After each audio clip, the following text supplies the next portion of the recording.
888-866-5. Life insurance. Why are you putting it off? Can't afford it? Too much hassle? Think you don't need it? There's lots of excuses for putting off life insurance. But if you weren't there, who would pay the mortgage and other bills? With Ethos, you could be covered in 10 minutes and boom, family protected. Ethos, fast and easy online term life insurance. Up to $2 million in coverage with no medical exam. Some policies as low as $1 a day. Answer a few health questions and get your free quote at checkethos.com. That's checkethos.com.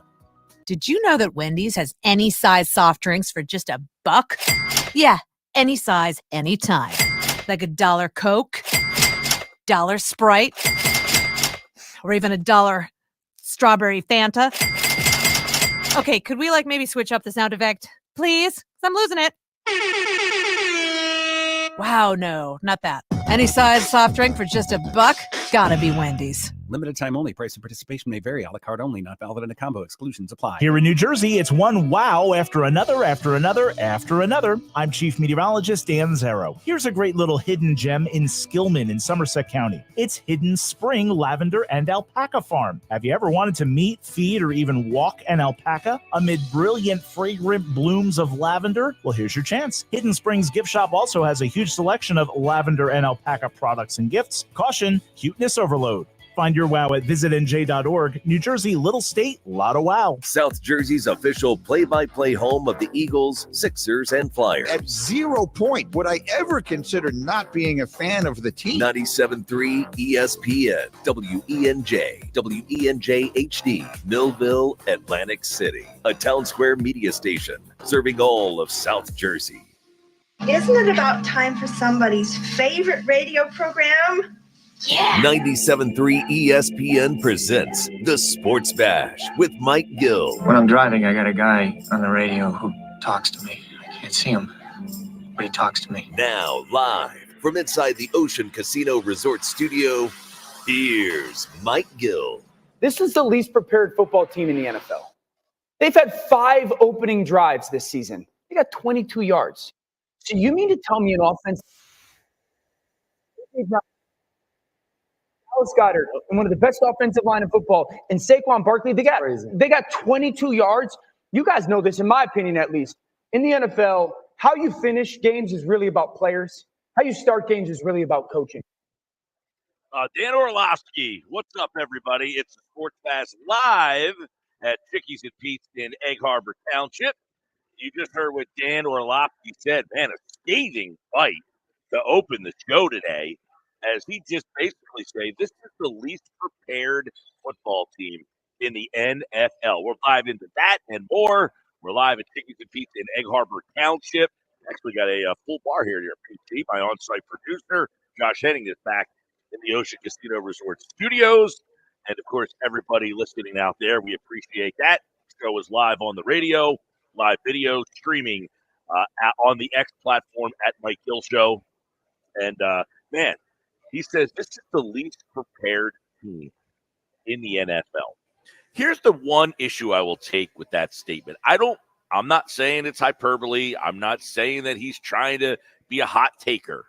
But what I will say about that comment is the premise of what he said is accurate. But here's the flaw in it. They have really not played a full game fully healthy. Should that be under consideration? I mean, because he's saying, how is an offense with A.J. Brown and Devontae Smith? And it's something that I've said a lot. You know, when you stack this team up against the Detroit Lions offense, remember last year when they were getting ready to play the 49ers, we asked the question of how are the 49ers that much better than you? You have A.J. Brown and Devontae Smith, and they have Deebo Samuel and Brandon Ayuk. You might like Samuel and Ayuk more, but it's not exponentially more. You might like Christian McCaffrey as the running back better, but is he that much better than, you know, Saquon Barkley? Well, this was last year. Barkley wasn't here, and now McCaffrey's hurt. But now I look at the Lions, and we ask the same question. You might like Amon-Ra St. Brown and Jamison Williams, their receivers, better than you like A.J. Brown and Devontae Smith, but you're not going to say that it's exponentially more. You might like David Montgomery and Jahmyr Gibbs more than you like Saquon Barkley, but it's not exponentially more. You might like their offensive line better than you like the Eagles' offensive line, but it's not by like leaps and bounds. And you might like Jared Goff more than you like Jalen Hurts, and you wouldn't be wrong to have that feeling, but it's not like exponentially more. These two teams offensively should be on the same stratosphere, and they're living in different worlds right now, man. You're stuck on some clown from the 60s, it seems like, with the Eagles, as opposed to a new age man. The Lions look like a new age offense against the Eagles, who look like a clunky mess. So what Dan Orlovsky said, he's saying this looks like the most unprepared team in football. And he's saying it's, well, you have this guy, this guy, this guy, this guy, this guy. The problem with the statement is he's not off base that this team has looked clunky. But is the issue, and is it fair to say, well, we can't really judge them the way that he's judging them because of the injuries to this team? That's where we kind of sit. As he says, they are the most underprepared NFL team. Now, some of his panel on Get Up this morning, Harry Douglas and Jason McCourty, they said not only are they most unprepared, that their game plan issues are a problem.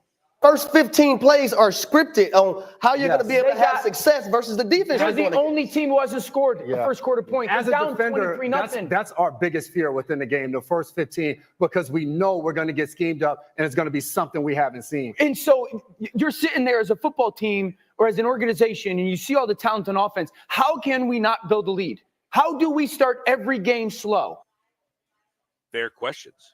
How do we start every game slow? How do we not know what we want to do by watching them on film all week long and then say, okay, this is what we've seen on film and this is what we think we can exploit, and you come out and you can't score? Last week in the game against the Browns, they had to go 3 and out multiple times because they couldn't move the ball. How much of that is a factor? Now, last week, in the first quarter of that game, you did have A.J. Brown. You did have Devontae Smith. You did have Lane Johnson. You had a full complement of weapons, and your offense still looked inept. Now, to me, if I'm to look at what these guys are saying, you're the most unprepared team in the league. You have a poor game plan. There seems to be a disconnect at where this is coming from. Sal Palantonio brought up an interesting point. He was on with the guys this morning as well, and he says the disconnect might be this. I agree with Dan. This is not Kellen Moore's offense. You don't see the formation variation to create favorable matchups. You're not seeing the pre-snap motion that Kellen Moore was supposed to bring to this football team. I don't think that they are running his offense. I think there's too much interference from wherever. Poor. If that's the case, you got big problems. We talked about it yesterday. Our buddy Jeff Kerr from CBS Sports tweeted it out. I don't remember the actual figures, but I'll just kind of give you a ballpark. The Eagles are 26 in the league in motion. Last year, Kellen Moore's offense in L.A. with the Chargers was 6th in the league in motion. So something is not the same as it was. I'll tell you what is the same, the offense. This offense somehow, either Nick Sirianni has an amazing ability to, we were told that this was not going to be Nick Sirianni's offense, that Kellen Moore is not only calling the plays, but that this is his offense. Well, if Kellen Moore had the opportunity to come out and say, this is my offense, and we know Kellen Moore is not a liar. I mean, he's like liar, liar, Jim Carrey. If somebody point blank asked him. That's a great movie. Right? Good reference, yeah. If someone said, Kellen Moore, is this your offense? I don't think Kellen Moore could get the words out to say yes, because he'd be so disgusted by what he's watching right now. Mike, remember a couple months ago, we were having the conversation about when the Eagles kept saying, it's our offense, right? Sirianni kept saying when he was asked about it, no, it's our offense, So maybe there was some, a hidden of truth behind what Sirianni was saying then.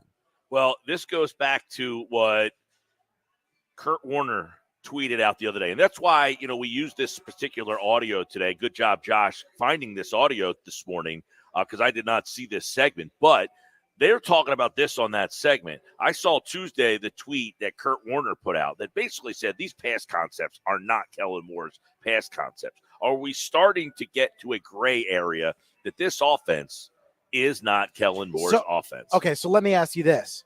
During the game, the slow starts, Kellen Moore calls the play in Jalen's helmet. Yes. Much like last year. That's his voice. Last year. But is Nick Brian Sirianni, Johnson called the play.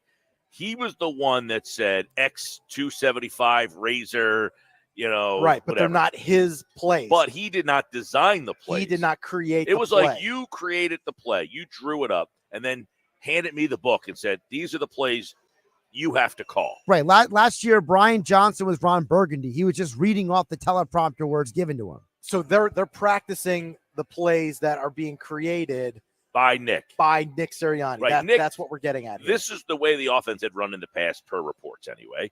Nick Sirianni designed these plays. They are his plays. Right. He came up with the playbook, but he did not call the plays. So situational football is being called by Kellen Moore?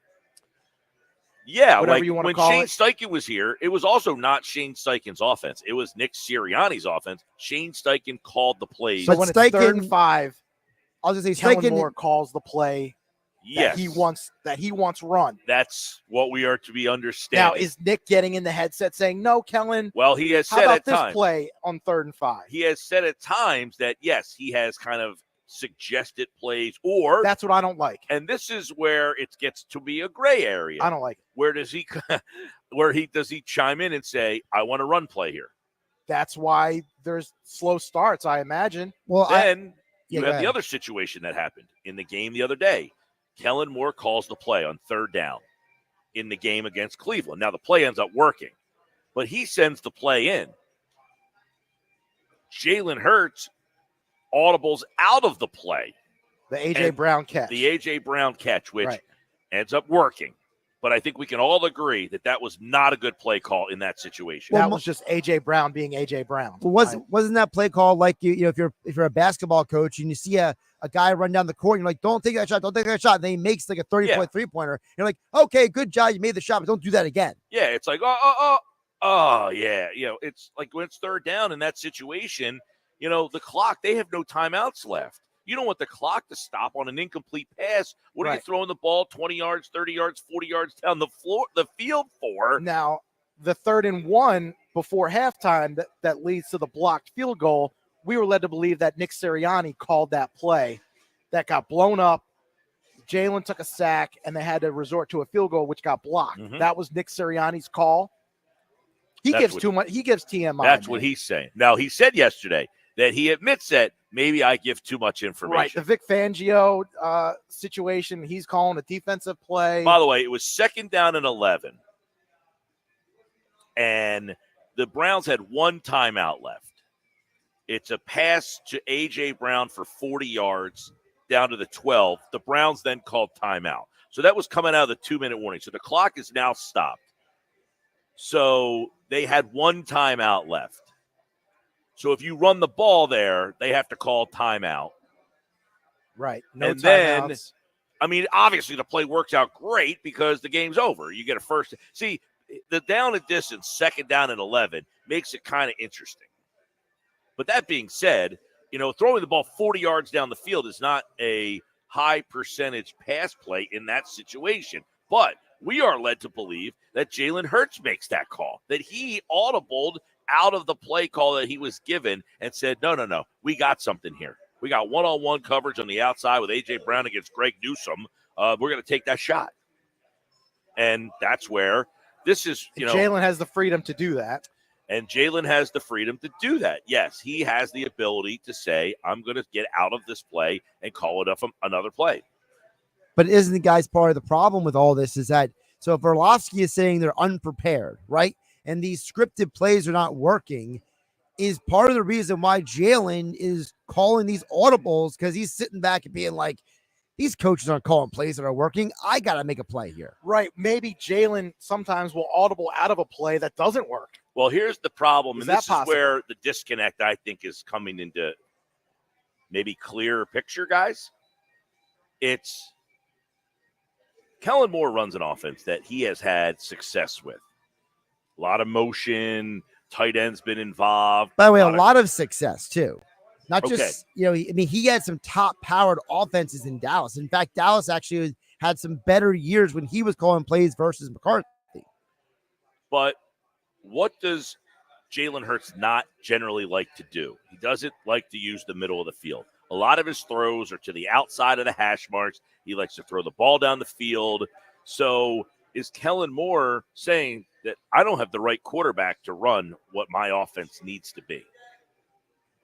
He's trying to cater to his strengths, whereas line up in shotgun. Don't line up under center. Right, like Use maybe Jalen's Kellen Moore legs. saying, hey, I want a guy that can get up under center. We can run some play action. We can run some motion. And my quarterback can't handle do it. what I want to do. So I have now had to revert back to Sirianni concepts because this is what Jalen is comfortable with. Well, then that's because a everybody huge- keeps asking the question. 2 years ago, this was the offense, and Jalen Hurts excelled in it. To which I said, okay, well then opposing teams said the Eagles are on our schedule this year. Let's go back and watch what he did in 2022 that made him so successful, and then cater our defense to stopping what he did well, and let's see if he can make the adjustment and do something else. And right now it seems that he wants to stay on the crutch of the things that he did well, and other teams are saying, no. We're not letting you do what you did well against us in 2022. You're going to have to come up with something else. And right now, it doesn't seem that he can consistently do it. This isn't to say that Jalen's been awful. He's just been good. But in 2022, he was great. But doesn't it fly there in the face of what we were told about Jalen? Wasn't the whole point of Jalen's got leadership skills? He's very coachable. He's a coach's son. So if you're saying, Mike, that Jalen Hurts is pushing back on coaching and that he will not take to what they're giving to him, is that then a problem? Is that not a problem with the quarterback? Well, I mean, yeah, if the quarterback is only this, the question is only this good enough? Like, he's not bad. I'm not saying, man, the guy sucks. Like, what happened to him? The turnovers are bad. He's not Deshaun Watson, right? Where you're just like, this guy's terrible. Like, he's unplayably bad. Jalen Hurts isn't unplayably bad, but is he just not? Is he not good enough? Are we coming to terms with the problem is it's not because every week we're like, you got A.J. Brown, you got Devontae Smith, you got Dallas Goedert, you got Saquon Barkley, you got one of the best offensive lines in football. But we're not saying, and you have Jalen Hurts. It seems that we're coming to terms with he's not on the same level as those guys. I mean, then is he turning into Ben Simmons? Is he just a guy who got to a certain point and just never grew past it? You go Simmons. Wow. That's a little overboard for me. Well, I mean, Simmons was a 3-time All-Star. He was an I know. all-defensive team, but he got to a point and never evolved past it. I'm not saying Jalen is that, but I'm just saying that I'm a little concerned that you have a guy who I was told was going to be coachable, and now you're telling me that he's not coachable. My main concern is more, did he have a great year in 2022? And that's, he was a young player. What was he, 23, 24 years old? And you're thinking, you got a guy 23, 24 years old, and he has that year that he's only going to get better and better as he hits his prime. And it seems that maybe he hit his ceiling and is now going backwards. And if that's the case, he was that's 24 years old in 2022. 24 years old. Did he already have his best season in the NFL? It's like Jaden Daniels, kind of the question marks with him. He's having a great start to his career. Will he keep it up?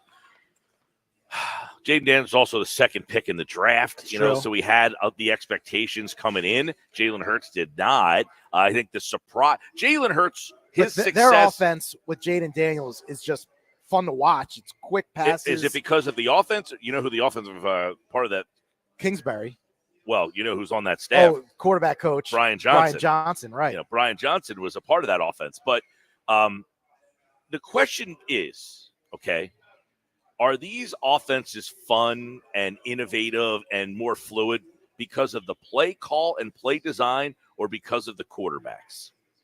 Well, that's why I love what Orlovsky said, because he said, look, and the guys on the table brought up, the scripted plays, the start of the game, that's on the coaches.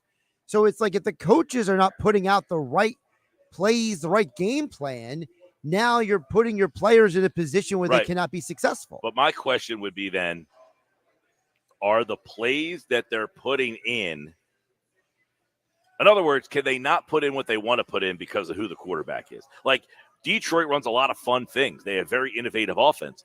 Can they do that because Goff can handle more? Or do they create some of those plays because they know Goff's strengths and weaknesses and they cater to it?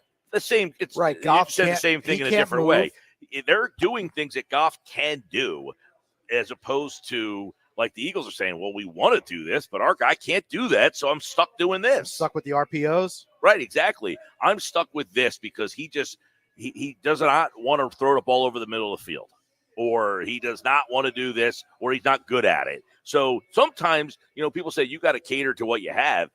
Are the Eagles, I guess the question comes to, is the Eagles coaching staff limited by the quarterback, or is the quarterback being limited by the preparation? Well, we know what's going to happen. Because that's what Orlovsky's saying. This is the most underprepared team. And if I'm the coach and I'm saying, well, I like to call this play, but this guy can't do it. Mike, you know what I'm saying? So you're blaming me for being unprepared. I want to call this play, but I can't do it. Now, I don't know what comes first, the chicken or the egg here. Well, that still doesn't answer the question as to why this team's only won 4 games in a year's time. Since November of 2023, they won 4 games. Well, and Lane Johnson, why is the comment that he made about how the offense looks constipated, I think I got lost in the comment. And if Josh, if you can dig that up real fast, let me know when you have it. What got lost in the comment of him saying our offense looks constipated is what he said at the end of the comment. Take a listen. I feel like a very constipated offense. We do some good things. We have all the stability, but we have yet to prove, that we can hit on all cylinders. So that's definitely something that's going to be on our mind, moving forward.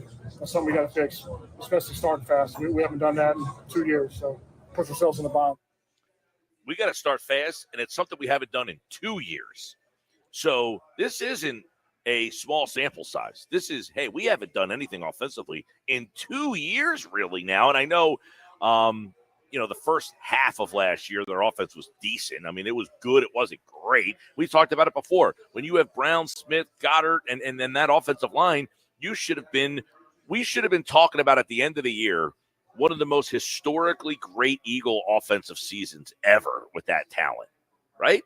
And now we're going right back down the same path of this offense is not only not in the conversation for a historically great Eagles offense, it's in the conversation for a completely boring offense. How do you have a boring offense with this crew of guys on it? There's really no rhythm to it. It is really boring. All right, Sports Bash Live, 97.3 ESPN, the 97.3 ESPN free mobile app, streaming live video on the X platform and YouTube at Mike Gill Show. Yeah, we're on location at Chickies and Pete's today. For the people watching the video on the live stream, we're a little dark in here because we're at Chickies and Pete's. They got the TVs rocking. I got my chicken parm. I'm good.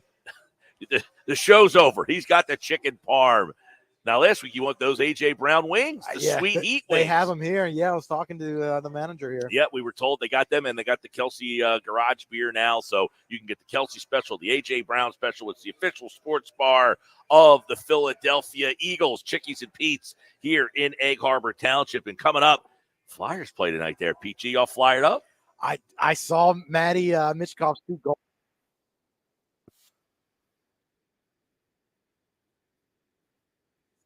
Two goals in power play form. Flyers, a 4-game road trip. So another game tonight, and you can listen on 97.3 ESPN. We'll pick it up in progress after NLDS Game 4. So tonight, Flyers are in Seattle. Little West Coast trip. Got Vancouver, Calgary, Edmonton, now Seattle. And then they finally can come back home. Saturday, they will be home. So this is the last game of that West Coast trip. We're going to talk to our Flyers insider, Kevin Durso, coming up next to give us some thoughts on Michkov's early play. But one thing I want to get into, ESPN.com ranked the goalie tandems in the NFL, NHL. And this is something we talked about yesterday on the show. Is the Flyers goalie tandem good enough? ESPN.com ranked them among the worst goalie tandems in the league. Is that what will hold this team back, or have they made enough of an improvement and a jump to get back to the playoffs, something they couldn't do last year? Our Flyers insider, Kevin Durso, will be live with us coming up next on the Sports Bash, live at Chickies and Pete's in Egg Harbor Township on 97.3 ESPN. It's the Sports Bash with Mike Gill. And I am the voice on 97.3 ESPN and the 97.3 ESPN free mobile app. Hey, it's Mike Gill. The Nizam's Indian Restaurant on Route 40 in Egg Harbor Township is ready to serve you delicious Indian dishes. NJ.com ranked them as the #2 best restaurant in all of New Jersey. And this just in. It's their Eagles football special. Your table receives free tandoori, spicy chicken wings if the Eagles win for dine-in customers only. Join them for a special lunch buffet Fridays through Sundays from 11:30 to 3 p.m. Visit thenizam.com for more information. $5,000. That's the average amount of money people in the U.S. are now spending on gas in a year. $5,000. That's crazy. If you drive, you have to download Upside, the free app that gives you cash back every time you get gas. That's right. You can earn real cash back with Upside just by buying the gas you're already buying. You can literally start earning cash back today. I use Upside every time I fill up, and I've already made around $300. You're putting gas in your car anyway. Why not get real cash back? If you like free money, download Upside. I'm saving the cash I earn from using Upside to help pay for a vacation later this year. Download the free Upside app now to earn cash back every time you buy gas. Use promo code MOON5 to get up to a $5 bonus on your first tank. You can cash out anytime right to your bank, PayPal, or a gift card for Amazon and other brands. Just download the free Upside app and use promo code MOON5 to get up to a $5 bonus on your first tank. That's code MOON5 to get up to a $5 bonus on your first tank. It's hurricane season. Are you prepared? Don't get left in the dark. Calvi Electric, a certified Generac dealer, has you covered. From installation to maintenance, they're your go-to experts for Generac generators, ensuring your home stays powered through any storm. A Generac home standby generator will automatically restore power to your home during an outage, so your life goes on uninterrupted. Put your trust in Calvi Electric, the premier electrical contractor serving South Jersey for over 115 years. Visit calvielectric.com today or call 609-345-0151. Hear that? The sound of adorable little birds in your garden. And if you were here, you'd taste the 2 sweet but tiny tomatoes you grew all by yourself. But you're not here.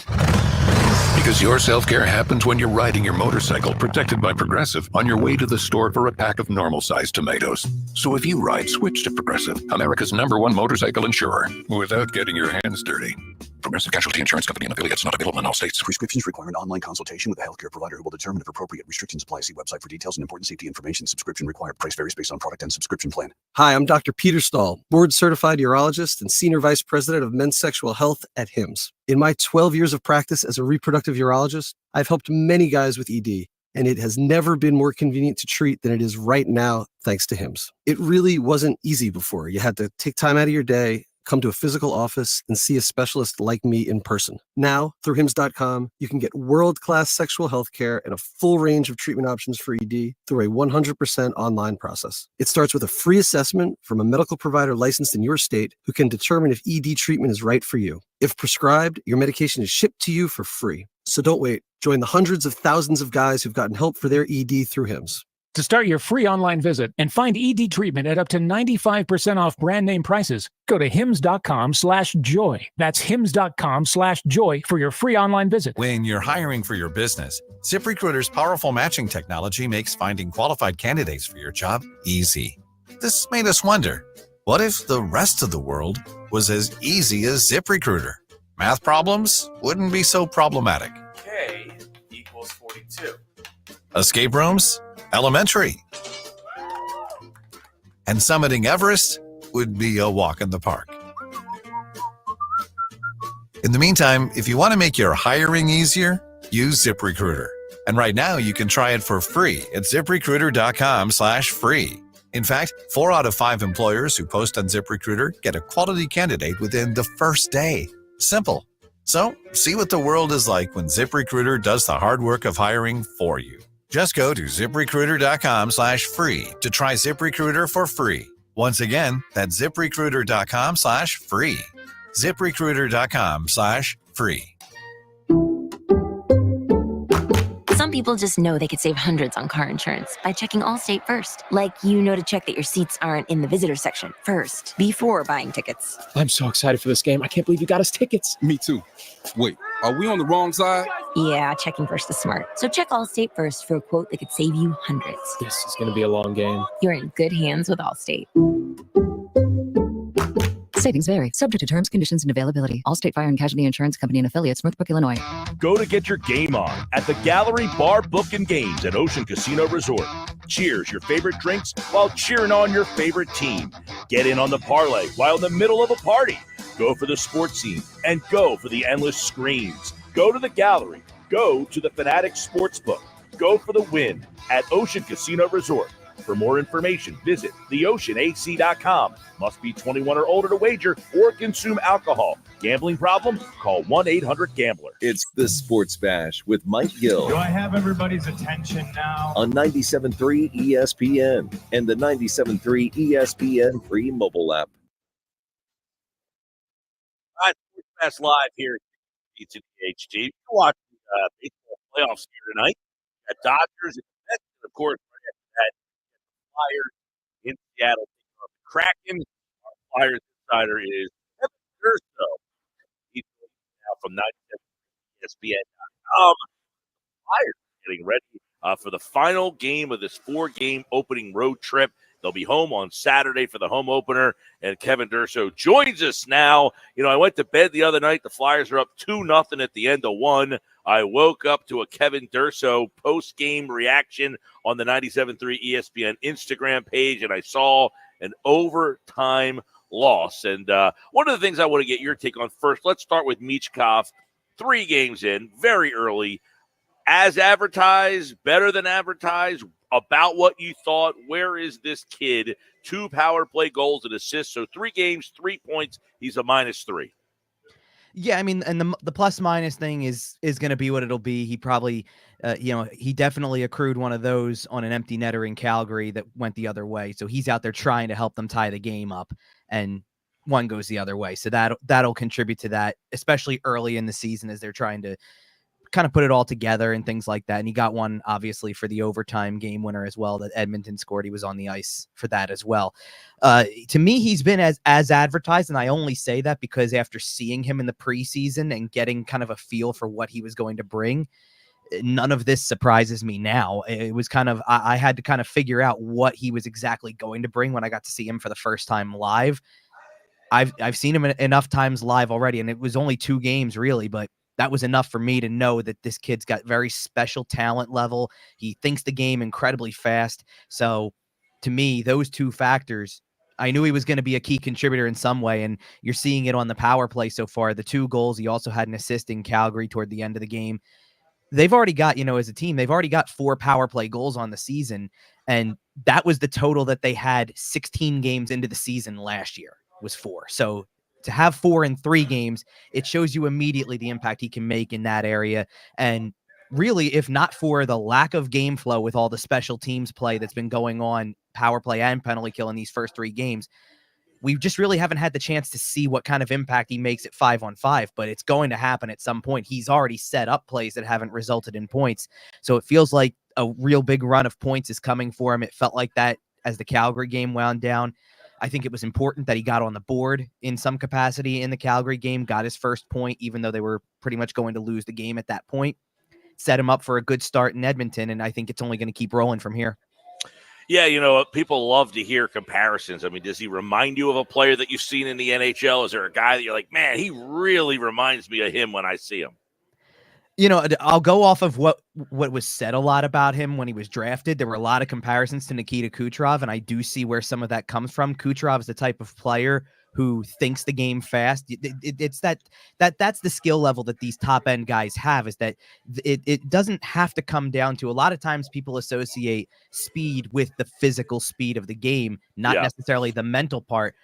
He's not necessarily the fastest skater. Michkov is, he's not necessarily going to be the fastest skater on the ice, but sometimes he's a step or 2 ahead of the guy he's going up against, and that can give him the speed advantage anyway because he's thinking so fast.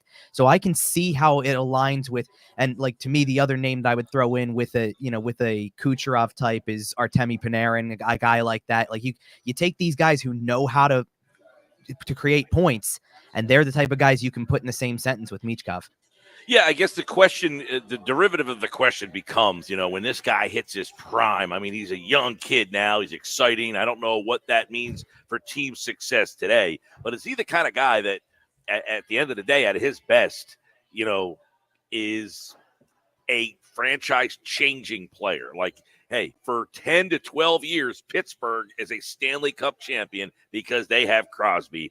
They have other help, obviously, but it always helps to have that one guy. You got it in Edmonton right now. You've got it many places across the league. There's a lot of young players who have changed or given the franchise an identity of Stanley Cup contender because of them. Do you think that's his ceiling? Yeah, I do. He's lived up to it so far. That was what was talked about when he was drafted. And because I think it's also for me, it's the immediate impact. This isn't something where it's taking him some time to get there or whatever. Like I kind of look back to the last time the Flyers even had a pick that was remotely that high or a player that was that highly touted. You go back to somebody like Nolan Patrick. Well, it took time for Nolan Patrick to even get into some form of a rhythm, and then he never really panned out anyway. You're not seeing that with this kid. This is immediately put him into the highest leverage situations, put him against top competition, and he's finding a way to do things. And that's exactly what you're looking for. When you bring it up that, like you have Ovechkin on your team, he makes them a Stanley Cup contender. That doesn't mean you win the Stanley Cup every year or that you even win one because of him. But what you want is to be in play, that you want to be one of those teams that can be considered there. Jack Hughes, I mean, that team now has an identity of that team can win a Stanley Cup. Why? Because that kid's on their team. So that's where you're kind of looking at here. What about the rest of the team? The other night I'm watching the power play, and, you're looking at, there's Mitchkov, there's Tippett, there's Konechny. I mean, you've got guys here that have had some microcosm. Drysdale, who they got in that trade last year, and you're thinking, they're starting to get a little bit of a core with some young guys. Last year, they were in the playoff race from December 4th all the way until literally the last 4 games of the season. Are you watching this team and saying this team is markedly better than that team last year? It's too early for me to completely tell because it is so many of the same faces, and I don't know for sure. Like, Michkov makes them better. Absolutely, he can make all of them better because he's got a skill set that provides that. But it feels like early on in the season, because of whether it's the lack of game flow, like I talked about with the special teams play, or just still trying to get past kind of that preseason phase. We see a lot of games early in the season that are really high scoring, defense optional, goaltending optional. Most teams haven't clamped down on that yet. And as a result, it makes it a little bit hard to judge whether or not you're seeing the benefit of you're able to score a lot of goals because of that, and maybe you're giving up a lot of goals because of that. When it really gets into the heart of the season, like you're talking about, once you get closer to around American Thanksgiving, I would say that's when you start to see teams more or less start to polish things up and be ready to go. And by then I'll have a better answer for you probably. But in the early going, at least I can see that Michkov is contributing to that. And I think that personally, Michkov's presence puts an emphasis on these other guys taking a bigger step. Owen Tippett needs to be a more productive player now that you've got that skill player on your power play, maybe on the same line. Morgan Frost has to be that player. Travis Konechny can still take another step, even though he's been a 30-goal scorer for the last couple of seasons. A lot of other guys that fall into the same category too. So there's definitely room for these guys to take a big step and further establish that young core that you're talking about. All right. ESPN.com ranks the goalie tandems over at the website. I saw that article today. 27th in the league is the combination of Sam Ersson and Ivan Fedotov. They do say that, obviously last year, Ersson, basically once he got the job, his numbers went down, so in the end, even if they're better on the ice, is that the spot? Are we going back to the same conversation that was here pre-Carter Hart, and then you thought you got Carter Hart that finally negated that conversation? It feels like it's back again. Is that fair to say that even if they're better on the ice, they might not be good enough in goal? It's fair to say right now this season, because you don't necessarily know if you have that number one goalie for the long term. You're still learning about things with Sam Ersson because this is really his first season full time as the starter and the true number one. And then you're still you're still playing a guessing game with the backup position. Ivan Fedotov's going to get the first shot at it, and he's getting another start tonight, by the way. So he'll be your goalie in Seattle. And I think that's just to get him some regular rotation because they need to see him. They need to see that he's got the capability to be the backup. But I understand the concerns. And one of the lines in the article that you're referring to was about his positioning at times. And I see it. I fully see that he's not necessarily the sharpest at his positioning. And that's a big thing that he needs to fix to really maintain his spot as the backup. Maybe about 3 weeks ago, I would have told you that I don't know who else there is to turn to in this spot. But now that Alexei Kolosov has come over and is a call away in the AHL, I think that changes the dynamic of the position a little bit. I think I kind of got ahead of this topic a little bit because I wrote about it about a week or so ago about how I think it's the most fascinating position in the organization, between Kolosov now being here and providing a third goalie that could knock on the door at any point if there's an injury to one of these two guys, or if, say, Fedotov just doesn't perform up to expectations. Then you got a guy behind him who, if he's playing well, they have every reason to give a look. And you got two young kids who were drafted in 2023 that are both 19 and both poised to have very big years in their own right. So that's the eye on the future. And then if you're looking at the present, though, it pretty much right now is Ersin Fedotov and wait and see if Kolosov knocks on the door further. Kevin Durso covers the Flyers for 97.3 ESPN.com. The Flyers are in Seattle tonight to take on the Kraken. It's the final game of this 4-game West Coast swing, and you can hear the game on 97.3 ESPN. The coverage begins after Game 4, Mets and Dodgers, so we'll pick it up right around mid-first period, right around the first intermission, which, by the way, last night they had two nights ago, they had a 2-0 lead in that first intermission. What happened? For one, and I tweeted this toward the end of the game, that at some point in time, Edmonton's big players were going to step up and make a difference. That's a team that was going to become desperate. They were 0-3 to start the season. And as that game wore on, they played most of the third period still trailing by a goal. And eventually, your top guys, your Connor McDavids and Leon Draisaitl's, put a stop to that and find a way to win a game. The overtime, they probably got too aggressive. Their first chance at possession, Travis Sanheim charges up the ice, tries to make a power move, wipes out. There were some questions going in, immediately after the game anyway, about whether or not he got tripped up by McDavid. John Tortorella said he didn't. I didn't really see enough there either to warrant a penalty call in overtime. And that sends McDavid the other way on a breakaway. The other two guys on the ice are following right behind. It turns basically into a 3-on-1. And there, if you're Sam Ersson, good luck stopping that rush coming the other way. After McDavid, you got McDavid once, but he stays with it and gets it back in front. So it really came down to that. And I think it's also just part of that early season process. You're trying to figure out everything that's going to work for you going forward. It was a good competitive game. It's a really good point on the road early in the season against a team that was going to be hungry for a win and has a lot more star power than you do. So you take the point. You hope you can maybe get 2 more tonight when you play in Seattle. A 5-point road trip out of 8 to start this thing, especially for all of the travel, being out of the time zone, being away from home for the length of time they have been, would be a really great way to come home and start your home schedule. Sure would be. And as you just heard Kevin Durso mention, Fedotov will be in goal tonight. So he'll end the road trip. And then I would imagine you're going to see Sam Ersson back on Saturday when they play Vancouver. That is the home opener. And you can listen to that game on 97.3 ESPN. Follow Kevin_Durso on Twitter. Make sure you follow us on Instagram for all of his pre- and post-game previews and analysis all season long. And, of course, right here on the Sports Bash. And also, you got the new Flyers files. Yeah, we do. And another new episode was just put out yesterday, and it's been a great process so far trying to get that thing up and running and get it going, but we're having a lot of fun doing it.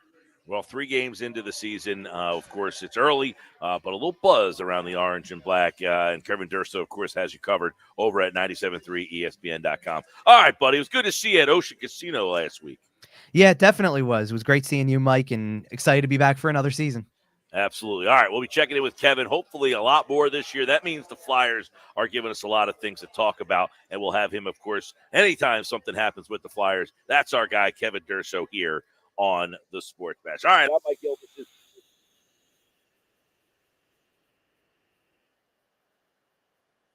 The Acura of Atlantic City. He's excited to welcome a new member of the staff who has a big-time following in this area, Steve Bongiovanni.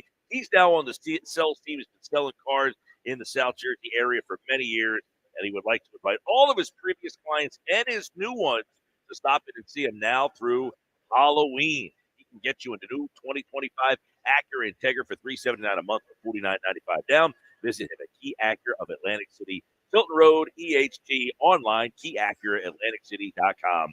See dealer for details. All right, coming up. So I want you guys, I see some text messages. We'll answer some of the texts on the other side. 609-403-0973. 609-403-0973. Josh wrote an article over at 973ESPN.com about the 21 most controversial Philly athletes of the last 30 years. We are going to that's going back a ways. Yeah, we're going to try to pluck some of the names off of this. I know my number one. I have my number one, and it's pretty definitive to me. Do you have a number one in your mind? Don't say it. But who would be your number one? Do you know who it is? Yeah, I got one. Okay. So if you guys want to text in who you would put on that list of the most controversial Philly sports figures, athletes, coaches, GMs of the last 30 years, you can check that article out at 973ESPN.com. And then we're going to try to throw our names into the hat. I already know who my number one is. But when we come back, it's incredible how popular this team has become. I'll explain coming up next. It's Philadelphia Flyers hockey tonight on 97.3 ESPN and the 97.3 ESPN free mobile app. Listen as Tim Saunders and Todd Fedor bring you all the exciting play-by-play action. Shoots, he scores! Matt Hitchcock puts the finishing touches on it. It's Flyers Crack tonight. Coverage begins after the NLCS on South Jersey's radio home for Philadelphia Flyers hockey. 97.3 ESPN and the 97.3 ESPN free mobile app. Go to get your game on at the Gallery Bar Book and Games at Ocean Casino Resort. Cheers your favorite drinks while cheering on your favorite team. Get in on the parlay while in the middle of a party. Go for the sports scene and go for the endless screens. Go to the Gallery. Go to the Fanatic Sportsbook.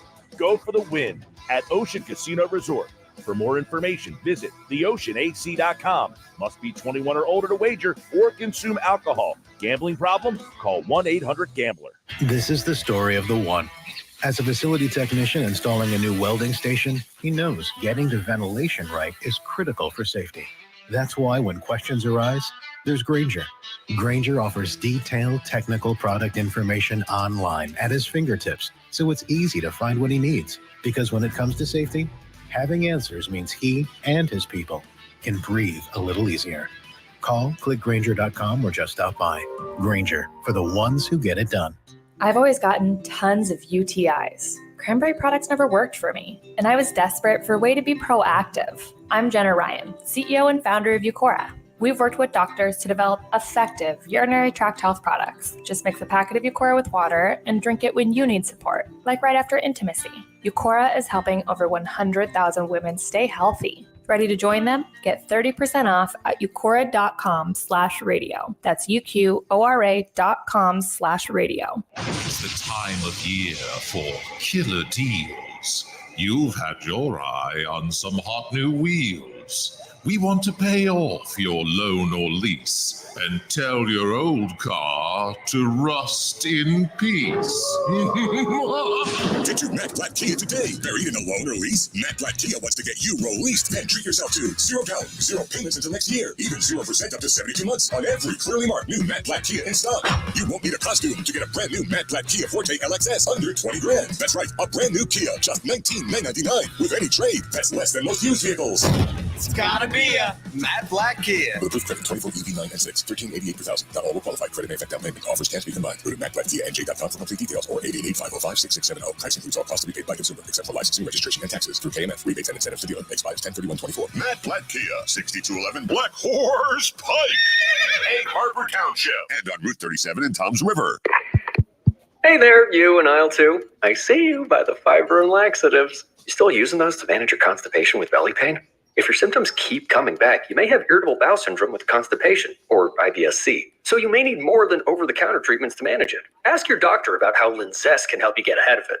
Linzess linaclotide is a prescription medicine that treats IBS-C in adults. It's not a laxative. It's a once-daily pill that helps you get ahead of your symptoms. It's proven to help you have more frequent and complete bowel movements and helps relieve overall abdominal symptoms, belly pain, discomfort, and bloating. These symptoms were studied in combination, not individually. Do not give Linzess to children less than 2. It may harm them. Do not take Linzess if you have a bowel blockage. Get immediate help if you develop unusual or severe stomach pain, especially with bloody or black stools. The most common side effect is diarrhea, sometimes severe. If it's severe, stop taking Linzess and call your doctor right away. Other side effects include gas, stomach area pain, and swelling. Learn more at linzess.com or call 1-800-LINZESS. Some people just know they could save hundreds on car insurance by checking Allstate first. Like, to check that your seats aren't in the visitor section first, before buying tickets. I'm so excited for this game. I can't believe you got us tickets. Me too. Wait, are we on the wrong side? Yeah, checking first is smart. So check Allstate first for a quote that could save you hundreds. This is going to be a long game. You're in good hands with Allstate. Savings vary. Subject to terms, conditions, and availability. Allstate Fire and Casualty Insurance Company and Affiliates, Northbrook, Illinois. Hi, it's Pete from Chicky and Pete's, the official sports bar of your Philadelphia Eagles. Make a selection from our seasonal food menu, then unwind with one of our sensational cocktails. The South Philly Sizzle, made with Bird Gang Habanero Tequila. Stateside pumpkin pie featuring stateside vodka, rum chata, and pumpkin puree. Delicious fiery sangria. Tasty spiced apple punch, or the Campfire Mule at participating locations for a limited time. The official sports bar of your Philadelphia Eagles, Chickies and Pete's. Hi, it's Pete from Chicky and Pete's, the official sports bar of your Philadelphia Eagles.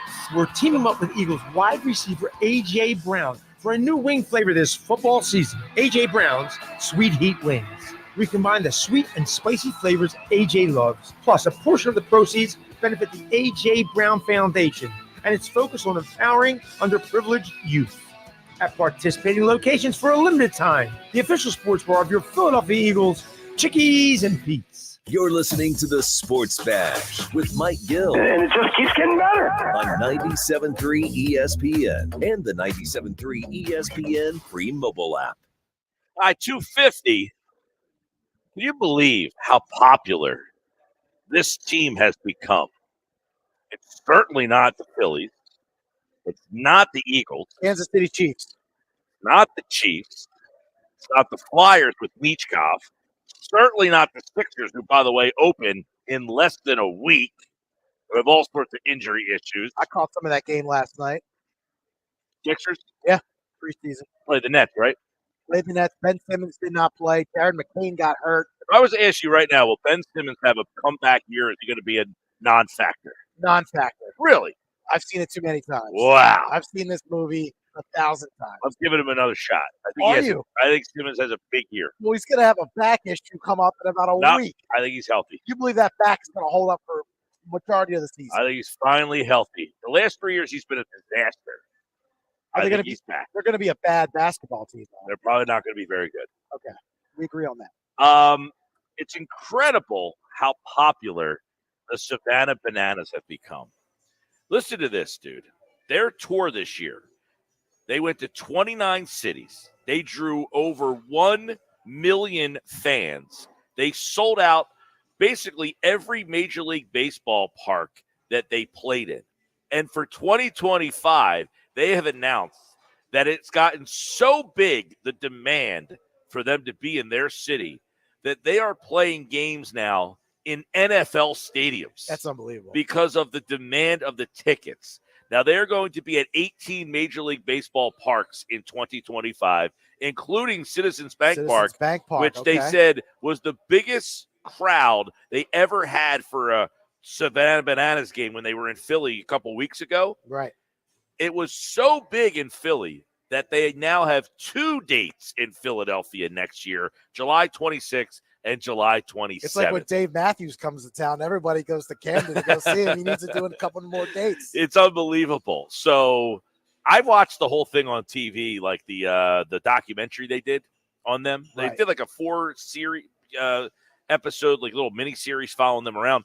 They actually announced that the thing has gotten so big that the Savannah Bananas always play the party animals. They're kind of like the generals So this is the Harlem Globetrotters version of the. Absolutely. Okay. But they announced this year at the end of the season, which just ended like this past week or something, they came out and made an announcement that they are now having a new Banana Ball League. 6 teams are going to be added to the show. Wow.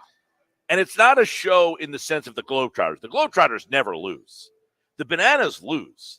Like, you could go to a game and they'll lose. It's real. Watch those plates. It's real. It's a real baseball game. Okay, so it's not WWE. But there is shows part of it, but the game is the game. Like, the rule of the game is kind of interesting. Like, Heidi, my girlfriend, she wants to go see them. She loved the show. She loves the concept. You play the game, and you're trying to win. I mean, it's real baseball, but there is some wonky things. Like, in one of the innings, like Jamie Moyer comes into pitch. Ryan Howard and Victorino, they were participating. But they only bat, like, Jamie Moyer comes in and throws to one batter. That's great. Yeah. Joe Blanton came in and pitched. He threw to one hitter. But it's not a 9-inning game, and then if you score 3 runs in the first and 4 runs in the second, it's 7-0. If you score 3 runs in the first and the other team scores 4 runs in the first, the team with 4 gets 1 run or 1 point. Okay. So whoever wins the most innings, you're trying to win the inning. Trying to win the inning. Yes. Okay. Do you know if you hit a foul ball and the fan catches the foul ball, you're out? Oh, that's a great rule. I like that. All right, coming up next hour on the Sports Bash. Josh has an article up right now at 973ESPN.com. We're going to have some fun with this. The most controversial Philly sports figures of the last 30 years. Now, I have my number 1, but who should be on this list? We're going to dissect his list coming up next on the Sports Bash. The playoffs continue on ESPN Radio. Into the second inning for Shohei Ohtani. The Dodgers respond, winning Game 3 in New York and retake the series lead 2-1. Now, how will the Mets respond?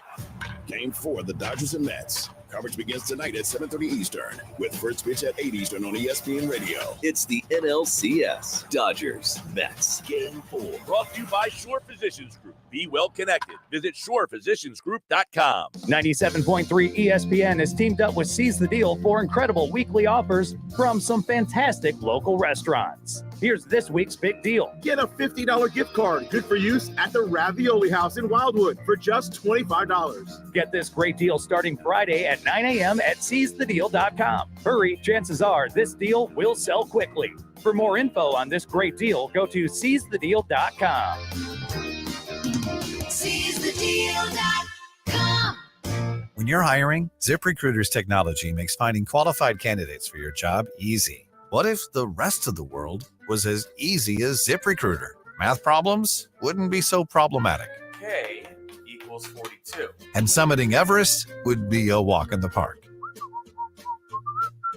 In the meantime, if you want to make your hiring easier, use ZipRecruiter. And right now, you can try it for free at ZipRecruiter.com/free. ZipRecruiter.com/free. Hey, if you have ugly yellow toe fungus, you got to hear about the secret 2-minute trick that I found for my husband. It works from both the inside and the outside. Thousands of people are using it to get rid of their toe fungus. You can check it out at crystalflush.com. Jake started off with a small spot on his big toe, and then it spread and got really bad. His toes were nasty. It was so embarrassing. He was afraid to take his socks off. He hid his yellow and crumbly toes from everyone. He tried everything to get rid of it. Nothing helped. And then we found crystalflush.com. It was the only thing that worked. In just a few weeks, his toes looked amazing. He's now walking around barefoot again. You guys need to try this. I'm telling you, this stuff is different. It's not sold in stores, but go check it out at crystalflush.com. They'll even let you try it risk-free, so you have nothing to lose. But whatever you do, don't let it get worse. You don't have to live with this anymore. Go check it out now. Just click over to crystalflush.com. Something good to know from First Bank of Sea Isle City. We have all of today's innovative banking products just like the big banks, but we offer something they can't. A personal community focus. Let's get you started with Bill Pay. You save time when you pay your bills online. It's fast, easy, and convenient. First Bank of Sea Isle City. A community bank that delivers more for you every day. Personal service, today's technology, from the people who truly care. Learn more at firstbankseaisle.com. Member FDIC, equal housing lender. It's common knowledge that after age 30, our metabolism changes. We have less energy and gain weight easier. There's a way to feel better, not in years or months, but sometimes in just days. I'm Chuck Norris. I tried everything. Working with a team of health experts, we came up with Morning Kick. Morning Kick is a revolutionary new formula that combines all my favorite supplements into one daily drink. Morning Kick has probiotics to help you lose weight, prebiotics for digestion, superfoods for muscles and joints, and powerful anti-aging supplements. It'll help you feel youthful, energized, and helps manage stress. I look and feel better than I have in years. Go to roundhouseprovisions.com, use code SUPPORT, or text SUPPORT to 511-511 and claim 40% off. roundhouseprovisions.com, code SUPPORT. Every purchase comes with our 90-day money-back guarantee. You could be feeling these changes. 511. These statements have not been evaluated by the FDA. This product is not intended to diagnose, treat, cure, or prevent any disease. Tax fees may apply. Shop the Sherwin-Williams Fall Sale and get 30% off paints and stains from October 11th through the 21st. With prices starting at $34.29, it's the perfect time to transform your space with color. Whether you're looking to revamp your bedroom, living room, or home office, we have you covered with bold hues, soothing neutrals, and everything in between. Shop the sale online or visit your neighborhood Sherwin-Williams store. Retail sales only. Some exclusions apply. See store for details. Hey, it's Mike Gill. The Nizam's Indian Restaurant on Route 40 in Egg Harbor Township is ready to serve you delicious Indian dishes. NJ.com ranked them as the #2 best restaurant in all of New Jersey. And this just in. It's their Eagles football special. Your table receives free tandoori, spicy chicken wings, if the Eagles win for dine-in customers only. Join them for a special lunch buffet, Fridays through Sundays from 11:30 to 3 p.m. Visit thenizams.com for more information. Home of the Philadelphia Eagles, They've got him. It's a sack. Sixers, Oh, baby. and Flyers. He scored. 97.3 ESPN, WENJ HD, Millville, Atlantic City, a Town Square media station serving all of South Jersey. This is the Sports Bash with Mike Gill on 97.3 ESPN and the 97.3 ESPN free mobile app. Now live from inside the Ocean Casino Resort studio, here's Mike Gill. All right, 3 o'clock hour, Sports Bash Live, 97.3 ESPN, the 97.3 ESPN free mobile app, streaming live video on the X platform and YouTube at Mike Gill Show. 3 o'clock hour brought to you by Broadlee's Plumbing, Heating, and Air Conditioning, your trusted source for heating, plumbing, service, and installation for generation. Call them 609-390-3907, online broadlees.net. We're live at Chickies and Pete's, the official sports bar of the Philadelphia Eagles. Don't forget to stop on out here and try out those A.J. Brown Sweet Heat Wings. And, of course, you can get them right here at Chickies and Pete's in Egg Harbor Township. So, Josh, our producer, wrote a article over at 97.3ESPN.com listing the 21 most controversial Philadelphia athletes of the last 30 years. Was there any criteria for this, or just, hey, the guy was a jerk? So my criteria basically was inspired by Nick Sirianni, because we spent half the week talking about Sirianni and his antics. So I just was like, all right, who are all the people that at least in the last 30 years I could think of who have, texted your show, Mike, or have talked about on social media or called different shows and been like, I love this guy, I hate this guy. And that was the criteria for the list. All right. So I have my number one guy, and it's probably, in my mind, not very debatable. Do you have a guy that stands out that would be the most controversial sports figure in the last 30 years? I do. Okay, Josh, I don't know who your guy was. I didn't see the whole article, basically, so I could, play along here. I will see the text board 609-403-0973, 609-403-0973. Who would you put on that list? So I'm going to throw out a couple random names that I think would be on the list. Okay. All right. So J.D. Drew, is he in the last 30 years? He is in the last 30 years, and he is on the list. J.D. Drew was a high draft choice by the Phillies. Batteries. He did not want to play for the Phillies, and he made it known. and then basically sat out the whole year, went and played for a independent league, the St. Paul Saints. And then he ended up going back into the draft. He got drafted by the Cardinals. And when he ended up back in Philly, as the legend goes, he had D-sized batteries fired at him from the stands. I think that was at Veterans Stadium, though. I don't think he was. That was at the Vet. Yeah, that was at the Vet. So he had some batteries fired at him. So J.D. Drew is on the list. Where did he land? So for me, Mike, J.D. Drew landed at number 11.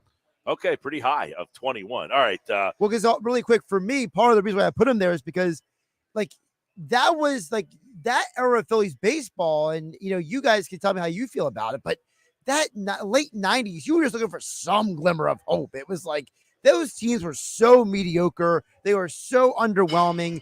I mean, you literally looked at the schedule and been like, well, I'm not going to the game unless Kurt Schilling is pitching. Like, the team was so poor. I'll put that guy on my list. So wow. Like Kurt Schilling. You put that Schilling on the list. Is he on your list, Josh? He's not controversial in terms of Philadelphia sports. Maybe more political, but I disagree. Well, isn't part of being controversial having like radical political views? Yeah, but a lot of that stuff came after his career. But the image in my mind is the towel over his head after Mitch Williams gives up that home run to Joe Carter in the dugout. Interesting. Okay. See, I didn't put him on the list, but my thing with JD Drew was that he was like this glimmer of hope. We're getting this once in a lifetime prospect.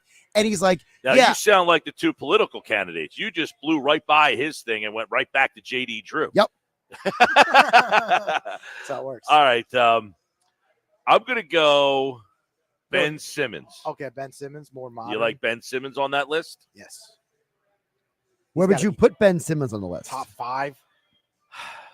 I don't really know if I have a ranking because I'm just trying to randomly fire some guys out at you. But, I mean, without having context of who else I'm even going with, I mean, Ben Simmons, I don't find him to be so controversial, although he did ask his way out. The way it ended was pretty controversial. I will give you that. I mean, as a player, I didn't have much of a problem with Ben.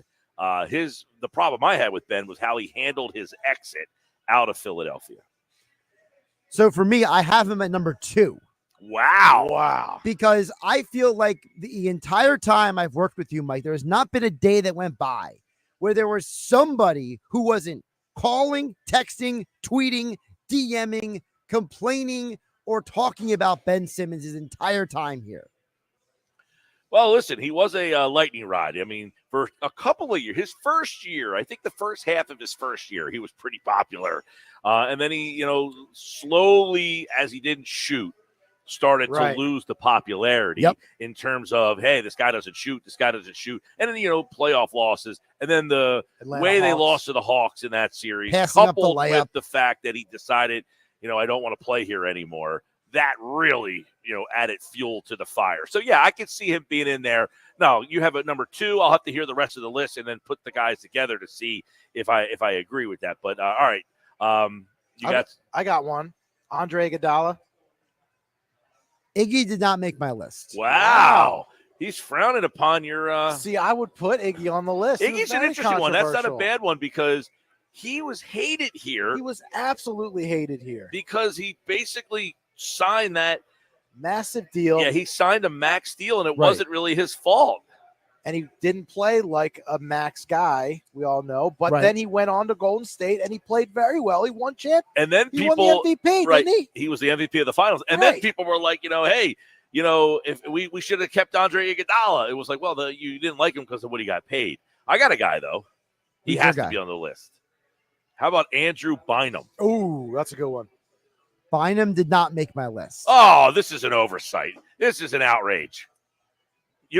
Bynum has to be on the list. He has to be on the list. I mean, you traded Iguodala, who you hated, to get Bynum, and you thought you ripped them off with that trade because you hated Iguodala so much, and Bynum never played a second for you. The whole year, he didn't play one time. And then he shows up bowling. Right. He had the hairdo with half of his hair, and people were like, what is wrong with this guy? Yeah, he was a mess. He never ended up playing. He's got to be on the list, right? Yes. You got to add him. All right, I'll have to add him later. Amendment. Do you agree or disagree in hindsight? I would rather put Bynum on the list than Iguodala because to me, Iguodala kind of feels like Tobias Harris, where it's like You kind of had to give the guy the money. So is Tobias Harris on your list? No. See, I have a problem with that. That's another of the same story. Controversial or more just disliked? I think there would be disliked to controversial, because to me, controversial is like people were arguing about them. Like So everyone hated Tobias everyone Harris, hates you're saying. Tobias. Everyone thinks he's a loser. Bynum was definitely controversial. You know why? Another reason was there were times where they're like, this guy should be playing. And he just was like, no interest. Don't want to play. Just essentially, people just felt he did not want to play here. That entire year was so weird, because like you would like watch a Sixers game and like the camera would pan over to Bynum just like hanging out on the bench, and like you're sitting there like, is this guy ever going to do anything except for sit on the bench? I remember on the radio that season, and it was Pete was my producer at the time. Todd Rank was my co-host at the time. And we would have beat writers on all season long, just wondering, because that team was so mediocre. And we were like, look, if they had Bynum, maybe they would be like a good team. And you were like, maybe around the All-Star break. It was just the whole year. It never ended up happening. All right, so we got Ben Simmons, number 2. I got J.D. Drew, which was number 11. Yes. We could go Scott Rowland. He's got to be on your list, right? Scott Rowland is on the list. Right. You're right. Has to be on the list. I mean, Rowland was like the guy that we all thought was the second coming of Mike Schmidt, right? And then that relationship between him and Larry Boa imploded, and he basically said, I want out. This team stinks. He just didn't like he never liked being in Philadelphia. He was from a small town in Indiana. He didn't like the big city environment. Yeah, yeah. And then Boa made everything worse. He goes to a different team, a different situation, and he winds up in the Hall of Fame. I don't believe he's a Hall of Famer. I don't believe so. I mean, I know he's in the Hall of Fame. Yeah. He doesn't belong to be in the Hall of Fame. All right, controversial figure. I got to go Mike Vick.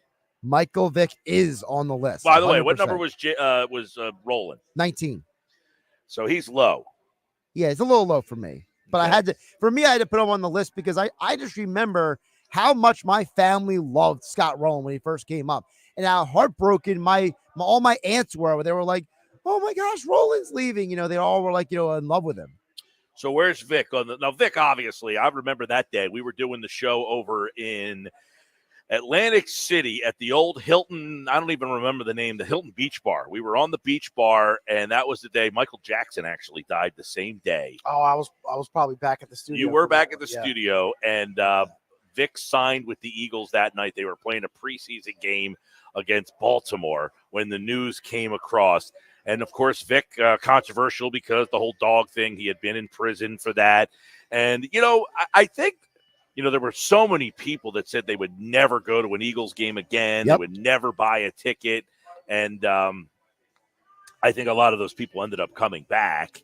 I don't know that the Eagles were ever hurt by, financially or anything by the Vic signing. But I do think he ended up being kind of a popular figure towards the end. Part of the reason why I also have on the list also is because of all the injuries. You could argue if he didn't have so many injuries, he might have actually played to his potential, but he just couldn't stay healthy. Where's he on the list? He's number 4. Wow, you got it pretty high up there. Okay. Controversial. Who else would be a controversial? Now, I have my number 1. That's why I have one. They're holding on to that in the back pocket. Definitely number 1 for me anyway. I don't know if he's your number 1. But controversial. I mean, there's so many of them. Was Barkley in the last 30 years? Nah, he was outside the 30-year window. He would definitely be on the list, Barkley. I was only going back 30 years because I was trying to keep it within range of the recent memory kind of thing. What about Lindros? I didn't put Lindros on there because, that whole situation with him being drafted was before the 30-year window. Now, I could have put him on there because of the I'm end. talking about the end with his father and the story about him being hung over, allegedly, and then his dad basically, forcing his way out of town, that him and Bobby Clark didn't get along. I mean, right. That was a mess for the Flyers. By the way, John from Brigantine, that was his pick. John from Brigantine texted text boards at Eric Lindros. Well, and then he had, the concussion problems, and they were basically suggesting that he didn't want to play. I mean, It was a different time, but I would think Lindros is probably a guy that would be should be considered on the list. And then Lindros, he was controversial in himself just the way he got here. You're saying that fell outside of the 30-year window? Yes. Okay. Now, is Bobby Abreu on your list? Bobby is not on the list. Your list is way different than his It list. is really, we're really not. What was controversial about Bobby? Well, I think you keep going with guys who weren't liked. Yes. That were good players, but the fans just didn't connect with them. Yes. And That's a different list. Their lies. That's a different list. That'll next week's show. Well, he's saying controversial. Like people were like arguing about these people. Yeah, I think Bobby Abreu fits that criteria. Bobby Abreu was just one of those guys that was. He was kind of just there at times. How about so far we only got 1, 2, 3, 4. You would think this list would be jumping off the page with guys. Some of the Texans are getting the names. Now, are you going to guys like Jalen Reagor? I didn't go Rager, but I did have a couple of receivers on here. Aguilar, T.O. Terrell Owens on the list. Has to be on the list. T.O. has to be on the list. He's on everybody's list. Well, if you're going to throw T.O. on the list, you almost have to put McNabb there with him. Well, McNabb's my number one. Wow. McNabb's your number one. Interesting. Absolutely. McNabb is your most controversial. Yes. Doing shows on this radio station for years. All those NFC championship games. He was booed on draft day, obviously. He's my number one. Wow, he's your number one. Wow. Do you even have McNabb on your list? I do have McNabb on the list. Okay, I was going to say, you have him at number one, and then he wasn't going to have him at all. That would have been a problem. So where do you have T.O.?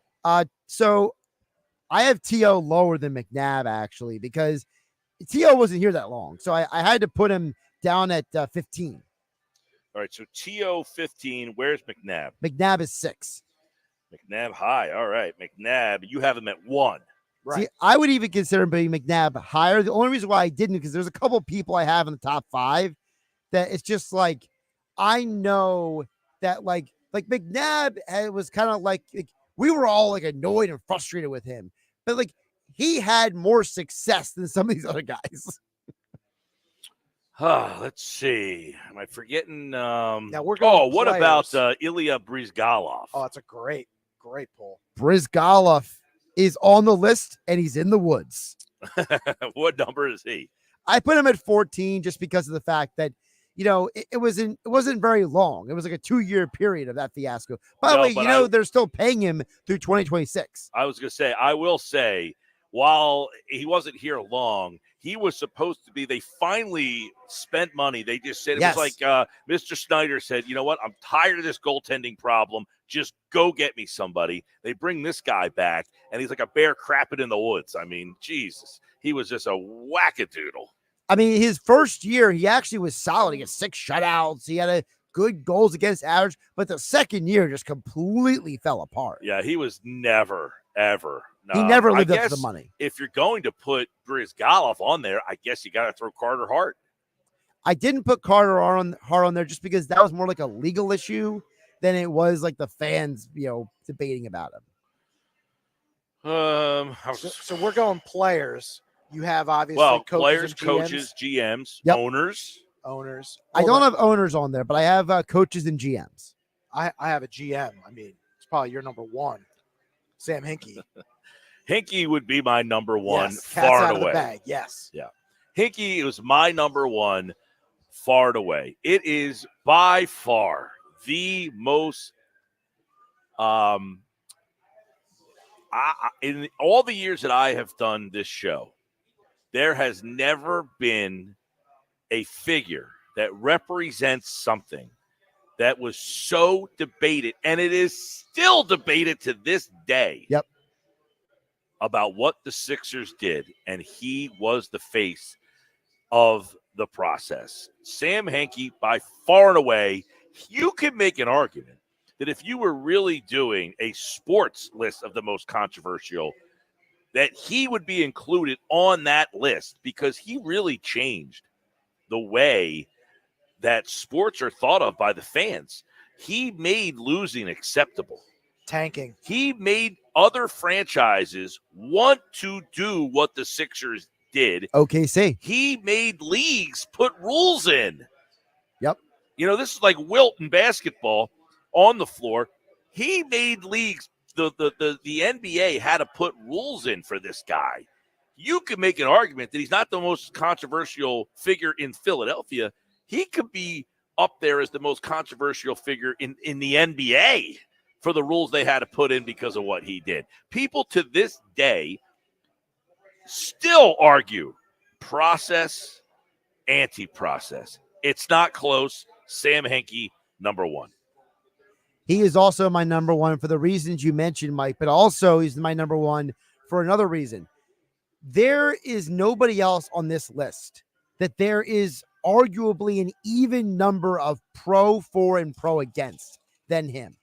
That's another thing. I mean, this guy is he's the definition of a polarizing. I mean, like these debates are like politics. Like people will literally hate each other and block each other on social media over these arguments. Right. I mean, this is the ultimate 50-50.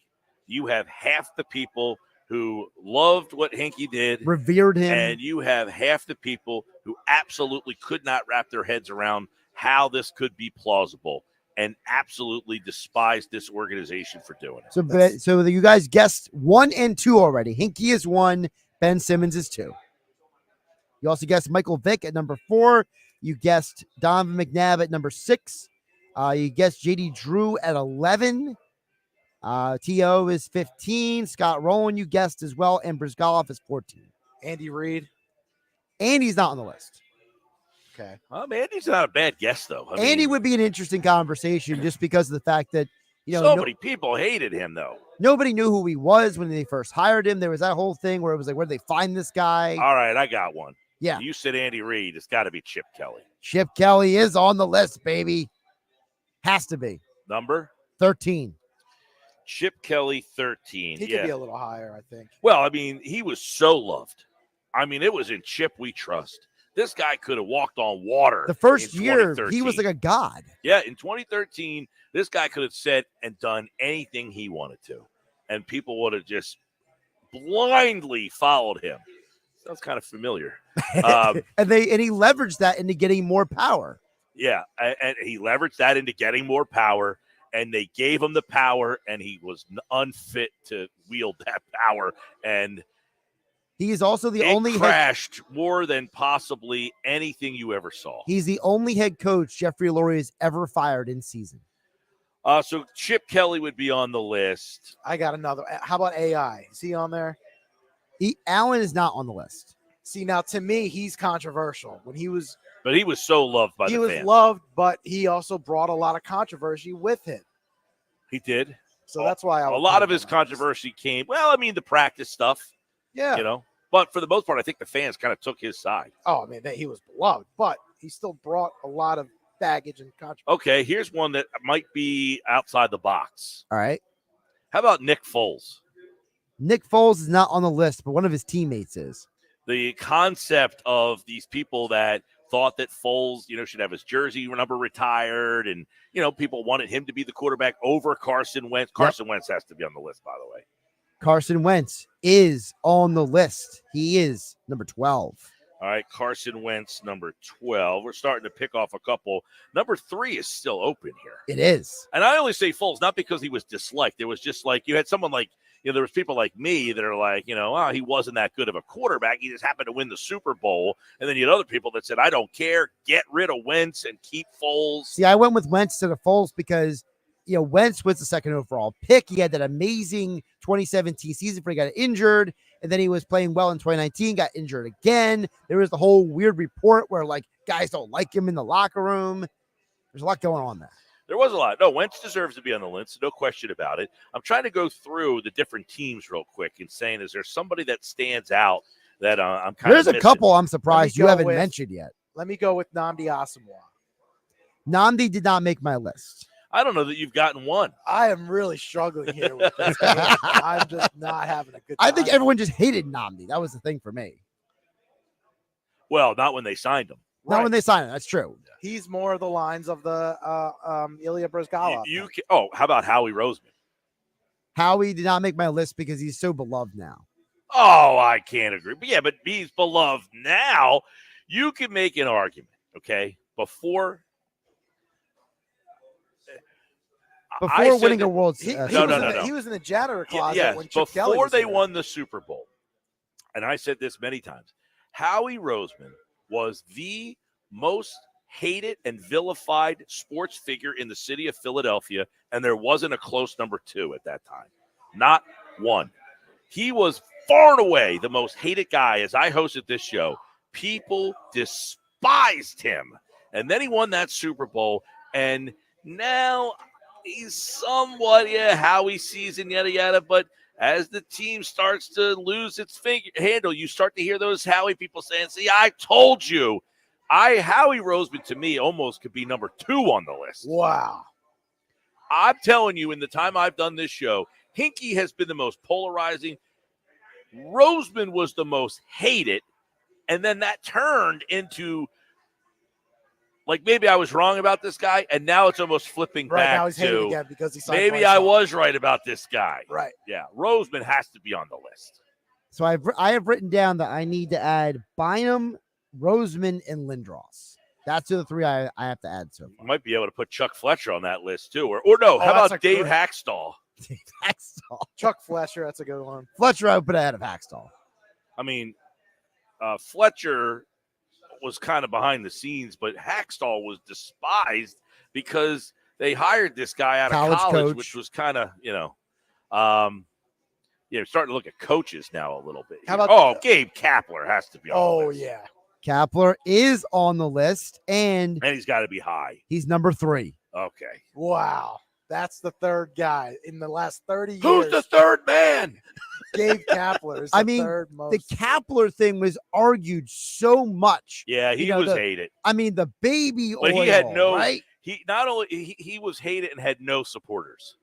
But he was also like this guy that like there were people who were like trying to like rationalize why did they hire this guy? He wasn't Remember? a bad hire, I don't think, in the sense that he went to San Francisco. He had success there. Well, he was He's just a good so base- he I was mean- just so outside the box for this market. He did not fit the Right. city at all. Right.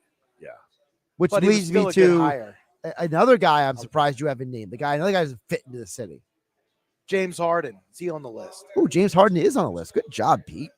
James Harden is number 17. Yeah, on the Harden list. belongs on the list, Trying I to think would of some say. more Although he was only recent here a guys. short time. What about Ruben Amaro Jr.? I did not have Ruben on the list. Man, but at the end of that Phillies run, the way he handled some of the trading and waiting and holding on to some of these guys, and then the way he traded Cliff Lee. I mean, when he traded Cliff Lee And traded for Roy Halladay on the same day. that whole thing, oh my God, I don't know that there was a day in the entire history of this show that I was more angry. His famous quote was "leaving the cupboard bare." Oh man, That was his, I that was remember his that. line. And I said over and over, I mean, he traded him for 4 tomato cans. How about Dominic Brown? He should be on that list.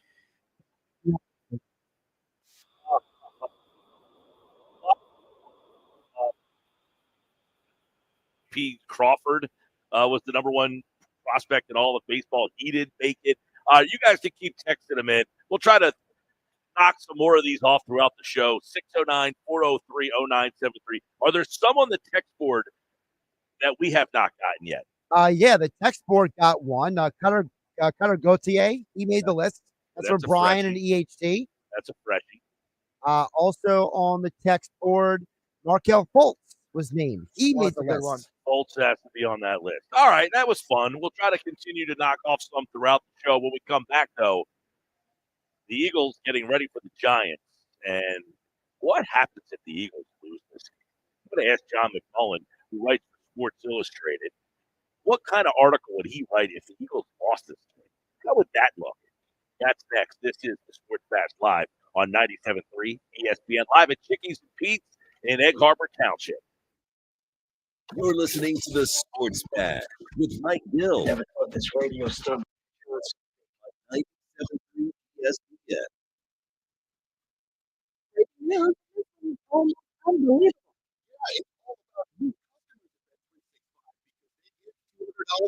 Bonus bets when they bet $5. And even better, bonus bets can be used on the spread, totals, and player props. There you have it. Bet $5 to get $200 in bonus bet and see why. It's never ordinary at Bet365. Gambling problem? Call 1-800-GAMBLER. 21 plus only. Must be physically located in New Jersey. Terms and conditions apply. Get in zone, AutoZone. Welcome to AutoZone. What are you working on today? So you've got an oil change coming up. You can go farther and save on full synthetic with our oil change special. Right now, you can get 5 quarts of Valvoline Advanced Full Synthetic with an STP Extended Life oil filter for just $35.99. Get the parts you need when you need them at AutoZone or AutoZone.com. Get in zone, AutoZone. Restrictions apply. Prescriptions require an online consultation with a healthcare provider who will determine if appropriate. Restrictions apply. See website for details and important safety information. Subscription required. Price varies based on product and subscription plan. Hi, I'm Dr. Peter Stahl, board-certified urologist and senior vice president of men's sexual health at HIMSS. In my 12 years of practice as a reproductive urologist, I've helped many guys with ED, and it has never been more convenient to treat than it is right now, thanks to HIMSS. It really wasn't easy before. You had to take time out of your day, come to a physical office, and see a specialist like me in person. Now, through HIMSS.com, you can get world-class sexual health care and a full range of treatment options for ED through a 100% online process. It starts with a free assessment from a medical provider licensed in your state who can determine if ED treatment is right for you. If prescribed, your medication is shipped to you for free. So don't wait. Join the hundreds of thousands of guys who've gotten help for their ED through HIMSS.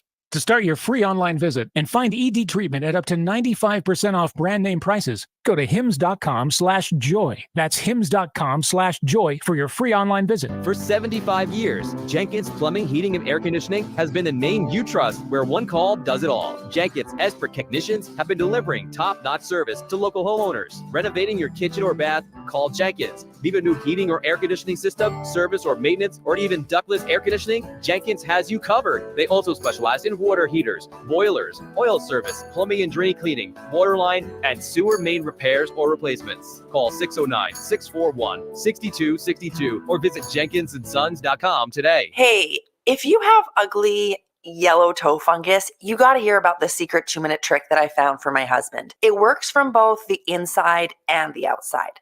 Thousands of people are using it to get rid of their toe fungus. You can check it out at crystalflesh.com. Jake started off with a small spot on his big toe, and then it spread and got really bad. His toes were nasty. It was so embarrassing. He was afraid to take his socks off. He hid his yellow and crumbly toes from everyone. He tried everything to get rid of it. Nothing helped. And then we found crystalflesh.com. It was the only thing that worked. In just a few weeks, his toes looked amazing. He's now walking around barefoot again. You guys need to try this. I'm telling you, this stuff is different. It's not sold in stores, but go check it out at crystalflesh.com. They'll even let you try it risk-free, so you have nothing to lose. But whatever you do, don't let it get worse. You don't have to live with this anymore. Go check it out now. Just click over to crystalflesh.com. Hi, it's Pete from Chicky and Pete's, the official sports bar of your Philadelphia Eagles, celebrating football season with special new menu items. The Kelsey Combo, created by number 62 himself, a handcrafted barbecue burger, world-famous crab fries, and an ice-cold garage beer. Our incredible jumbo soft pretzel, Chicky style, with a heaping skillet of our own in-house crab dip, and our delectable sweet heat wings, where a portion of the proceeds go to the A.J. Brown Foundation. Participating locations for a limited time. Chickies and Pete's. Hi, it's Pete from Chicky and Pete's, the official sports bar of your Philadelphia Eagles. Our new menu includes our boneless wing special every Monday. Buy a single order of our mouth-watering boneless wings and get a snack order of boneless wings free. Every Tuesday and Wednesday, it's buy one, get one free snows. Buy any number of delectable snow crab legs and get the same amount free. Plus the Kelsey Combo, tasty buffalo fried shrimp, seafood pasta in our famous Sicilian or red sauce. Participating locations for a limited time. Chickies and Pete's. It's the Sports Bash with Mike Gill. Keeping the fans entertained and happy. On 97.3 ESPN and the 97.3 ESPN free mobile app. This is the least prepared football team in the NFL. They've had 5 opening drives this season. They have 22 yards. You mean to tell me an offense that has Jalen Hurts and A.J. Brown, and Devontae Smith, and Dallas Goedert, one of the best offensive line in football, and Saquon Barkley, they got 22 yards? You guys know this, in my opinion at least. In the NFL, how you finish games is really about players. How you start games is really about coaching. Dan Orlovsky, the most unprepared team in the NFL. John McCullough, first 365, Sports Illustrated, joins us now. Is that over the top, or are we starting to come to terms that might be more accurate than we thought?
Huh. This is a lot. Yeah. Well, yeah. It's well.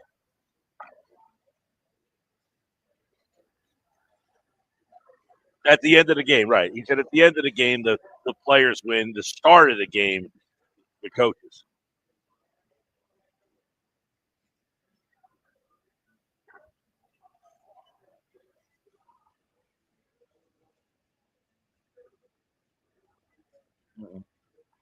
Well, I guess one of the listening to that bite, and then there was another bite that we aired a little earlier. That listening to some of the things there, I guess this to me, John, I wonder. It sounds like a chicken or the egg here. They're blaming the coaching staff. They're not prepared. One of them is about their play calling, that all this stuff. And it's the chicken or the egg here. Is it the play caller can't call the plays he wants because he doesn't have the guy to run the plays, or are they not calling plays? They're not creative enough, and that's why they're suffering.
Yeah, I mean, I think.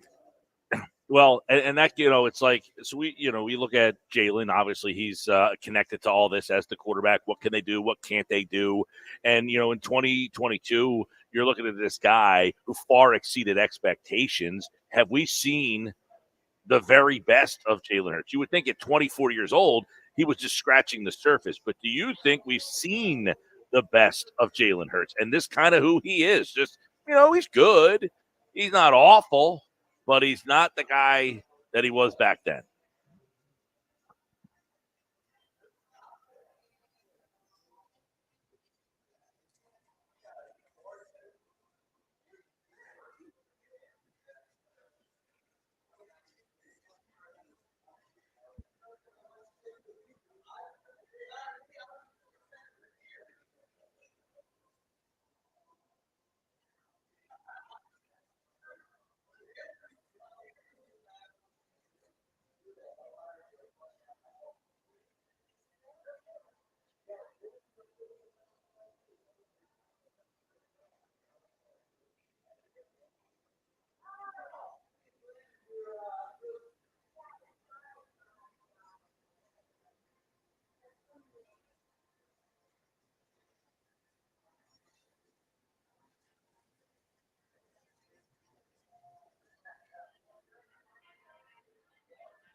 Well, I guess, and two things. One, they created the expectations, right? Nick getting the Super Bowl, Jalen becoming a star and signing that contract, that changed the expectations. So I don't feel bad about the expectations, or should we? Or you know what I'm saying? Like, those guys were part of the reason why you have a guy who took you to the Super Bowl. You have a guy who played his ass off in that Super Bowl. My expectations should be that guy was really flipping good, wasn't he?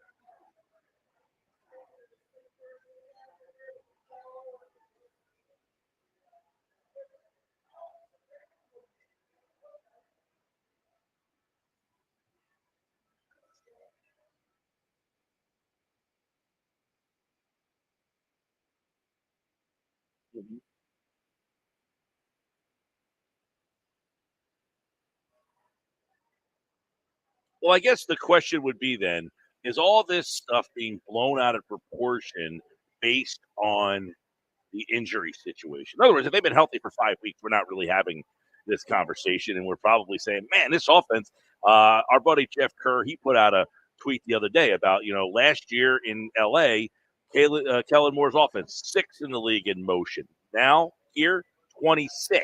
So obviously something doesn't look the same. Something doesn't look right. Is it health, or is it something bigger than that?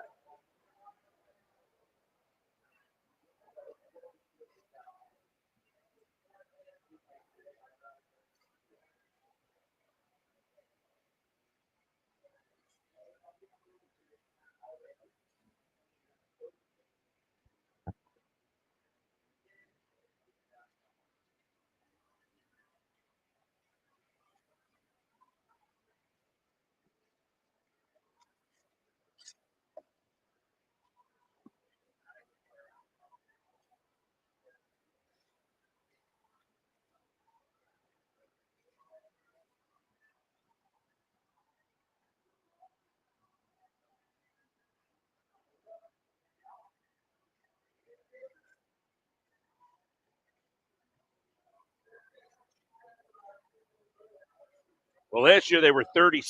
Last year they were 32nd. Now they're 26th.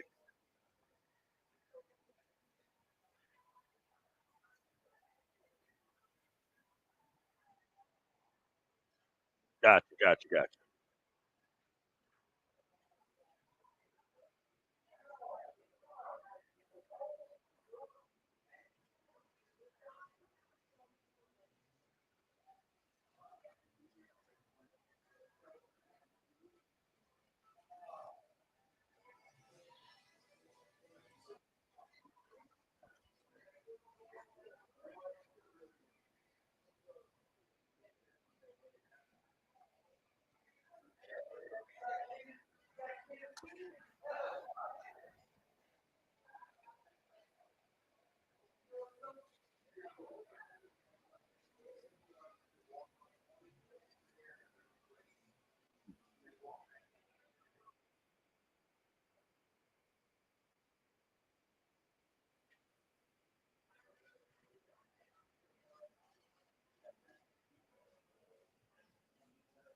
John McMullen, Birds 365 Sports Illustrated. That said, do we have we talked a little bit about this yesterday, but Lane Johnson said, look, this has been going on for 2 years now. Do we feel that this offense is growing and that it will be better, or is this just what it is? It's just a average offense?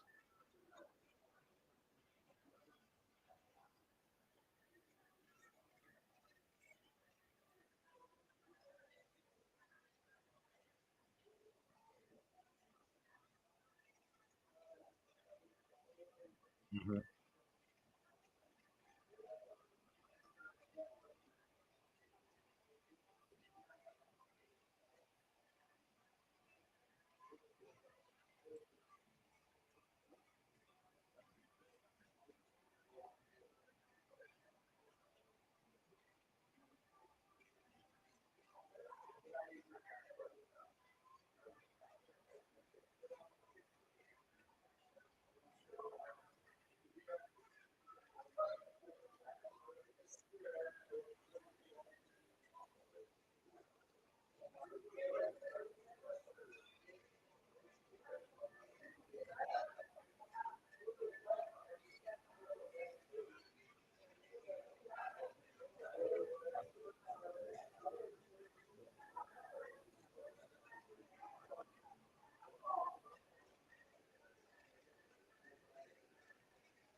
All right, John, I want to, you're around today, the last couple of days. Nick, yesterday, it seemed like the questions about him were kind of behind him. You're at practice, you're in the NovaCare. Do you get the sense that everything has kind of cooled off from that?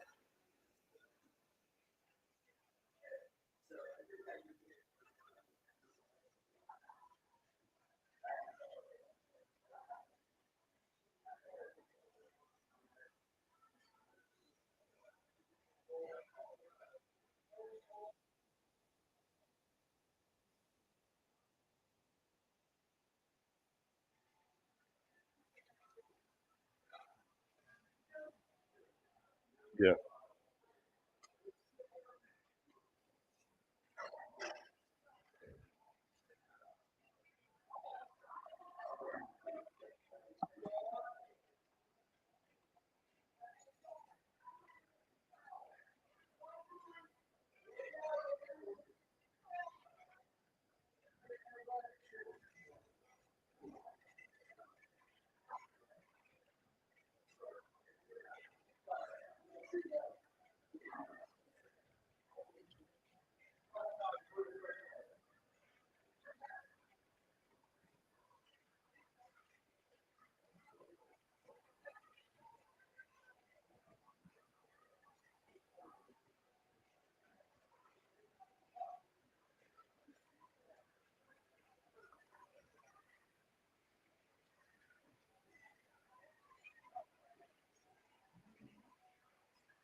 Yeah.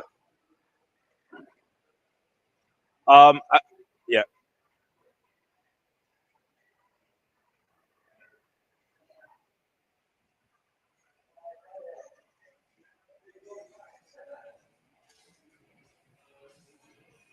All right, you have a big disconnect as we talk with the fans, where he says we won a game, and the fans are saying you didn't win by enough against a bad team. He's never going to win that. I will ask this: this is a Giants team. The whole Saquon thing, they're not a good football team. What's Monday like in that NovaCare complex if they don't win this game?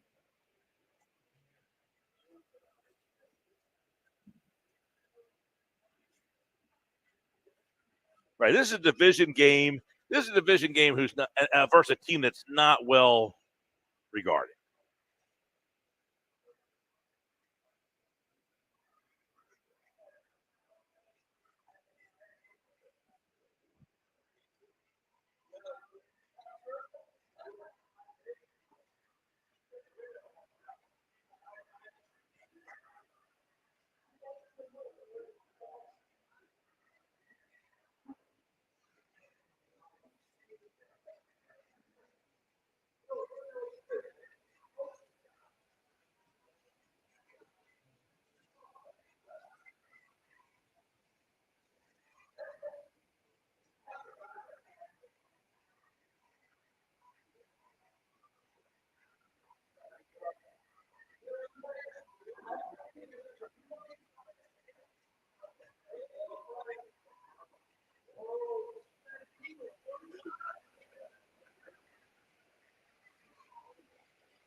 All right, John McMullen tomorrow morning, 8 a.m. on the Jacob Media YouTube channel. You can watch Birds 365 and his coverage of the Eagles at Sports Illustrated. And right here, we'll talk Eagles-Giants and get his thoughts on the matchup on the Sports Dash. All right, John, we'll talk to you tomorrow, pal. And John's brought to you, as always, by our friends over at Boardwalk Honda. Get a new pre-owned, shop their lineup of new pre-owned and certified pre-owned Hondas online. BoardwalkHonda.com brings you our Eagles report with John McMullen. Coming up in 10 minutes from now, football at 4, Andrew DeCecco. What are the matchups in this game that he's really looking at? You'll hear from him coming up at 4 o'clock today on the Sports Bash Live. We do have a lot of texts coming in from our conversation last hour on the most controversial players in the city of Philadelphia. Some names that have been texted in that we didn't really mention. Ed Wade, Matt Klintak. Remember him? Oh, Matt Klintak. That's a good one. Saw those names coming across the Andy McPhail. He was part of that regime. Yeah, Andy McPhail, Ed Wade. Ed Wade was hated for a while there as the GM of the Phillies. All right, Sports Bash Live, 97.3 ESPN, the 97.3 ESPN free mobile app, streaming live video on the X platform and on YouTube at Mike Gill Show. Follow me there, subscribe there, and watch the show live. Of course, coming up next, it's football at 4. Knicks Nuggets next hour. This hour of the show, live from Chickies and Pete's in Egg Harbor Township, was brought to you by Broadlee's Plumbing, Heating, and Air Conditioning, your trusted source for heating, plumbing, service, and installation. Online, broadlees.net. The playoffs continue on ESPN Radio. Into the second deck for Shohei Ohtani. The Dodgers respond, winning Game 3 in New York and retake the series lead 2-1. Now, how will the Mets respond?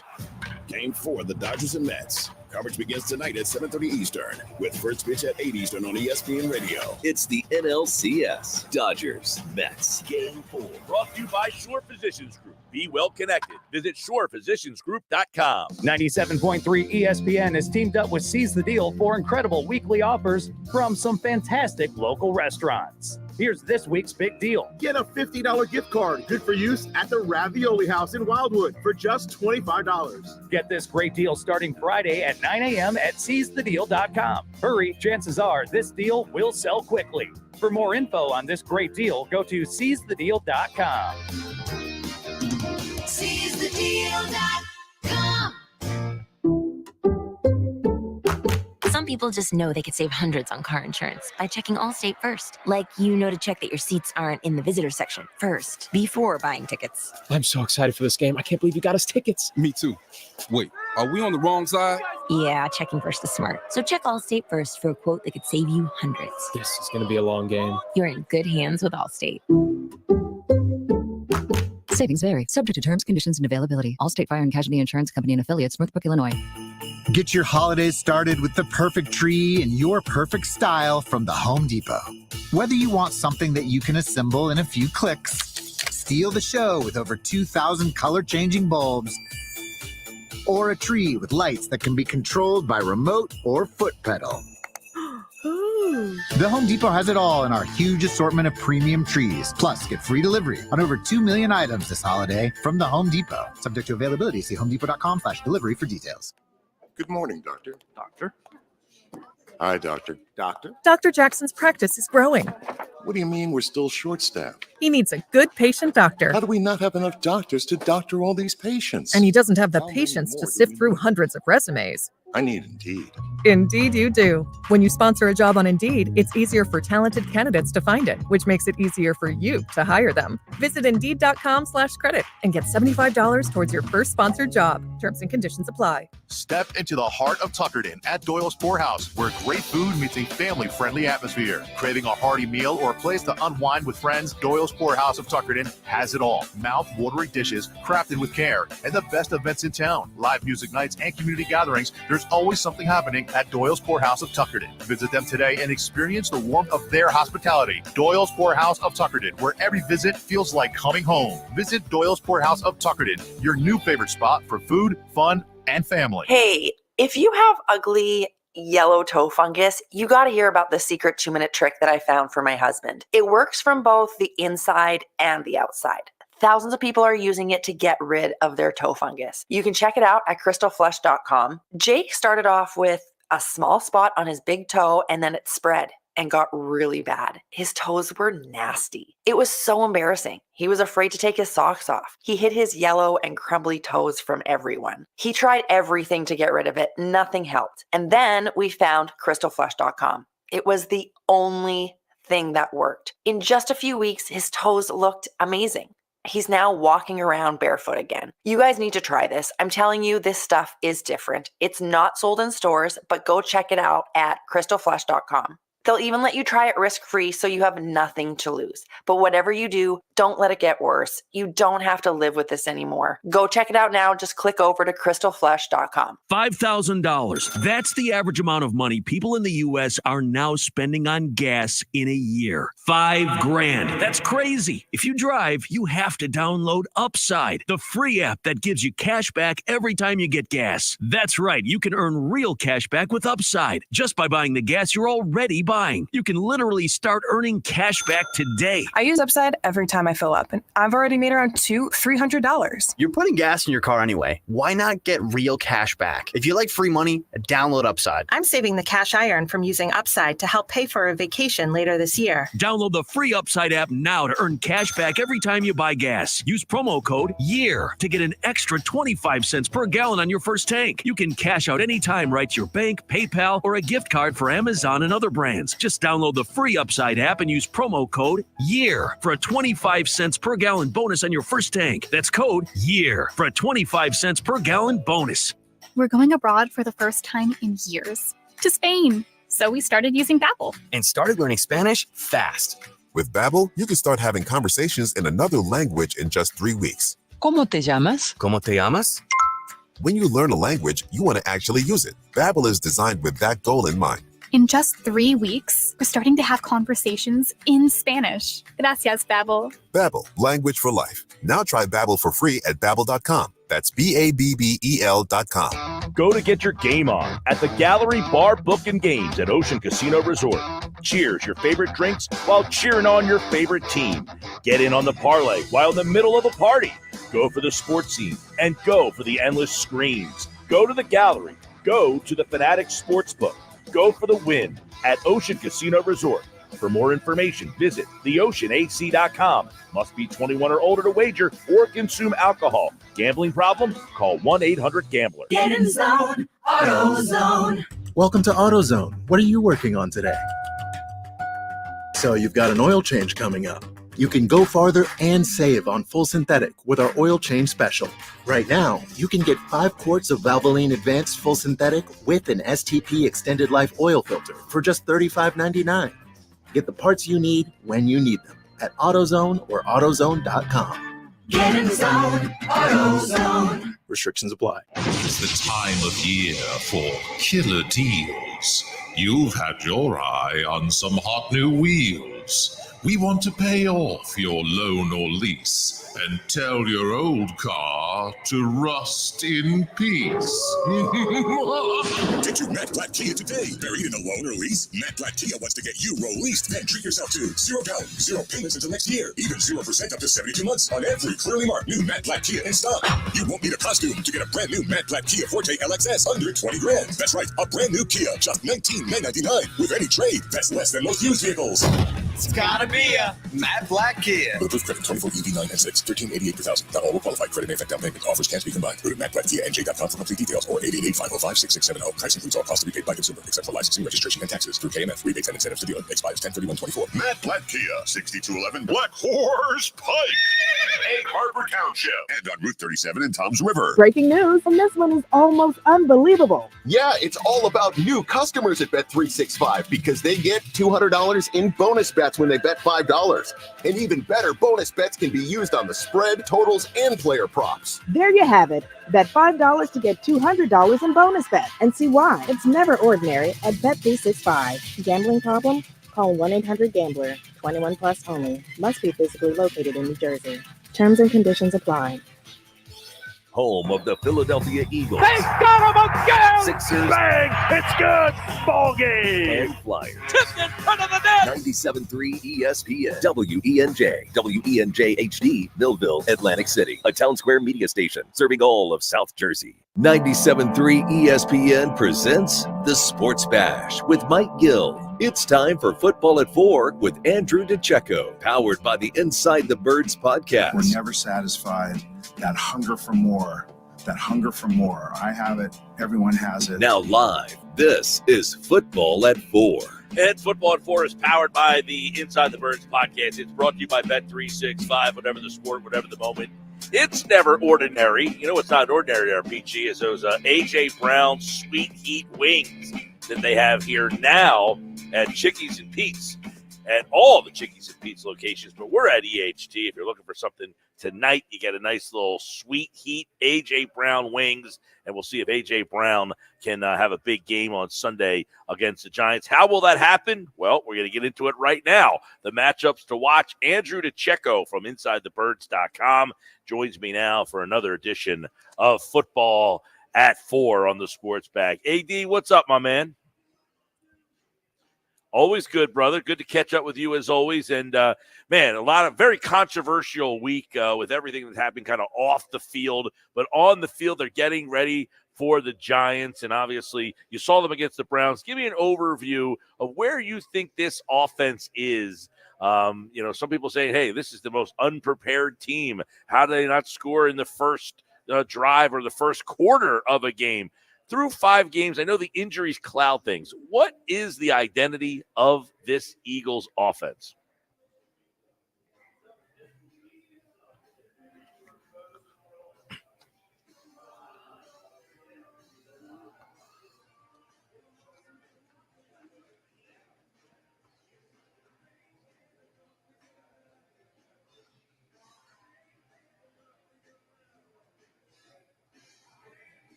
Yeah, this is a team that has all these dynamic weapons, and, of course, they've been hurt, and you haven't been able to see it. A lot of people asking the question, Andrew, you've been around the team since training camp all the way through. You've seen the last couple of years.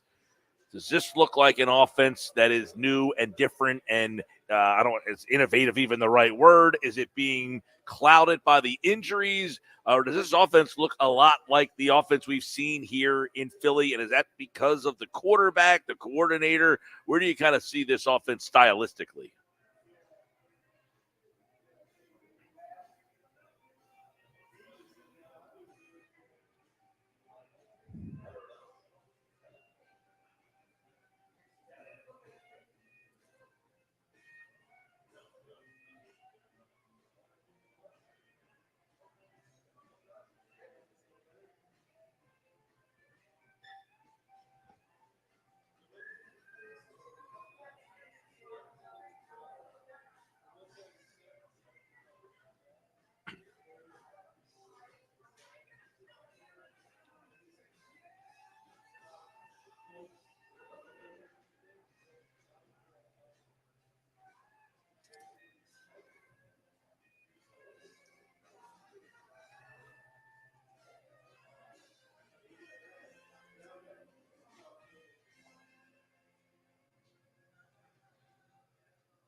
Andrew, this is a Giants team that allows 5.3 yards per rush this season.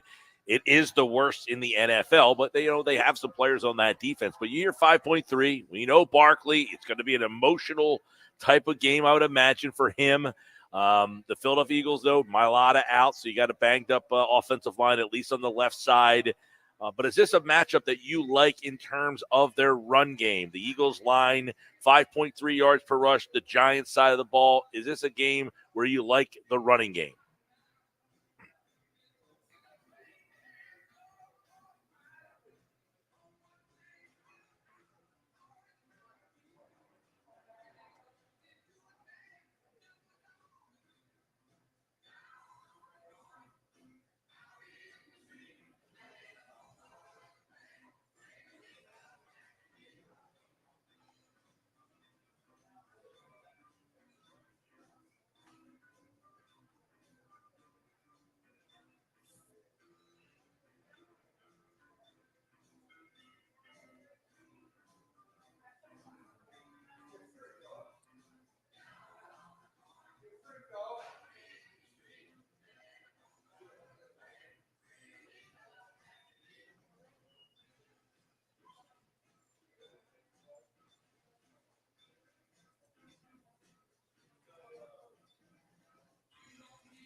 Now, we hear a lot about the Giants defense. Dexter Lawrence, Brian Burns. They got some good players over there. It's a good defense. 17 points they gave up last week to a Cincinnati team that, much like the Eagles, is frustrating. They got a lot of talent offensively, but really haven't put it together. But they are allowing 71% completions this season. That's the third worst in the NFL.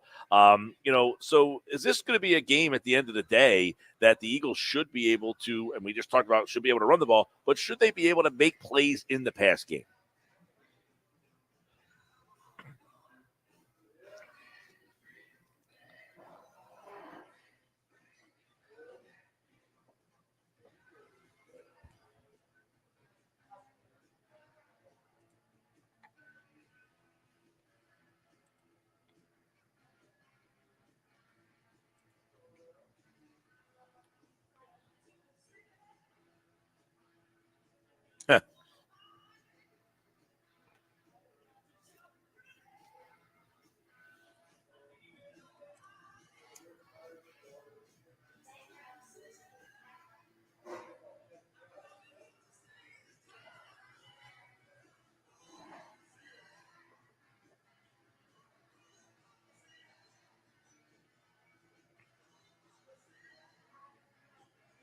Yeah, by the way, the Giants, as Andrew hinted at, they can rush the passer. 26 sacks.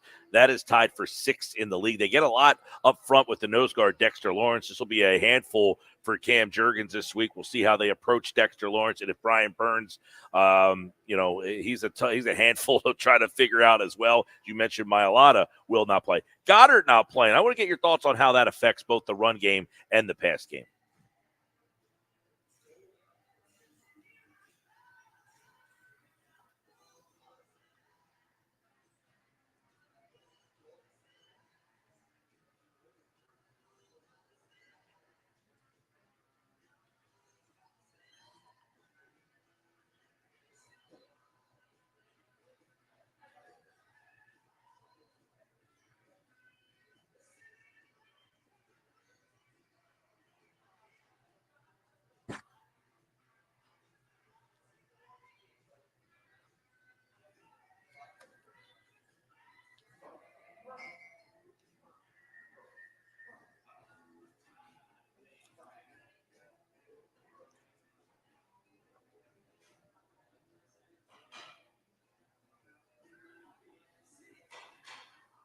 Yeah. All right, give me your thoughts on how the Eagles, the Giants struggle to score, obviously, and last week, no Neighbors, no Singletary, but they both should be back. Neighbors probably will be. We'll see about Devin, but Neighbors, 35 catches, first 4 games. He is participating in non-contact drills for the second straight day. We'll see if he ends up playing here, but he is a handful, man. I loved him in the draft. I think you liked him a lot in the draft. How the Eagles secondary matches up with Wan'Dale Robinson and Malik Neighbors.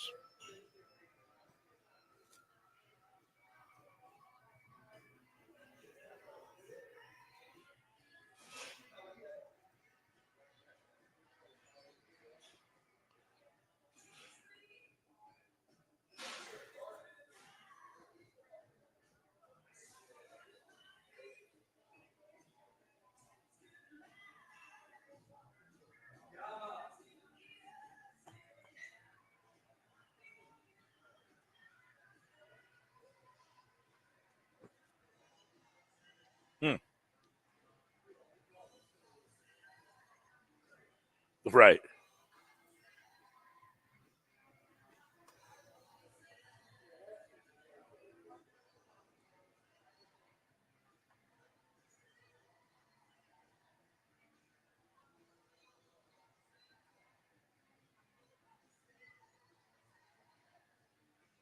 Yeah, and he had his first interception kind of was that a pass defense by Chauncey Gardner-Johnson? Does he get credit for a PD on that?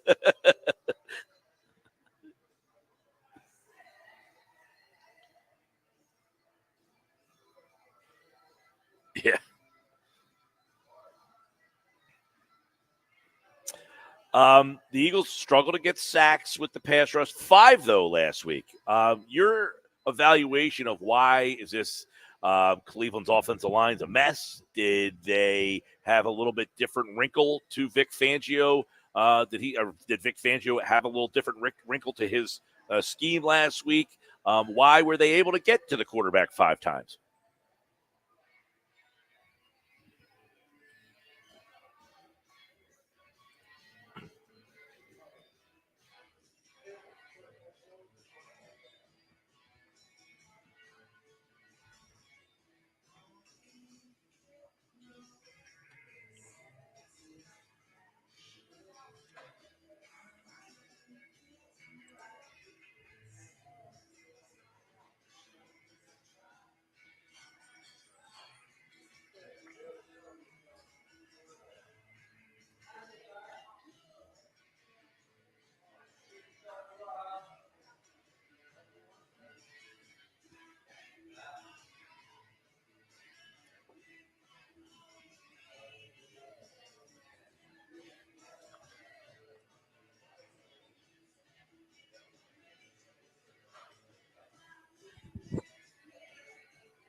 I know you wrote about Moro and Jomo over at InsideTheBirds.com. It was a really good article for the people out there. You know, I had mentioned that he was a guy who kind of stood out to me on the defense, and you're wondering, does he earn more? He's got more playing time. Does he get even more playing time? Is he at the level where you're saying, you know, they got to find more ways to get him on, or do you like the way they're using him now?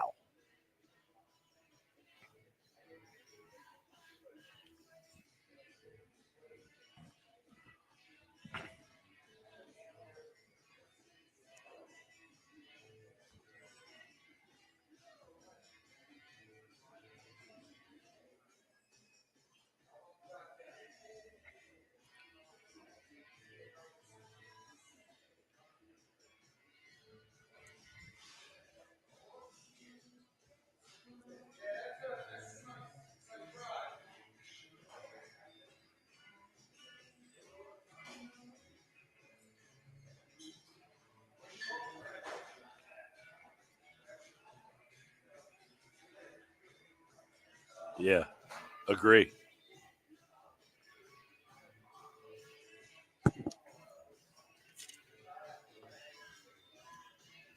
Andrew DeCecco, they're not going to have Andrew Thomas, but this isn't the Giants line has been awful the last couple of years, but they are at least competitive now. Like, this is not the same. The Eagles are not walking into the same offensive line that the Giants have had in the previous couple of regimes here. This offensive line is somewhat capable, but losing Thomas is going to change the dynamics of this matchup.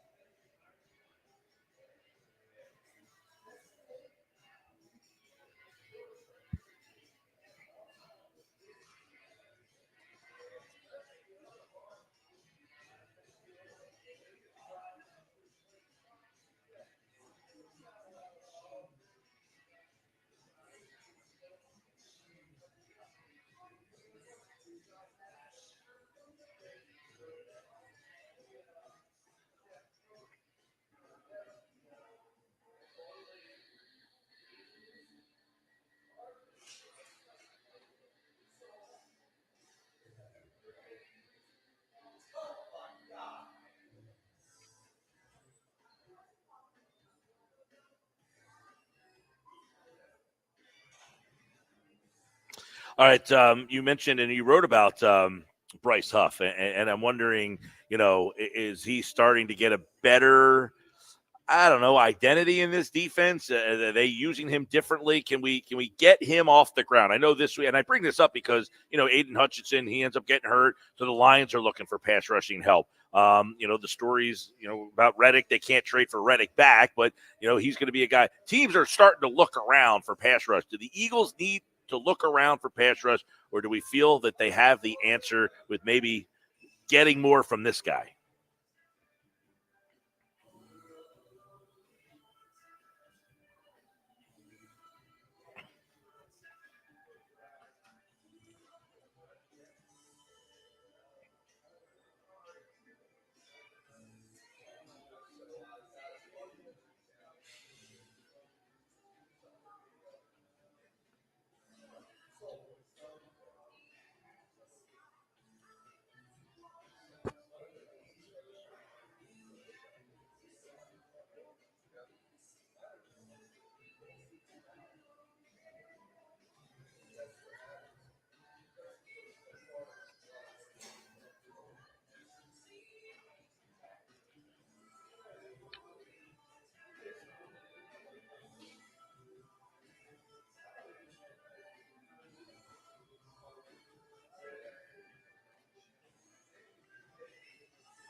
Right.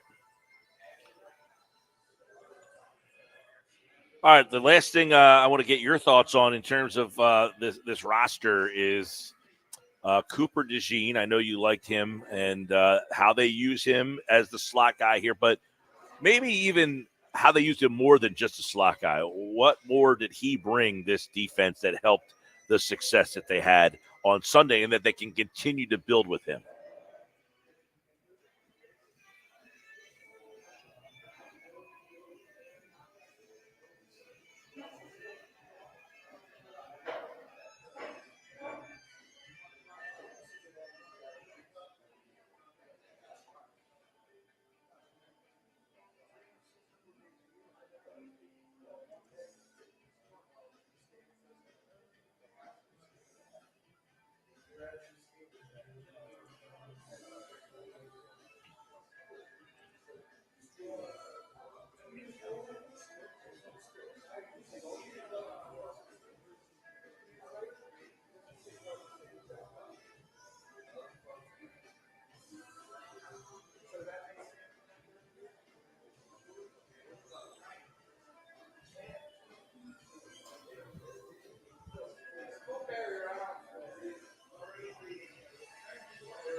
All right, we'll get your last thoughts on the game in terms of the Giant offense. You just talked about Neighbors and Robinson, but overall, if you're the Eagles defense, Vic Fangio, what is your game plan? What are you trying to? What worries you the most about the Giants offense?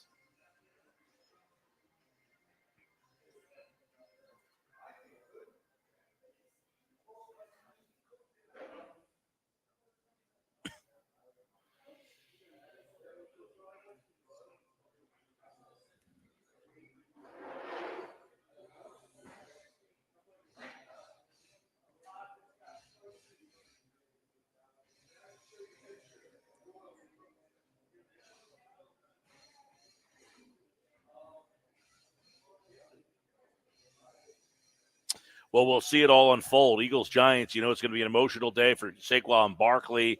And obviously, the Eagles need this one. You can't have a win and then follow it up with a loss against a team like the Giants if you want to start feeling like you're going in the right direction. And, of course, we'll be continuing to preview it all. And next week, we'll review it all right here on Football at 4. Andrew DeCecco from InsideTheBirds.com. All right, buddy, we'll catch up with you next week. All right, Andrew, of course, is brought to you by Bet365. Whatever the sport, whatever the moment, it's never ordinary at Bet365. Cow ice cream is a year-round thing at Jersey Cow. It's right up the road at Northfield and over the bridge in Brigantine. They're open from noon to 10 year-round, Northfield and Brigantine. Jersey Cow, a great place for the family to hang out and eat ice cream. Great night for ice cream. Beautiful day down the shore. Supposed to be in the 70s next week, PG. I know that. A little cold this week, but next week. Yeah, it was a little nippy last night. Last 2 nights been a little cold. But coming up, Nick's Nuggets. The Nuggets are back. I think I should get some wings/nuggets right at that bar right now. You go with those A.J. Browns? I think so. A.J. Brown's Sweet Heat Wings right here at Chickies and Pete's, which, by the way, starting to fill back up. We got here today, everything was taken.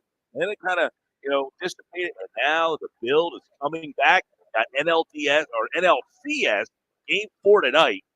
I got thoughts on this baseball, by the way. This Yankees team, and they had the easiest path to a World Series you've ever seen in your life. That Guardians team stinks. I mean, what in the world? That American League playoff was just poor. You believe so? Oh, come on. You watch any of those games. I mean, there's not one guy other than Ramirez in the Guardians lineup that worries you. The one guy who dropped a pop-up that allowed a run the other night. Guardians team, just not good. So this series is a good one, though. The Mets and the Dodgers. I know last night was not a great night for the Mets. I think tonight you got Quintana. The pitching for the Dodgers, I think, might make this thing go 7. I'm surprised that you had that whole shutout streak going for the Dodgers. They have no starting pitching. It's been unbelievable. So that game tonight right here at Chickies and Pete's, followed by the Flyers and the Kraken, and you can hear both those games on 97.3 ESPN. But when we come back, it's another edition of Nick's Nuggets. Nick Earnshaw is back here on the Sports Bash. You're listening to the Sports Bash with Mike Gill. And if you're not down with that, we got 2 words for you. On 97.3 ESPN and the 97.3 ESPN free mobile app. Academy Award nominee Chaz Palminteri brings his original one-man show, A Bronx Tale, to Ovation Hall and Ocean Casino Resort Friday, April 11th. Experience this critically acclaimed one-man show that will take you back to the Bronx in the 1960s. A Bronx Tale, written and performed by Chaz Palminteri. Friday, April 11th at Ovation Hall and Ocean Casino Resort. Tickets go on sale Friday, October 18th at 10 a.m. Visit oceanac.com. That's oceanac.com. A Gain Scent Bead story. Jim was at the laundromat when he heard his ear said, "Maraca, senor," but his nose said, "Hey, freshest scent ever." Following his nose, Jim found a man pouring a bottle of Gain Scent Beads into the washer. The scent, the freshness. Jim blurted, "Sir, your scent Maraca smell amazing." Actually, Jim, most noses call them Gain Scent Beads. Try Gain Scent Beads. Way fresher than detergent alone. Get in zone, AutoZone. Welcome to AutoZone. What are you working on today? So you've got an oil change coming up. You can go farther and save on full synthetic with our oil change special. Right now, you can get 5 quarts of Valvoline Advanced Full Synthetic with an STP Extended Life oil filter for just $35.99. Get the parts you need when you need them at AutoZone or AutoZone.com. Get in zone, AutoZone. Restrictions apply. Your business needs a network it can count on. Power's out. Comcast Business has you covered with Wi-Fi backup to help keep your business up and running, even when your power goes out. Everybody in the warehouse good? Lights are out, but the Wi-Fi's up. Let's power on. It's from the company with 99.9% network reliability. Break room, you good? Can't microwave my burrito, but Wi-Fi's fine. Let's power on. Power on with the leader in connectivity, Comcast Business, powering possibilities. Keep your business connected with Comcast Business Internet and Wi-Fi backup, or get started with reliable internet for $59.99 a month for 12 months with a 2-year agreement. Plus, ask how to get up to a $500 prepaid card on a qualifying gig bundle. Don't wait. Call or go online today. Ends 11/17/24. Restrictions apply. New customers only with 150 megabit per second internet. EcoBill and autopay required. Equipment, taxes, and fees extra and subject to change. It's common knowledge that after age 30, our metabolism changes. We have less energy and gain weight easier. There's a way to feel better, not in years or months, but sometimes in just days. I'm Chuck Norris. I tried everything. Working with the team of health experts, we came up with Morning Kick. Morning Kick is a revolutionary new formula that combines all my favorite supplements into one daily drink. Morning Kick has probiotics to help you lose weight, prebiotics for digestion, superfoods for muscles and joints, and powerful anti-aging supplements. It'll help you feel youthful, energized, and helps manage stress. I look and feel better than I have in years. Go to roundhouseprovisions.com, use code SUPPORT, or text SUPPORT to 511-511 and claim 40% off. roundhouseprovisions.com, code SUPPORT. Every purchase comes with our 90-day money-back guarantee. You could be feeling these changes within just a couple of days. Text SUPPORT to 511-511. These statements have not been evaluated by the FDA. This product is not intended to diagnose, treat, cure, or prevent any disease. Tax fees may apply. The time for holiday hosting is upon us, so make your second bathroom second to none with HomeDepot.com's best savings of the season. Right now, enjoy up to 40% off select online bath. Find the latest on-trend styles of vanities, faucets, showers, tubs, toilets, and more. All at prices that will let your budget relax right along with you and your beautifully renovated bath. Get up to 40% off select online bath plus free delivery at the Home Depot. Subject to availability, see HomeDepot.com/delivery for details. This is the Town Square, New Jersey Info and Weather Network. Progressive Insurance presents the Sports Flash on 97.3 ESPN. NFL, the Eagles will be in MetLife Stadium on Sunday to take on the Giants. Philadelphia coming off a win at home against Cleveland. They sit at 3-2. The Giants are 2-3, and New York only averaging 16 points per game. Saquon Barkley, fourth in the NFL in rushing, will go up against his former team. Catch all the action starting at noon Sunday right here on 97.3 ESPN. NHL, the Flyers will be in Seattle tonight, taking on the Kraken, wrapping up their 4-game road trip to start the season. Philadelphia coming off a 4-3 loss Tuesday to Edmonton. 97.3 ESPN has that one for you immediately after our coverage of Thursday Night Football between the New Orleans Saints and the Denver Broncos. NBA, the Sixers will wrap up their preseason schedule Friday night in Orlando against the Magic. Philadelphia beat Brooklyn on Wednesday, 117-95. Kelly Oubre with 18 points. I'm Tony Desiri, and that's your Sports Flash on 97.3 ESPN.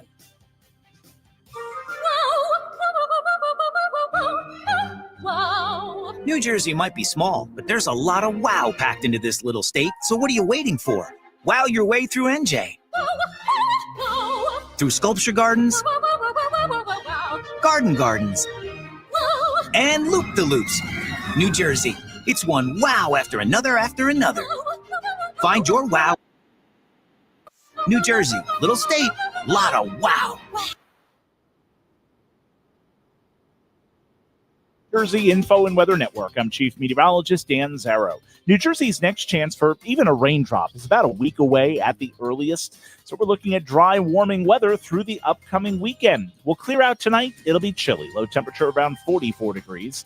The warm-up kicks in tomorrow with sunny skies and a high of 68. Saturday looks great, sunny and dry, high of 70, sunshine and 73 on Sunday. Get weather 24/7 wherever you are. Download our free mobile app today. 97.3 ESPN has teamed up with Seize the Deal for incredible weekly offers from some fantastic local restaurants. Here's this week's big deal. Get a $50 gift card, good for use at the Ravioli House in Wildwood for just $25. Get this great deal starting Friday at 9 a.m. at seizethedeal.com. Hurry, chances are this deal will sell quickly. For more info on this great deal, go to seizethedeal.com. SeizeTheDeal.com. You're listening to the Sports Bash with Mike Gill. And it just keeps getting better. On 97.3 ESPN and the 97.3 ESPN free mobile app. Hanging out at Chickies and Pete's here in Egg Harbor Township on a Thursday. You can stop out and watch the NLCS Mets and Dodgers tonight, followed by the Flyers. Thursday Night Football, too. I almost forgot Thursday Night Football game. I got my Bet365 play of the day. I gave you a winner yesterday. I watched some of that game last night there, Josh. UTEP was a dog against FIU. They won the game last night against FIU. That was an outright winner I gave you last night here on the Bet365 play of the day. Nick Earnshaw and the Nuggets are brought to you by the Fanatic Sportsbook at the Gallery Bar, booking games at Ocean Casino Resort in Atlantic City. And he stops by for another edition of Nick's Nuggets here on the Sports Bench. All right, what kind of pack of nuggets we got today? Oh, we have a pack of nuggets we got to get to today. No doubt about it. And we got to start with Josh. We got to address Josh's list from today, Mike, a little bit. I know you guys have been going through it. Yeah, anytime I put Josh in charge of something and the list comes back, I know there's going to be a lot of disagreements on that list. The controversy is the list. It is. I remember we filled in for you over the summer, and we went back and forth on a top 10 list as well. So I got to address Josh's list here. No Andy Reid. Nugget number one. The fact Andy Reid is not on this list is diabolically a problem. Okay, because there's every answer Pete G gave was not on that list. I know. I was listening in around that time, and no Andy Reid. Josh, we got to figure that out. Andy Reid is one of the most controversial figures in Philly sports history, especially over the last 20 years. A lot of people love him. There's a lot of people that can't stand Andy Reid. He's gone on to have massive success in Kansas City with Patrick Mahomes, etc. But because he didn't win the Super Bowl, Andy Reid is a figure that's still controversial to this day with Philly fans. No doubt about it. I would have to agree that Reid belongs on the list. He was, right now, you could arguably say, okay, that he is the greatest coach in the history of the NFL. Okay, you can make that argument. Okay, if you like Belichick, fine. If you want to go with somebody else, but you could say Andy Reid has to be in the conversation. And there was a time here where Eagles fans despised this man so much. You know, the clock management, all of that stuff. They did not like this guy, even though the team won at the highest levels other than the Super Bowl. Reid has to be on the list. I would agree. Yeah, I think he's got to be on the list somewhere. I'd probably have to put him at least in the top 10. Well, I don't know who his number 5 is. We got the top 4. Sam Hinkie, Ben Simmons, Gabe Kapler, Michael Vick is McNabb, number 4. McNabb. No, McNabb was number 6. We didn't get number 5. I can make a strong argument that Reid belongs on that list ahead of Vick. Why? Reid is one of the guys that signed off on Vick getting here. He was the frankly, person, yeah, he was instrumental in Vick even being signed by the team. So if you're going to say Vick's on the list, by proxy, you almost have to have the guy who signed off on it. And Roseman, I forget where he had Roseman on the list. I think Roseman has to be higher on the list. Was Roseman on the list? Roseman wasn't on the list. Roseman, you can make an argument that belongs at number 2 behind Hinkie. Yeah, I think Roseman, because Roseman, it was a controversial figure. And when things seem to go wrong here, he gets a lot of flack, especially for the way he's drafted throughout his career. The draft has really had people not liking Howie Roseman at the most part, but Sam Hinkie on the list, that's a big one. That he was very controversial. Well, Hinkie's number 1 far and away for me. Roseman, I would say Roseman for me is probably number 2. And I said on this show, this was right around when Roseman got sent, you know, when he – man, what year was it when he was really getting hammered? I said he's the most hated sports figure in Philadelphia, and there was no number 2 that was even close. And that was for multiple years. I mean, his drafting, he had some bad drafts there. The team, well, we had this whole story. We didn't know who was drafting. Roseman is way on the definitely. I'm saying I don't know who else is on his list. I got to hear the rest of these things. Hinkie's number 1. I could say Roseman, of the names we've given so far, Roseman would be number 2.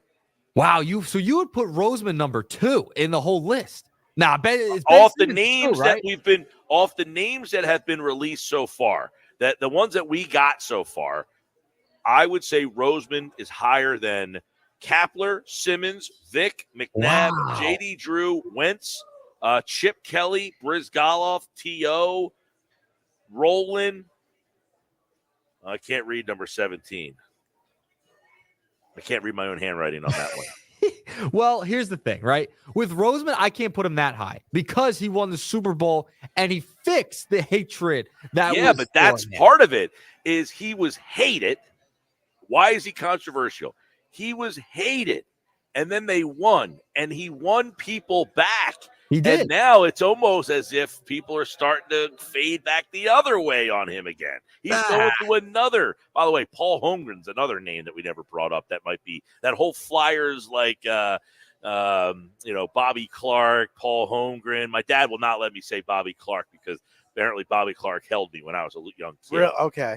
Yeah. See, you can't say Bobby Clark. Bobby Clark's not allowed to be on the list. He can't be controversial. Whole Flyers regime of like the Philadelphia Liars. that whole Flyers regime. But yeah, to me, Roseman, in the history of doing this show, Hinkie has been the most polarizing. Roseman the most hated. Okay. So I'm not going to give away any because I did look at the list earlier, but I think there's two names that needed to be added to this list that I want to bring up that are not on the list. Well, Roseman's one. Well, yeah, Roseman. Yeah, I think Roseman should be on there. But here's two Phillies for you. Odubel Herrera and Jonathan Papelbon should be added to this list. PG, putting them on your list? Yeah, I'll go Papelbon. Odubel, he was too insignificant for me to even. Yeah, but he had the whole thing, where he got suspended for the whole year. That's true. Yeah, the suspension, right? But you also keep in mind they had to keep him, and then they brought him back because he signed that contract. Yeah. I think those two need to be added. Papelbon, because he thought he was going to come here, he thought he was going to win. Then he started to have a little bit of a lip, and you still hear him to this day go on podcasts. He brings up the Phillies, etc. And then he goes to the Nationals. He punches Bryce Harper in the face. So, I mean, he's a controversial guy. I mean, in Phillies. No, he still leads the Phillies in saves. That's crazy. He's got that going for him. That's crazy to think. Billy Wagner, Jose Mesa, they were on the list for a while. They're not controversial, but as the save leaders there. Yeah, I mean, you go through, you figure the from 12 to, really 22, that 10-year period there, the Phillies were kind of irrelevant. But you had Matt Klentak, he was the guy, Andy McPhail, people couldn't stand him. But they were so insignificant as a franchise at that time. Brett Brown. We didn't bring Brett Brown up. I wonder if he made the list because Brett Brown was, he was hired to lose essentially, and then he stayed on, and the team got good, and then there was a lot of debate on, hey, he was hired to be the guy to run the process, not to coach the team when they got good, and they kept him on for a couple years. He won like 50 games twice. You could probably say Brett Brown deserves to be on that list. I mean. Brett Brown is on the list, by the way. There it is. There you go. Got number 5. Where was he? Was he number 5? Number 5. Yes, he was. Wow, I think that's pretty a little high. That's high. Yeah, I would say that's high. I mean, he was a liked guy. People just didn't think he was a good coach. No. Then, he was there for all the losing seasons. Doc Rivers. Doc Rivers should be Doc Rivers. Is Doc I would say on the Doc list? Rivers. I would say Doc Rivers needs to be almost higher than Brett Brown. Is Doc on the list, Josh? Doc is not on the list. And I disagree with about him being higher than Brett Brown because Brett Brown there was such a strong contingent of people who hated him. They hated his accent. They hated the way he talked about, the culture and the environment. Like that dude, people treated him like he was like the biggest doofus in the world.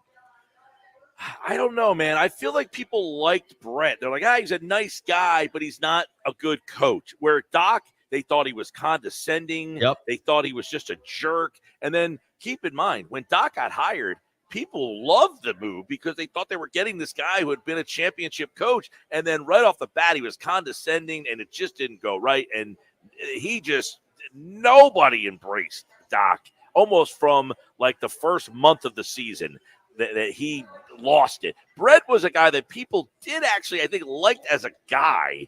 They just were like, it's like the nice guy who, like, he was supposed to be hired to go through the losing. You weren't supposed to keep him on. So I think the expectations for Doc were higher, and therefore he was disliked more. Yeah, people got sick and tired of Doc really fast. Oh, man. The scheduled loss comment. I mean, so many throwing guys under the bus in the playoffs. I mean, there were so many things. The fact he wouldn't change up the lineups, he wouldn't play young players. I mean, there's so many frustrating things from Doc Rivers. It was a short term, but he was controversial. He was very controversial. Absolutely. So, I would add Joe Girardi in that realm. He's another guy. Girardi was here for a short time. He was here during the COVID time. Yeah, I don't know. It was his more. I don't know if his was as significant though, because he wasn't here long enough. Doc was here long enough, and he went on playoff runs with this team. They failed. I will say Girardi was also brought in after Kapler, and people hated Kapler, and they thought Girardi, who had a World Series, was the guy. He was the guy that was finally going to get this team to the playoffs. He had won the World Series, and he was a baseball guy. He wasn't going to use analytics, and then he got here, and the team completely floundered, and he was kind of a prickly guy at times with the media as well, and then he was here during COVID, so that was a little weird thing, but I wouldn't say that Girardi is. I mean, you could have expanded the list of Girardi, but I mean, should he have been on over? I don't know some of the guys who are on. Like, I don't know who 21 and 20 are. I don't know who's at the back end. But Andrew Bynum was a guy that we said earlier that was not on the list. That I think Bynum, that whole thing was a fiasco. Yeah, I mean, he comes here, doesn't play a game. They have the whole big press conference. I mean, down in Center City. Oh, that's right. They were at the Constitution Center. Where the debate was this year. You forget this, too. Like, we're down here. The Sixers played a game at Boardwalk Hall down here, and it was like they had Bynum, and they're going to play it down here. In fact, I wouldn't be, see if the Sixers come back down here sometime and play at Boardwalk Hall. That would be awesome to see if we can get another game down here. But at that time, they played here. If you remember, they played at Boardwalk Hall, and Bynum was here, and he showed up that night and never played. He just never played a game for this team. He went bowling, though. He did go bowling. That's essentially his mark in Philadelphia, going bowling as a 76. All right, let's move along. I got to move along to another list. Today's like the day of list. Josh comes out with a great list on 97.3 ESPN.com, and now we got ESPN's top 100 NBA players, Mike and Pete, this year. And Joel Embiid is ranked in the top 10. He is ranked number 8 on the top 100 list. I think it's a little low and a little disrespectful. Embiid, I mean, MVP type level player, and the reasoning he's that low is obviously because of the injuries. I would still put him a little higher than that. So the list goes number 1, Nikola Jokic, Luka Doncic 2, Giannis Antetokounmpo 3, Shai Gilgeous-Alexander 4, Jason Tatum 5, Stephen Curry 6, LeBron James 7, Joel Embiid 8, KD 9, and Anthony Edwards 10. Reaction for that name. I don't have a big problem. I think the injuries are fair. I mean, those other guys have been a little bit more durable than him. For him to be ahead of Kevin Durant, I think is a pretty big accolade right there. I mean, I'm surprised you got Kevin Durant behind him. But I guess that says that his injuries have been a little bit of an issue there. You put Ant Edwards there in the top 10. So I like the fact that he made it.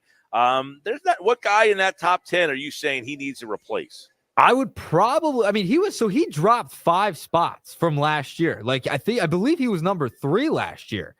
So he has dropped significantly in the top 10. I would probably put him over LeBron and Steph right now. I mean, the MVP level season during the regular season. It's the problem. It's just the injuries at this point. But talent level, I'd put him right up there. Maybe even over talent-wise, yeah. Like those guys, talent-wise, those guys are all very it's do you like shooters or do you like big men? It's like one half a dozen, one or the other. But his availability, I think, is fair to drop him. Steph Curry, even at this age, he's playing every night. He is. LeBron James at this age, he's in his 40s now. He's playing every night.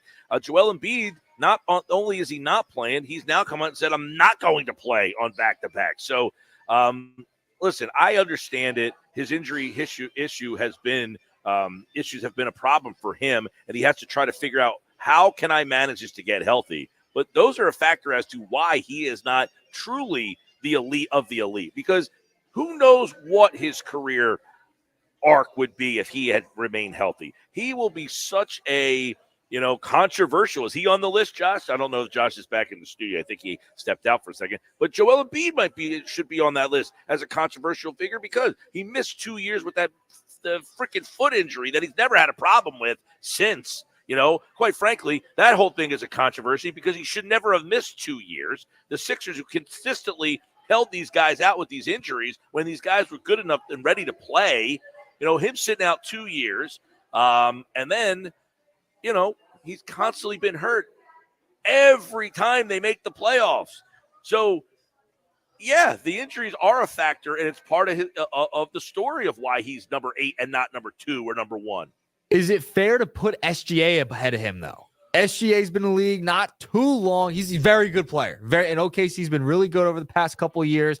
I don't know if I can put SGA in the top 5 right now. He's the best player on the best team in the West last year. I know they didn't win the championship. They were the number 1 seed. They were the number 1 seed. So, I mean, when you get the best player on the best team, it's hard to say no. I mean, the guy, I feel like because he was in Oklahoma City, he had 2 or 3 really good years before that just didn't get the attention.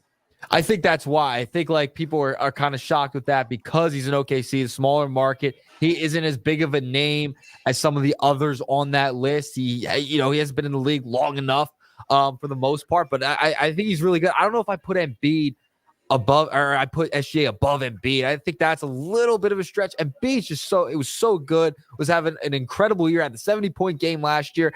I don't know if I could put him at 8 and have SGA at 4. I think 4 is a little high for SGA right now. Top 5, I'd put him maybe 6, drop him a couple spots, but 4 seems just a little high for me. I would say the one thing, and kudos to both of these guys, are LeBron and Steph Curry still top 10 players in this league. Yeah, I think it's fair to say they're both top 10 players still. LeBron's still a good player, really, and he shows up every night. He's still averaging close to 30 points. Steph Curry's still shooting the lights out. So I think they're still top 10 for sure. Okay. Just both of them are not they're not the same, not the level they were. Their player success is not helping their teams be anything more than mid-level. No. So that's why I asked, are there more impactful players on other teams that are better teams? I think seeing Ant in the top 10, it makes a lot of sense. Seeing him at 10, I'd probably even put him a little bit higher at this point because he had such an impact. Right, like that's what I'm saying. Well I would like Anthony Edwards. Is he at the point now where he should be ahead of a Steph Curry? Probably. I think LeBron? so. This year is going to be interesting with Steph because there's no more Splash Brothers. By the way, I got the news today. Kawhi Leonard out indefinitely. Yep, that sounds about right. His name was on that list at one point in his career. career. At one point, he was high on that list, but the injuries ravaged his career. But that's why he's not on the injuries. Same with Joel. Yep, that's why Joel dropped 8. All right, final nugget of the day. I got to get your guys' thoughts. The MLB postseason has still chugged along. Doesn't end with the Phillies season being over. The New York Yankees up 2-0 on the Guardians. That series seems like it might be a sweep, or at least go to a gentleman's sweep in 5 games. The Yankees are going to be probably in the World Series. I mean, they had to play like nobody to get there, essentially. Then you have on the other side, Dodgers winning again. They blanked the Mets last night. They're up 2-1 in that series.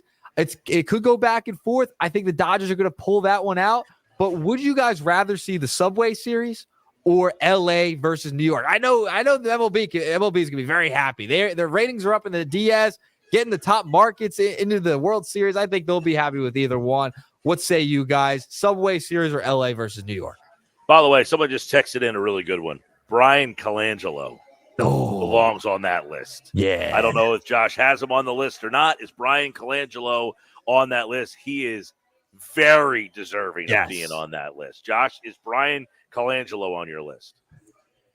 Honestly, I forgot to put him on the list. I'll just be completely honest. Oh, man. Oh, no. Wow. Oh, no. That's a controversy in itself. Yeah, he's got to be on the list. And that's a controversy of epic proportions. The guy was on a burner account ripping his own players. I mean, that's an unbelievable story. That almost puts you ahead of Hinkie. Yeah. I mean, for God's sakes. Because he was so insecure about Hinkie that he then had oh, my God, what a story that was. I'd rather go Dodgers-Yankees. I don't want to see the Mets. I can't stand the Mets. I like this Mets team. They're fun. They're gritty and all that stuff. But the Mets are one of my least favorite organizations and franchises in professional sports. I mean, the Mets, when they lose, it warms my heart more than anything. And because I respect the Mets fans. They're at least real fans. They're real people. They're real something. Unlike the Cowboy fans. Met fans are real people. That's why I've always said Eagles-Giants week is my favorite football week of the year. I love when the Eagles-Giants play. It's my favorite football-Eagles rivalry. The Cowboys thing to me is nonsense. I can't the whole thing that the Eagles-Cowboys is even a thing is stupid to me. It's beneath Eagles fans to even lower yourselves to that level, but I get it. The Mets, to me, no, I could not take the Mets making a World Series. And the Dodger thing, I mean, you got Ohtani. You got Judge. To see those two guys go mano a mano in a playoff series. And quite frankly, I think the Dodgers are just they have a better lineup. They're deeper. I think it would be, although I think the Yankees are going to get tattooed by the National League will win the World Series. That would be my That's take. your call. Yeah. Doesn't matter who makes it. I think the Mets can National beat the League, Yankees. I think the Mets are better than the Yankees, and I think Wow. Yeah, and I think the Dodgers. The problem with the Dodgers is the pitching. Yes. I still think they'll beat the Yankees, though. The Yankees have too much of a cakewalk to get there. The Dodgers are on another level. I think the Dodgers will get there. I think it's going to be LA versus New York. I think the Yankees' issue is their path here has been so easy. They haven't been really pushed at all. And their bullpen, you haven't had a guy coming in the ninth inning on the road having to save a one-run game. What's he going to do in that place out in LA? That place is nuts. Yeah, it'll be crazy. All right, LA versus New York. That's got to be the World Series then. Yep. Brian Colangelo has to be on that list. Yep. And Papelbon. You got to add Papelbon, too. I'd like to see your list there, Ernie. I'm going to come up with one. Why don't I come up with one? Get those flats, Earnshaw. That's what's going on? I don't care about the I'll list. get them to you. We're at Chickies and Pete's EHT. We've got the A.J. Brown Sweet Heat Wings. Just come on in and tell them, hey, how about a whole round of drums for me and my friends? Yeah, I'll get them. I'll buy the round of drums. They're coming your way. Don't worry. All right, Nick Earnshaw, Nick's Nuggets here on the Sports Bash Live. He's brought to you by the Fanatic Sportsbook at the Gallery Bar Booking Games. All right, this hour we want to thank our friends over at Jersey Cow. Ice cream's a year-round thing. The 4 o'clock hour of the Sports Bash is brought to you by Jersey Cow. It's Philadelphia Flyers hockey tonight on 97.3 ESPN and the 97.3 ESPN free mobile app. Listen as Tim Saunders and Todd Fedor bring you all the exciting play-by-play action. Shoots, he scores! Matt Beachcomb puts the finishing touches on it. It's Flyers Crack tonight. Coverage begins after the NLCS on South Jersey's radio home for Philadelphia Flyers hockey. 97.3 ESPN and the 97.3 ESPN free mobile app. Drivers who switch and save with Progressive could save hundreds, which could be life-changing. I mean, you could put that money towards concert tickets for your daughter to see that singer who sings about painful breakups. And one song will inspire your little beauty to break up with that beast she's dating, Brian. Instead, she'll date someone who's nice and worthy of her love, not someone who addresses you and your spouse as bro. And it's all because you could save money switching at Progressive.com. Progressive Casualty Insurance Company and affiliates, not available in all states. Prescriptions require an online consultation with a healthcare provider who will determine if appropriate. Restrictions apply. See website for details and important safety information. Subscription required. Price varies based on product and subscription plan. Hi, I'm Dr. Peter Stahl, board-certified urologist and senior vice president of men's sexual health at HIMSS. I've helped many guys with ED in my 12 years of practice. But now you can get world-class care for ED 100% online by going to HIMSS.com. So what are you waiting for? To start your free online visit and find ED treatment at up to 95% off brand name prices, go to hims.com/joy. Tune in to the Bet365 Play of the Day during the Sports Bash with me, Mike Gill, every weekday afternoon at 5:45 on 97.3 ESPN. Made possible by Bet365. Whatever the moment, it's never ordinary at Bet365. Some people just know they could save hundreds on car insurance by checking Allstate first. Like, to check that your seats aren't in the visitor section first before buying tickets. I'm so excited for this game. I can't believe you got us tickets. Me too. Wait, are we on the wrong side? Yeah, checking first is smart. So check Allstate first for a quote that could save you hundreds. This is going to be a long game. You're in good hands with Allstate. Savings vary, subject to terms, conditions, and availability. Allstate Fire and Casualty Insurance Company and affiliates, Northbrook, Illinois.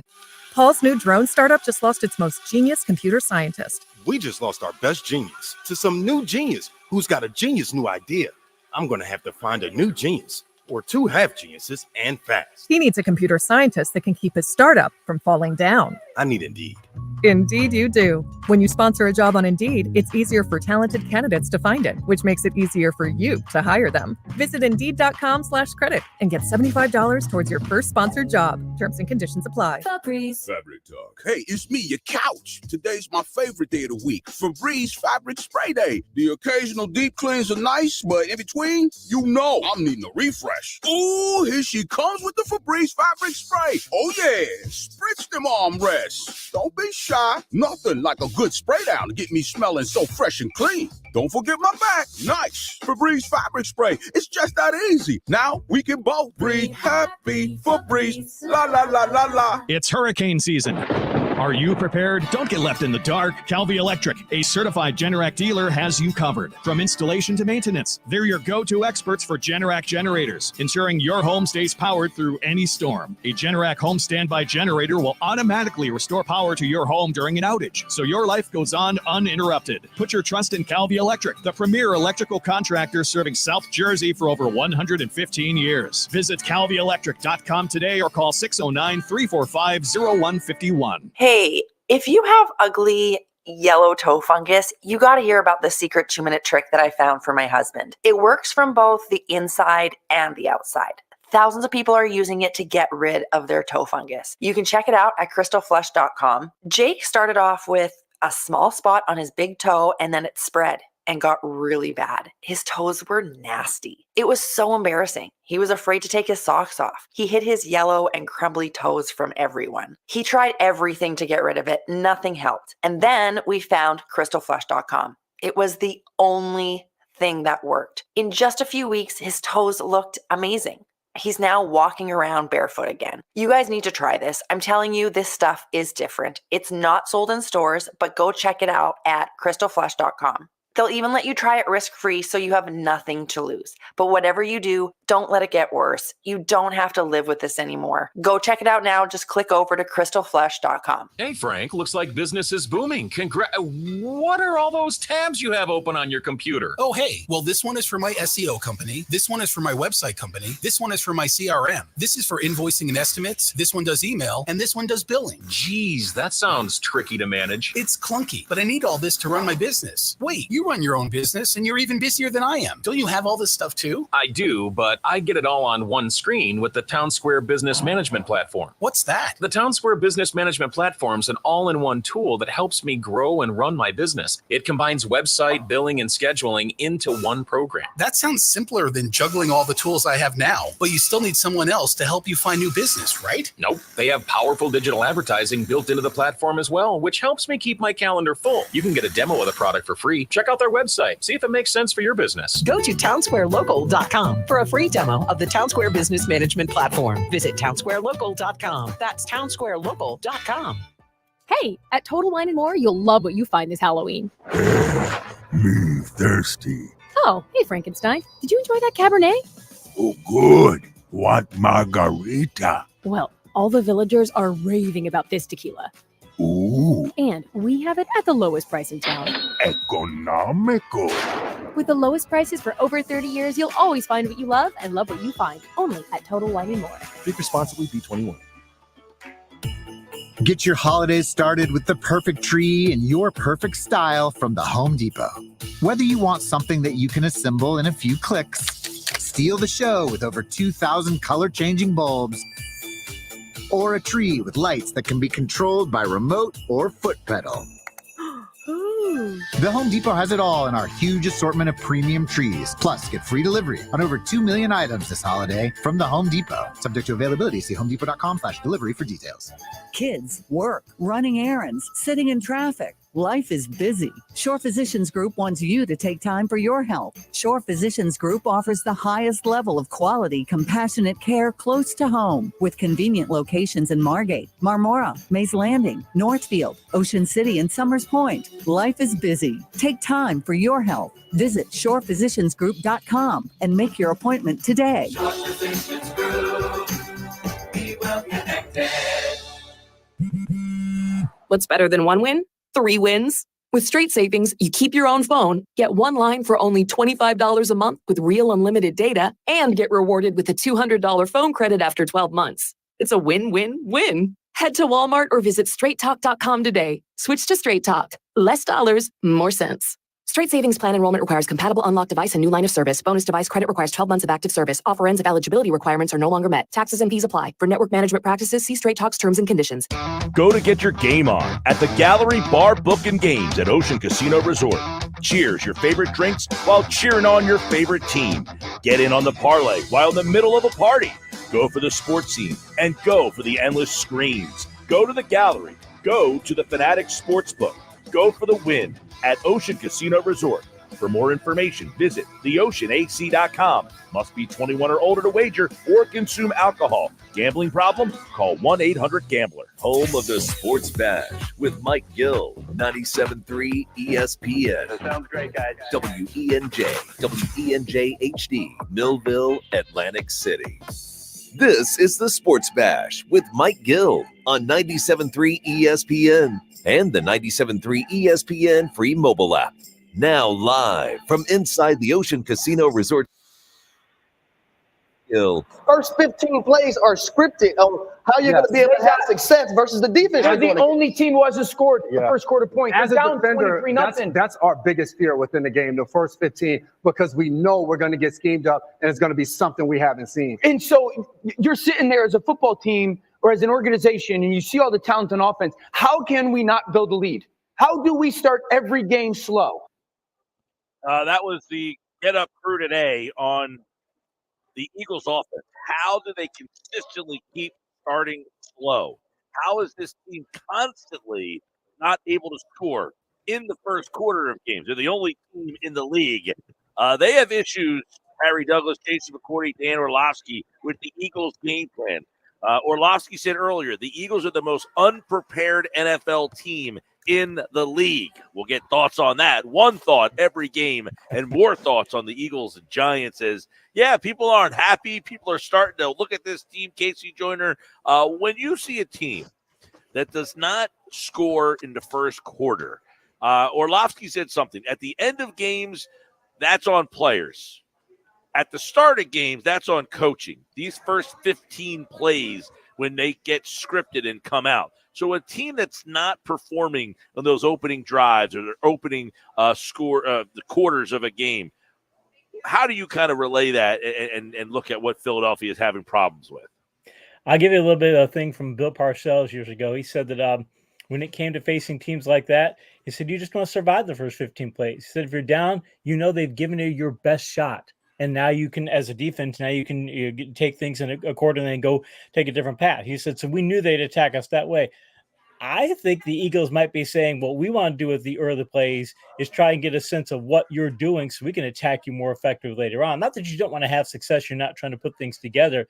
But they're really trying to say, we're going to show you this. We want to see how you react to this, and that's going to let us counterpunch. Because I can tell you from having watched a lot of tape, I can tell you that Kellen Moore is a very good counterpunching play caller. He's very good. They may say it's players late in games. I think it's play callers late in games, too, if you know what you're doing. And I think that might be what they're looking to do. We don't look at the beginning of the game to say we're going to try and get a big lead. You want to, but you're looking at the thing to say we want to set up the other 10 series of the play calls to see what we're going to get if we show them this look.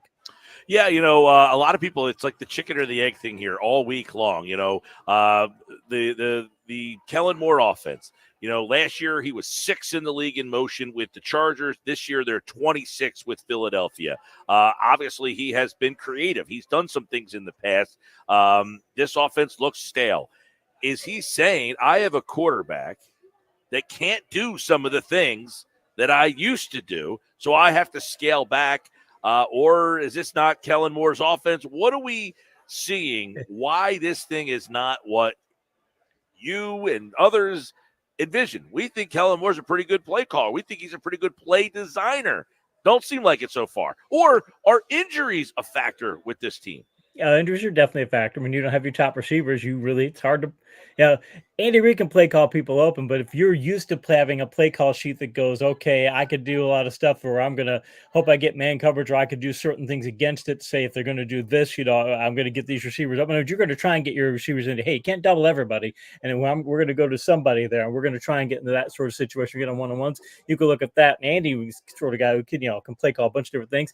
I don't think that's what the Eagles try and do. I still think the Eagles, I think some of their problem comes back to what we were talking about the last 3 years, that the Eagles organization wants to be a pass-first team, and Kellen Moore can be a pass-first coach, but you look at the talent and you go, great run blocking line, Saquon Barkley, Jalen Hurts.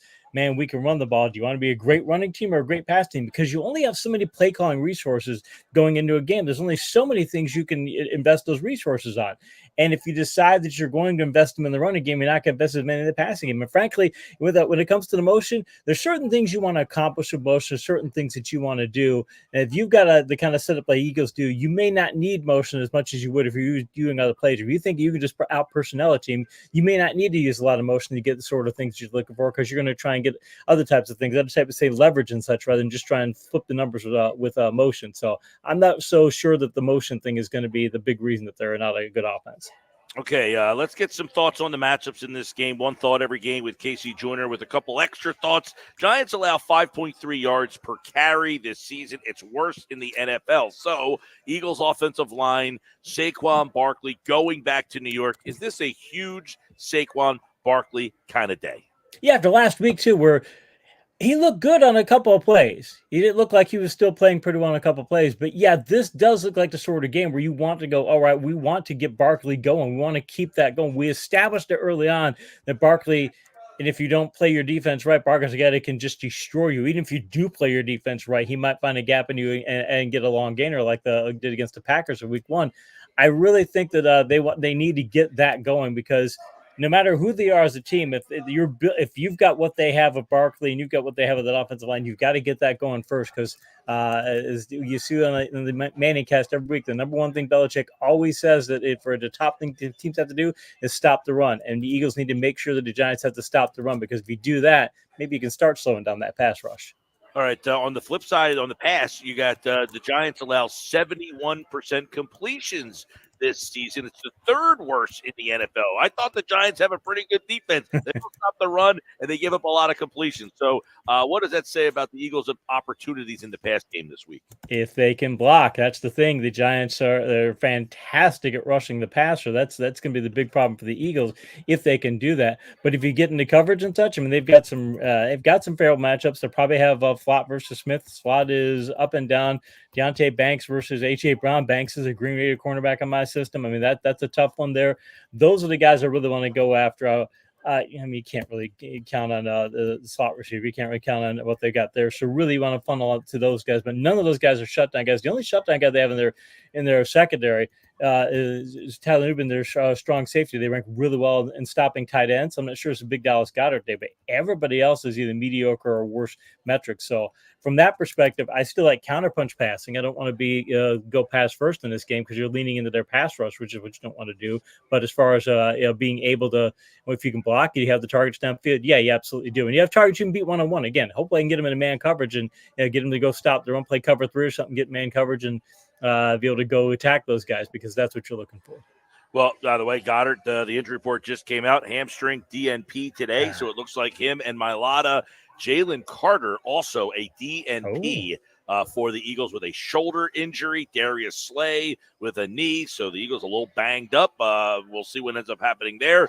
Let's get a thought on the Dexter Lawrence and the Eagles offensive line. The Eagles offensive line, usually one of their strong suits, no Jordan Mailata, but Lawrence works on the interior. This might be the biggest matchup that Cam Jurgens has had to face since he has taken over for Kelsey there. You got that interior there, Brian Burns. How does the Eagles offensive line stack up against the Giants pass rush? 26 sacks, 6th best in the league. Yeah, in weeks 3 through 6 also, when it comes to pass pressure rate allowed, as far as the percentage of pass pressure rates allowed, the Eagles dead last. 47.2% of the time they're allowing pass rush pressure. That is just... that's tough. You can't allow pass rush pressure half the time and expect to get by them. The Giants, for the last 4 weeks, number 1 in sacks, 20 sacks in the last 4 games, 60 pass rush pressures. They're 10th in pass pressure rate. So if you're the Eagles, that's another reason to lean on the ground game too and say, hey, we want to counterpunch. Again, we want to make sure that you have to think about the pass, and you can't just sit there and bring everybody down to stop the run. But if you're the Eagles, man, you don't want Hurts throwing 30 passes in this game. You want him throwing 25 and rushing and have the rush the ball 35 times. In fact, I'd like to see Eagles say, fine, you've got an aggressive defensive line. Fine, we'll use draws, we'll use reads, we'll do all sorts of things to make your line think about a lot of other things and trying to just pin your ears back and get a press or drop it back in the pocket. All right, we'll get his ultimate thoughts on this game coming up. One thought every game right now with Casey Joyner from The Athletic here on the Sports Bash. It all starts tonight with Thursday Night Football. Man, the Saints are really banked up. I can't tell you a receiver that is going to play. Olave's out. Shaheed is out. Carr is out. So I don't know who's left for the Saints. The Broncos only give up 16 points a game. fourth best in the NFL. 9 straight games without an opponent scoring 30 or more points going back to last season. So Denver's defense pretty good. I don't know who's left on the Saints offense tonight. I'll tell you the receiver core. It's going to be Bub Means, Cedric Wilson Jr., and Mason Tipton are going to be their top receivers. Yeah, that's not a good. That's bad. That's really bad. And Denver can stop New Orleans. I mean, I don't even know who these guys are. I'm literally going through my charts last night, going, I've heard of Bub Means after last week. Who the hell they got? Mason Tipton? I don't. Believe me, I go very deep in my depth charts and such, but they've got nobody. And plus, again, you got Radler, and you're going against the Broncos defense. And Bo Nix, by the way, he's thrown for 200 or more yards like 4 times this year. Not great, but good enough to make it a place. Taking Denver. Denver tonight, and of course, that's your Thursday night game. Let's go one thought every game for the Sunday slate. We'll go to the London game. Jacksonville's over there again. The Patriots are heading over there this time. Patriots are 12-2 all time against the Jags, including the playoffs. New England won the last meeting in 2021, 50-10. These two teams are bad, though. I don't know that you're getting 60 points combined in this one. No, you're probably not. Although Drake May, I know they had some problems last week. He threw for 243 yards, though. Got 3 touchdown passes, rushed for 38 yards. I know, it's probably not indicative of the performance that he had, but still, you got some offensive prowess there. And the Jags secondary is just atrocious this year. They are just abysmal. It's the most favorable pass defense matchup of the week on my start-sit charts is Drake May. So I think the Patriots are going to get some offense done. If you're the Jaguars, would they have fired Peterson if they didn't have another week layover in London? Would they have said, hey, we're going to change our coach? I think they would have, or at least there's a very good chance. Players will sense that. Players will know, hey, this guy might be gone. And if your players think the coach is going to be gone, yeah, your effectiveness is really, really down. So I'm taking the Patriots. All right, one thought every game. Let's go to the Sunday afternoon slate. That, of course, is the London game, 9:30, Patriots, Jaguars. Let's go to Seahawks and Falcons. Seahawks, they lost 3 straight games after winning 3 straight games to open the season. The Falcons have won 3 straight games after losing 2 of 3. So the Falcons, the team that's the hot one, or the Seahawks ready to bounce back?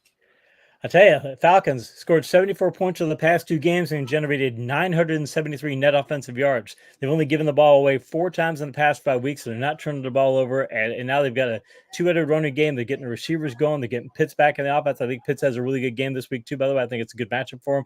And you look at Seattle. I mean, Seattle, in the last 3 games, they've allowed 97 points and 1,292 net offensive yards. That's just terrible. And their offense has 6 turnovers in those 3 losses. And I got to go across the country to play in Atlanta. Yeah, there's enough factors. I'm picking the Falcons. All right, one thought every game. Let's go to Tennessee and Buffalo. The Bills acquired Amari Cooper in a trade with the Browns on Thursday. Bills wide receivers have combined for just 649 yards, 26 in the NFL, 53 catches, 26 in the NFL. This is stingy Titans defense, though, at times. Yeah, it is. They played really well. I mean, competition hasn't been that great, but again, if you can shut down bad teams, you're probably going to play fairly well against good teams. And Cooper, I think he'll be good for them long term. I've been telling fantasy managers, don't think about starting him this week just because changing teams and all that, and this is a very good defense. And mind you, Buffalo, though, the big thing for Buffalo this year, and one of the reasons they're forward to, despite having some up and down performances, done really well at times and not so good others, only 2 giveaways in the whole year. And their defense has generated at least 1 takeaway in every game, so they tend to win that. And Levis, I mean, the Titans passing game, 104 a few net passing yards on 3 occasions, and Will Levis turns the ball over all the time, too. Definitely take a Buffalo big. All right, one thought every game. The Bills with Amari Cooper for his first game down there. Bengals and Browns. Burrow 1-5 against the Browns. Most losses versus any team. Is that about to change? Yeah, my son's a Bengals fan, so I'm by proxy a Bengals fan for him. And yeah, they tend to struggle, but got to give the Bengals credit. Their defense was abysmal. Suddenly they get some of their defensive linemen back, and I know the Giants don't have a great offense, but to do what they did last week, holding the 7 points, that shows you the difference that it makes to be able to stop the run with your front 4, and that's a big thing. That's going to help against Cleveland. Cleveland has tallied 18 or fewer points in every game this year, and I know the Browns' defense is good, but I just think Burrow can still make a couple of big plays like he did last week. I just don't see that out of the Browns' offense. Got to take the Bengals. All right, one thought every game. Bengals over the Browns, he likes. How about Texans and Packers? Houston 1-4 all time against the Packers. Only win way back in 2008 at Lambeau Field. But this Packers team starting to find their way offensively with Jordan Love back. Yeah, he's great in fantasy. 10 touchdown passes the past 3 games, nearly 900 yards. Houston, though, their defense has allowed 209 or fewer net passing yards in every game this year, so you're not going to make a living throwing the ball against these guys. C.J. Stroud, he's doing very well as well. I keep looking at those, I keep going back and forth because they're playing well, and they're both offenses are playing well, and the Houston gets Joe Mixon back, and so I look at all this, and I just keep thinking, I mean, the Texans, they got 4 takeaways last week, but they had 0 in the 3 games before that. Green Bay's notched 3 takeaways in every game but 1, and they had 2 in that one, and they've got home field advantage, so I think they get enough turnovers to win this game. All right, one thought every game. Let's go to Miami and the Colts. I mean, right now, Miami's offense just can't do anything because of the quarterback situation there. You don't know who's going to be at running back. The Colts are going to go back to Anthony Richardson. He is expected to start. It seems like that's not a smart decision, but he will be back under center, it looks like. I get it, and I don't. I mean, I get it. He's your long-term quarterback, and you got to get him out there because he's really not very good at throwing the ball, and you just got to give him some reps and hope he gets better. He's got talent around him. They've got a banged-up receiving core, too. If they get Taylor back, that's great, and they can Richardson and Taylor. That's what they've been wanting to do. It's the kind of team wanted to be all year. Frankly, though, look, they've either got Richardson. If he doesn't play well, you can go to the bench of Flacco. The Dolphins, they have Huntley, and maybe Mike McDaniel having a week off of being able to, get an extra week to do this game plan. Maybe it works. Maybe it gets a couple big plays. I don't think it's enough to pick Miami. Got to go to the Colts. All right. I don't know, man. That Colts team with Richardson's pretty bad. But you're right. The Dolphins are so bad off. It's a shame watching what's happened to them. All right. Maybe the game of the day, Lions and Vikings. One thought every game. The Lions are 1-8.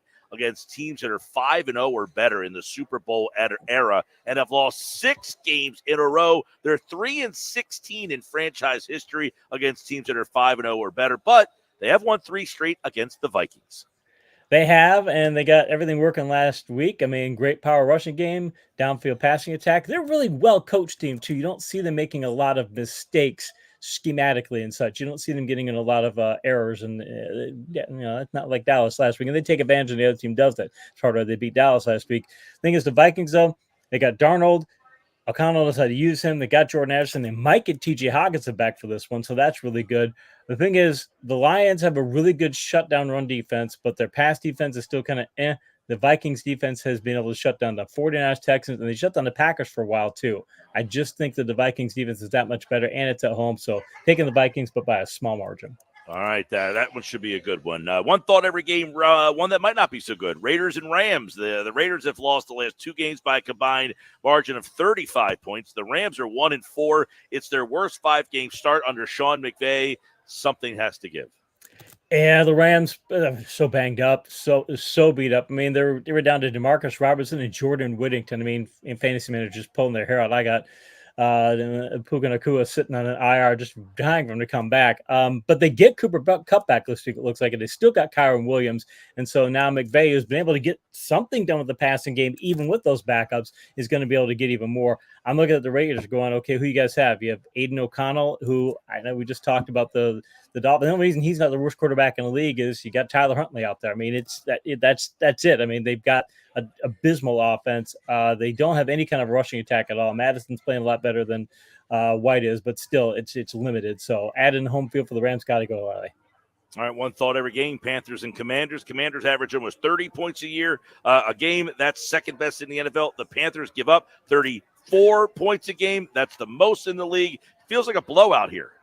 It does. And, I mean, the Commanders lose last week, but you go to Baltimore and you go toe-to-toe with Baltimore, and Washington's not at that level yet. They're getting there. But Jaden Daniels, he made his share of plays, and he sure didn't look like it was rattled by the whole thing. I mean, that's Baltimore. It's a tough place to play. Now he gets back home, goes up against Carolina. Carolina gets respectful of Dalton there, but their defense is still awful. Dalton can't play defense, and they have a low ceiling on offense, too. It's better, but it's relatively speaking. So I think it's a rather high-scoring game, but I've got confidence that Washington get over 30. I don't think Carolina can, so taking the Commanders. All right, one thought every game. Let's go to the Super Bowl rematch. Chiefs were on a bye last week. Andy Reid, 21-4 off of a bye. Does that seal the deal for you? It helps. It helps an awful lot. And the thing is, he's really creative. He get all kinds of credit for his pass play calling, his rush play calling. Oh, the elements he puts in there, the little subtle things. They're nightmares for defensive coordinators because they throw all your keys off, make you look for things you shouldn't be looking for. They've run for 100 more yards in 4 straight games. They've got 22 more points on the scoreboard in all but one, and their defense is playing a whole lot better. I mean, their defense looks like last year. It didn't look like that earlier this year. The thing is, the Niners. Kittle's playing great. They've still got the running game going. They haven't even really got Ayuk going. You haven't got Samuel going either, and they're still putting up tons of points. I think they can break those people out. I'm really going to take San Francisco because they're at home, because they have that big playability. I mean, I like Andy off a bye week, but I just don't think his offense has enough octane right now. All right, that should be a good one. Of course, you can listen to that game after the Eagles and the Giants right here on 97.3 ESPN. Let's go to the Sunday night game, Jets and Steelers. Of course, Devontae Adams is now with the Jets, but Russell Wilson looks like he will start for the Steelers. I see this happen before. I'm wondering if this is one of those situations where you get a team gets a quarterback controversy, the coach gets an unwanted quarterback controversy and decides, okay, I'll give the guy who I'm not really for in this offense, I'll go ahead and put him out there in the most unfavorable matchup I can find. I'll wait and put him out there then. This is what that kind of feels like. Like, you're putting Russell Wilson in his first game going against the Jets when the Jets defense is really starting to play really well. They've not stopped the run very well, but man, they are doing fantastic at advanced metrics against the pass. Sauce Gardner was having a subpar start to the year. He's back to his shutdown ways. That almost right across the board as far as the player matchups. I mean, just really unfavorable. So I don't know what's going on in Pittsburgh, why you would make a quarterback change at that point. Doesn't feel right. And of course, you don't have the whole Jet situation with Adams coming in and what's that do with Wilson and Lazard. It's a weird thing. So I'll take Pittsburgh. It's a game it's really tough to get a feel for. I just don't like the situation on either team. So I'll take Pittsburgh just because they're at home. But it's this is not a game I'd want to put any action on if I were betting. All right, one thought every game. Let's go to the doubleheader Monday Nighters. You got 2 Monday night games. Ravens and Bucks, kind of interesting one here. Ravens lead the series 5-2. They've won the last 5 meetings, and Lamar Jackson is 17-5 as a starter in primetime. Best out of any quarterback since 1970s merger. That's saying something too. And mind you, he's not even tops in the MVP odds right now. He should be. I think he's playing better. It's still Patrick Mahomes. I'm like, why? Mahomes is having an okay year, and Lamar Jackson's carrying Baltimore. So I think that'll change pretty soon if Mahomes, if the trends keep going as they are. Baltimore, 4 straight games of 427 more offensive yards, 58 first downs the past 2 games, 106 points the past 3 weeks. Their defense is playing much better. They have yet to allow 100 rushing yards in a game. I know Tampa did a lot of things well in the last week, and we put 51 points and they've 277 rushing yards. All that's good, but the Bucs have allowed 63 points in the past 2 games. They're probably going to be in a shootout. I'll just take Baltimore because they have a somewhat better defense. I still think their offense, as good as Tampa's is, I think Baltimore's offense overall is better. So take the Ravens. All right, one thought every game. That one should be a fun one, by the way, on Monday night. And the last one is an ESPN Plus game, by the way. It is Chargers and Cardinals. The Chargers give up just 13 points a game this season. It's fewest in the NFL. They have not allowed more than 20 points at all this season, but this is a feisty little Cardinals offense. It is. They fight hard. They're well coached. They give you a lot of effort. The problem for them is Kyler Murray. He was the worst downfield passer in the league in fantasy points on vertical passes. He was worse than the league in 2022 and 2023 on a points per game basis. He had a bad week once, and I wrote about it. He had a great week too, and it's like, yeah, look, he had a great week too. He's vertical passing. Marvin Harrison's back there. Well, you know what? They've been terrible since week 2. He's in fact, from week 3 on, he's 26th in the league in vertical pass points per game, and Harrison's banged up. I just think that the Cardinals, our offense is nowhere near what it should be because of that. And the Chargers, Herbert's getting healthier. J.K. Dobbins looks great, and the Chargers defense is playing well. Even though it's a road game, I'll take Chargers. All right, there you go. One thought every game. You can listen to the Eagles and the Giants this Sunday. Coverage at noon, kickoff at 1 on 97.3 ESPN. Giants have a feisty little defense. Their offense going to get Neighbors back, maybe Devin Singletary. Do they have enough offensive firepower, or is this the week that the Eagles finally kind of break out? I said this before when it comes to the Eagles, that, again, you need to decide that you're a run-first team. Don't, I know all the analytics and say passing, and, I have that argument at any time about run versus pass and which is the better way to go. But, look, this is a game you need to run the ball. You do not want to be having Jalen Hurts drop back 35 times against this pass rush with that offensive line. If they do that, and I think they will, they'll get a win. I won't say handily, but they'll definitely get the win. Caveat by saying I'm going to pick the Eagles because I think they'll do that. But the Eagles go to a pass first mode and they lose. They got nobody to blame but themselves. Casey Joyner gives you one thought every game each week on the Sports Bash. On Tuesday, he'll look back at all of those games and give us one thought on every game again. And, of course, right here on the Sports Bash Live on 97.3 ESPN. Check out Casey Joyner over at The Athletic and, of course, here on the Sports Bash. All right, buddy. Good to see you. Appreciate it, Mike. Casey Joyner, as always, from The Athletic, is brought to you by our friends over at Elite.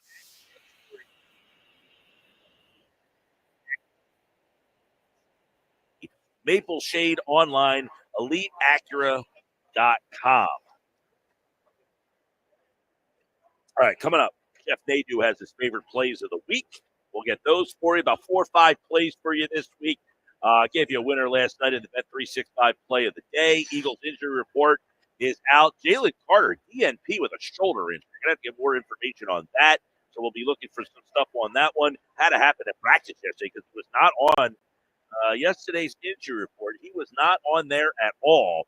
So this had to be something that happened yesterday at practice. So we'll get the details, updates on that. Jeff Nadeau's favorite plays of the college football weekend.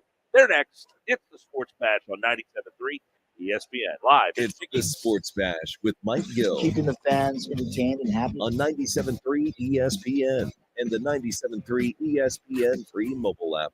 Hi, it's Pete from Chicky and Pete's, the official sports bar of your Philadelphia Eagles, celebrating football season with special new menu items. The Kelsey Combo, created by number 62 himself, a handcrafted barbecue burger, world-famous crab fries, and an ice-cold garage beer. Our incredible jumbo soft pretzel, Chicky style, with a heaping skillet of our own in-house crab cake, and our delectable sweet heat wings, with a portion of proceeds go to the A.J. Brown Foundation. Participating locations for a limited time. Chickies and Pete's. Hi, it's Pete from Chicky and Pete's, the official sports bar of your Philadelphia Eagles. Our new menu includes our boneless wing special every month. Buy a single order of our mouth-watering boneless wings and get a snack order of boneless wings free. Every Tuesday and Wednesday, it's buy one, get one free snows. Buy any number of delectable snow crab legs and get the same amount free. Plus the Kelsey Combo, tasty buffalo fried shrimp, seafood pasta, and our famous Sicilian or red salt. Participating locations for a limited time. Chickies and Pete's. Meet Cheryl. Hey, she's on vacation and lost in the moment. Unfortunately, so is her Chase debit card. It's got to be somewhere. Maybe she lost it at salsa night. These skirts should have pockets. Or maybe she lost it at Pilates. But she's not worried. With the Chase mobile app, she can lock her card till it turns up. Tools to help protect. One bank that puts you in control. Visit chase.com/check. Chase, make more of what's yours. Chase mobile app is available for select mobile devices. Message and data rates may apply. JP Morgan Chase Bank and a member of FDIC. Xfinity here. How can we help? Hi. My daughter invited her entire class to her birthday party. Can my Wi-Fi handle it? Oh, well, at Xfinity, our latest vehicles have tri-band Wi-Fi technology, letting you connect hundreds of devices at once. So if all the kids are watching stuff on their phones, while their parents are sharing videos. Yep, go ahead and watch videos. They can all do their thing and party their way. No problem. Are going to need a bigger cage. Now through November 12th, get fast, reliable 300 megabit Xfinity internet for just $30 a month for 12 months with no annual contract and unlimited data included. Visit Xfinity.com, and enter Xfinity, or visit a store today. Xfinity, bring on the good stuff. Restrictions apply. Requires people and auto use for bank account. Equipment, taxes, and fees extra. After promo, regular rates apply. Currently $90 a month. Actual speed vary.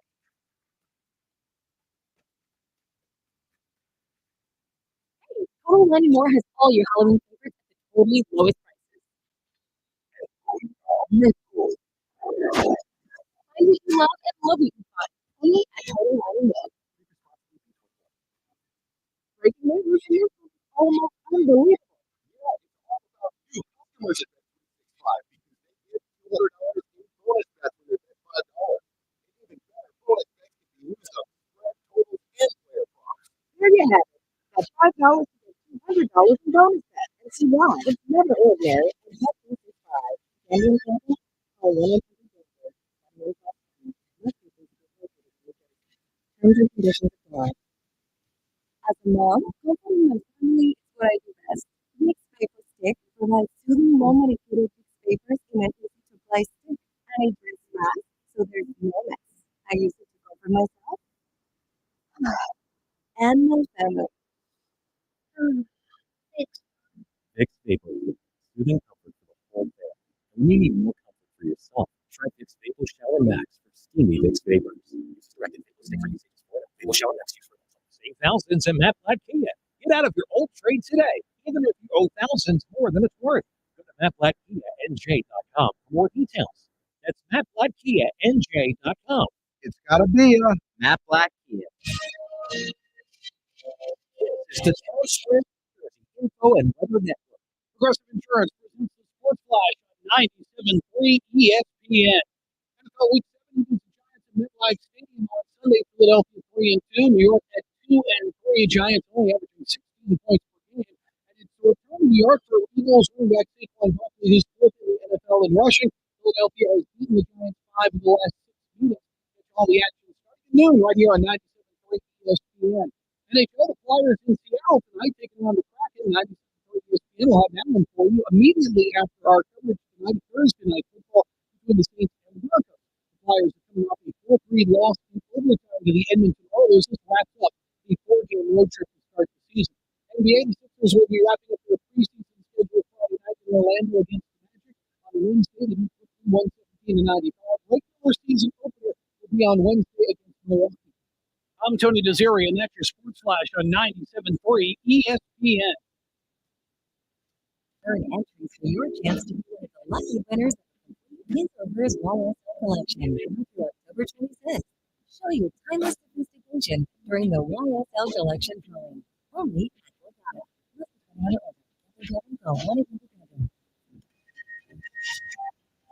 From the County State New Jersey Info and Weather Network, I'm Chief Meteorologist Dan Carroll. New Jersey's next chance for even a raindrop is about a week away at the earliest, so we're looking at dry, warming weather through the upcoming weekend. We'll clear out tonight. It'll be chilly, low temperature around 44 degrees.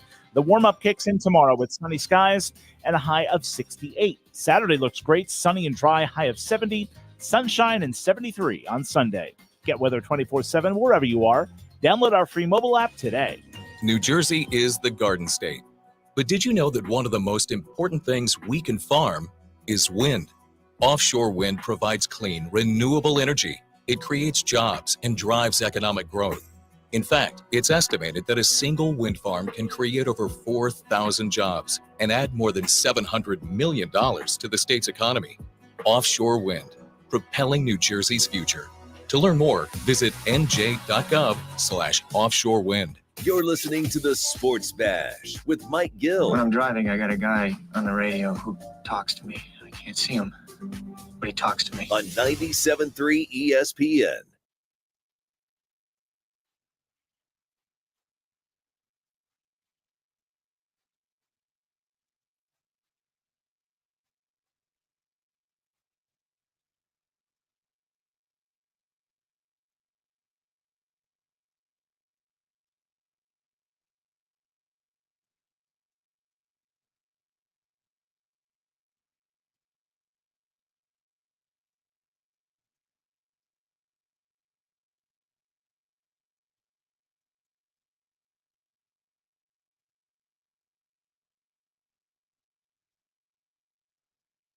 This is South Jersey's official home for Philadelphia Eagles football. The Eagles continue the 2024 season this Sunday in New Jersey against their NFC East rival Giants.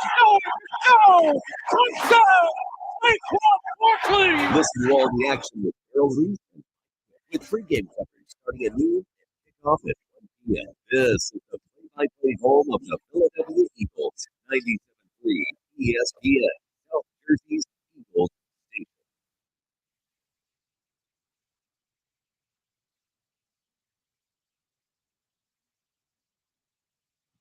Playoffs continue on ESPN Radio.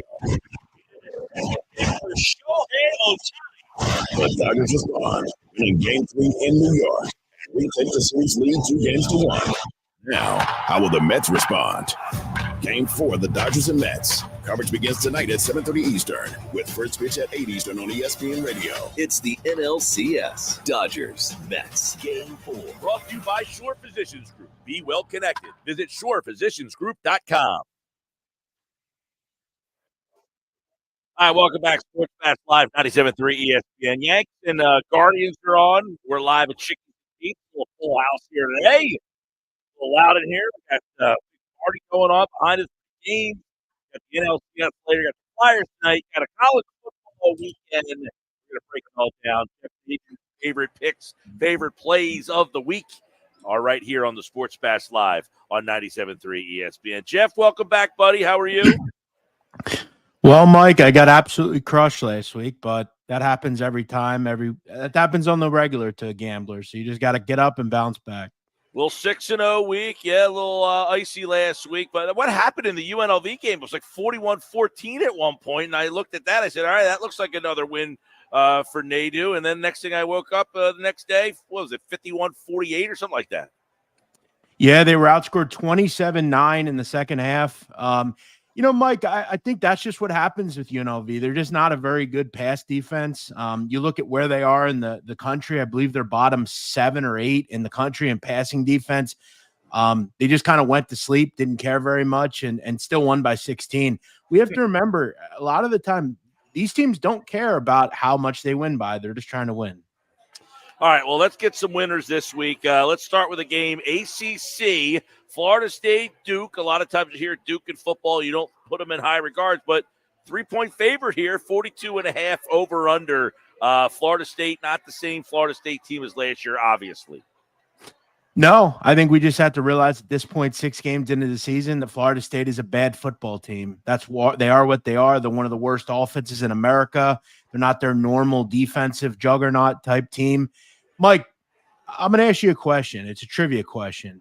How many times in Duke's football history have they ever beaten Florida State? Do you know?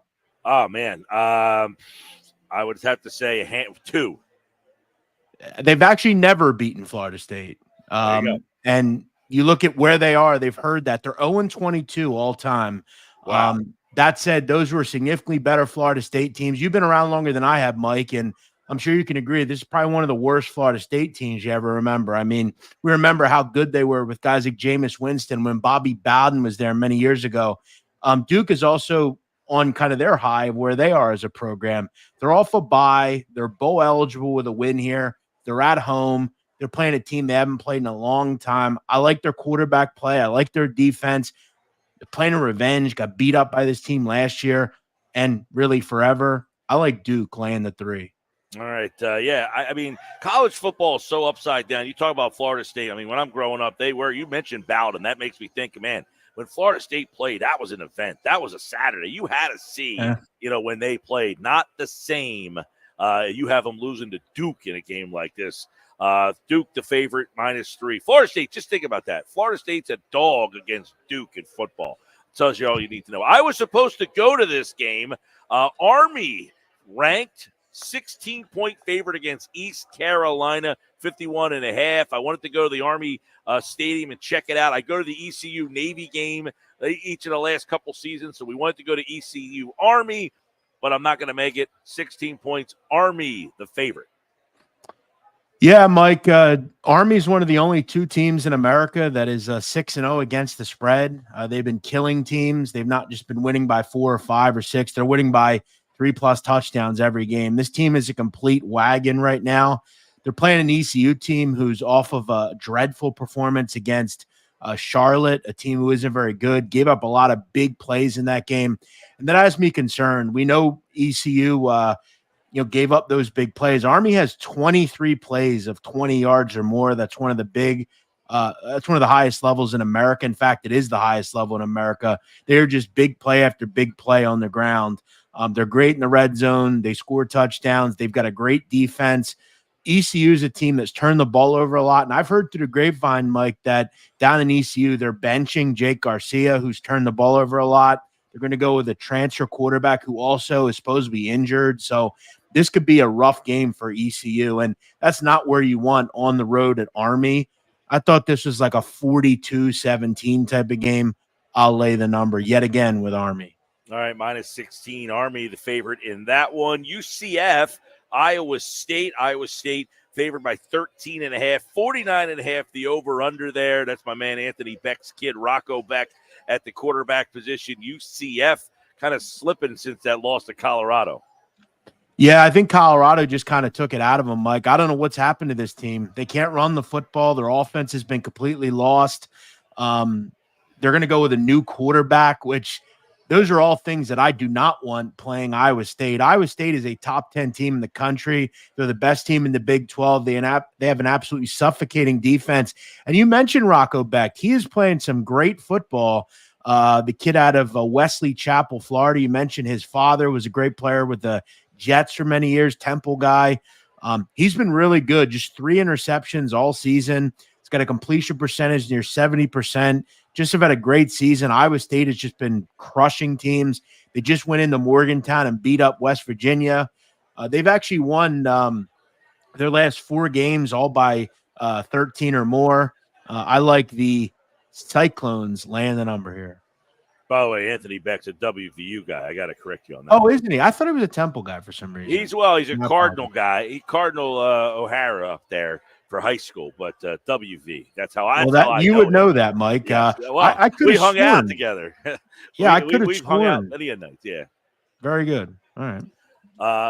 That's one of my other guests on the show, though, Colin Thompson. He's a Temple guy, but also a tight end, by the way. All right, let's go to, man, we talked about Florida State used to be an event and playing a basketball school. Miami, when they played, it was an event. That was a fun game against Cal a couple weeks ago. Now Louisville. Miami's 4.5 favorite here against the Cardinal, who you think of as a basketball school, much like Duke. 59.5, the over-under. Yeah, I like the over, Mike. I've been getting burned on some overs recently. That said, I mean, Miami has just been an electrifying offense to back. 97 plays of 10 yards or more through the air. They're just a throw type of team. They've got, to me, the Heisman Trophy finalist right now, and Cameron Ward at the helm. They're just a great offense. Number 1 in passing offense. Mike, they lead the country in over 40 yards or more than anyone else in a passing standpoint percentage. Louisville struggled all year against the pass. They also have a pretty good passing offense of their own, 21st in the nation in passing offense. I think both these teams will go up and down the field. I think Miami, if there is one knock on this team, I think it is defensively, particularly in the secondary. I think both these teams will move the ball at a pretty high level. Felt like, to me, kind of like a 38-28, 41-31 type of game. I like the over. Likes the over in that one. 59.5 is the current number right now. Make sure you guys check that all out. Of course, Jeff Nadeau at Jeff Nadeau. Check out his Patreon page and get more plays from him throughout the weekend and the week. Any other NFL, any other thoughts on any of the games this weekend? Yeah, I think obviously we have not a Super Bowl, but an NFC title game kind of possibility with the Lions and Vikings. Lions, how do they look without Aiden Hutchinson? That's going to be a big loss. He was kind of a mammoth so far this season on the defensive line. Vikings off a bye, still kind of being disrespected in the market, Mike. I thought they'd be more like 3-point favorites. They're only 1.5-point favorites. At this number, I kind of like the Vikings a little bit. But I'm still taking a look. Eagles, I also don't know any level you can lay points at this team right now. Mike, I just think the Eagles are who they are. Seems like it offensively. I mean, every time they get guys back, another 2 go out. Mailata's out. Goddard's out. Now Jalen Carter pops up as a DNP at practice today. So we'll have to check out to see what happens there. Yeah, not feeling this offense is ready to have a big old breakout game. Jeff Nadeau, everybody, gives you his plays of the week here on Thursday nights on the Sports Bash Live on 97.3 ESPN. All right, buddy, enjoy all the games. Thanks, Mike. Good luck. All right, Jeff's back next week here with his plays. He likes Duke -3, Army -16, Iowa State -13.5, and the over in the Bill game. We got Yankees up 1-0, by the way, in ALCS action. Yeah, they're going to win that series. Probably in 4 at this rate. Feels like it. Hey, we're live at Chickies and Pete's, the official sports bar of the Philadelphia Eagles. A.J. Brown, hot sweet wings here. We've got big parties going on, man. All the games are on. I just noticed something here. They got the big TV. Well, they got huge TVs in the dining room area, but in the bar area, they have that one big TV. But then they got 1, 2, 3, 4, 5, 6. They added 7, 8, 9, 10, 11. They added these TVs that were not here the last time we were here. So they've added more TVs. And they got this whole party room over here. See this new party room? We got a 40 topper Wow. going on. Got a lot of wings over there, huh? Wings, Trying to get in there? Fries. I tried, but I don't want to. All right, I got my Bet365 play of the day coming up next. We're coming off, I'm pretty sure it was, I had UTEP last night, and they won the outright. So, all right, we'll get you that coming up on the other side. More Sports Bash coming up live at Chickies at Pete's Egg Harbor Township on 97.3 ESPN, the 97.3 ESPN free mobile app, and streaming live video on the X platform at Mike Gill Show and YouTube at Mike Gill Show. It's Philadelphia Flyers hockey tonight on 97.3 ESPN and the 97.3 ESPN free mobile app. Listen as Tim Saunders and Todd Fedor bring you all the exciting play-by-play action. Shoots, he scores! Matt Beachcomb puts the finishing touches on it. It's Flyers Crack tonight. Coverage begins after the NLCS on South Jersey's radio home for Philadelphia Flyers hockey. 97.3 ESPN and the 97.3 ESPN free mobile app. If you or someone you know needs help getting through a difficult time, start with NJ211. When you reach out to 211, we can connect you to help with housing, utilities, food, childcare, senior services, income support, healthcare, legal issues, and more. Help is available in over 150 languages, and the service is free, confidential, and available 24/7. Need help? Dial 211, text 898-211, or search nj211.org. Shop the Sherwin-Williams Fall Sale and get 30% off paints and stains from October 11th through the 21st. With prices starting at $34.29, it's the perfect time to transform your space with color. Whether you're looking to revamp your bedroom, living room, or home office, we have you covered with bold hues, soothing neutrals, and everything in between. Shop the sale online or visit your neighborhood Sherwin-Williams store. Retail sales only. Some exclusions apply. See store for details.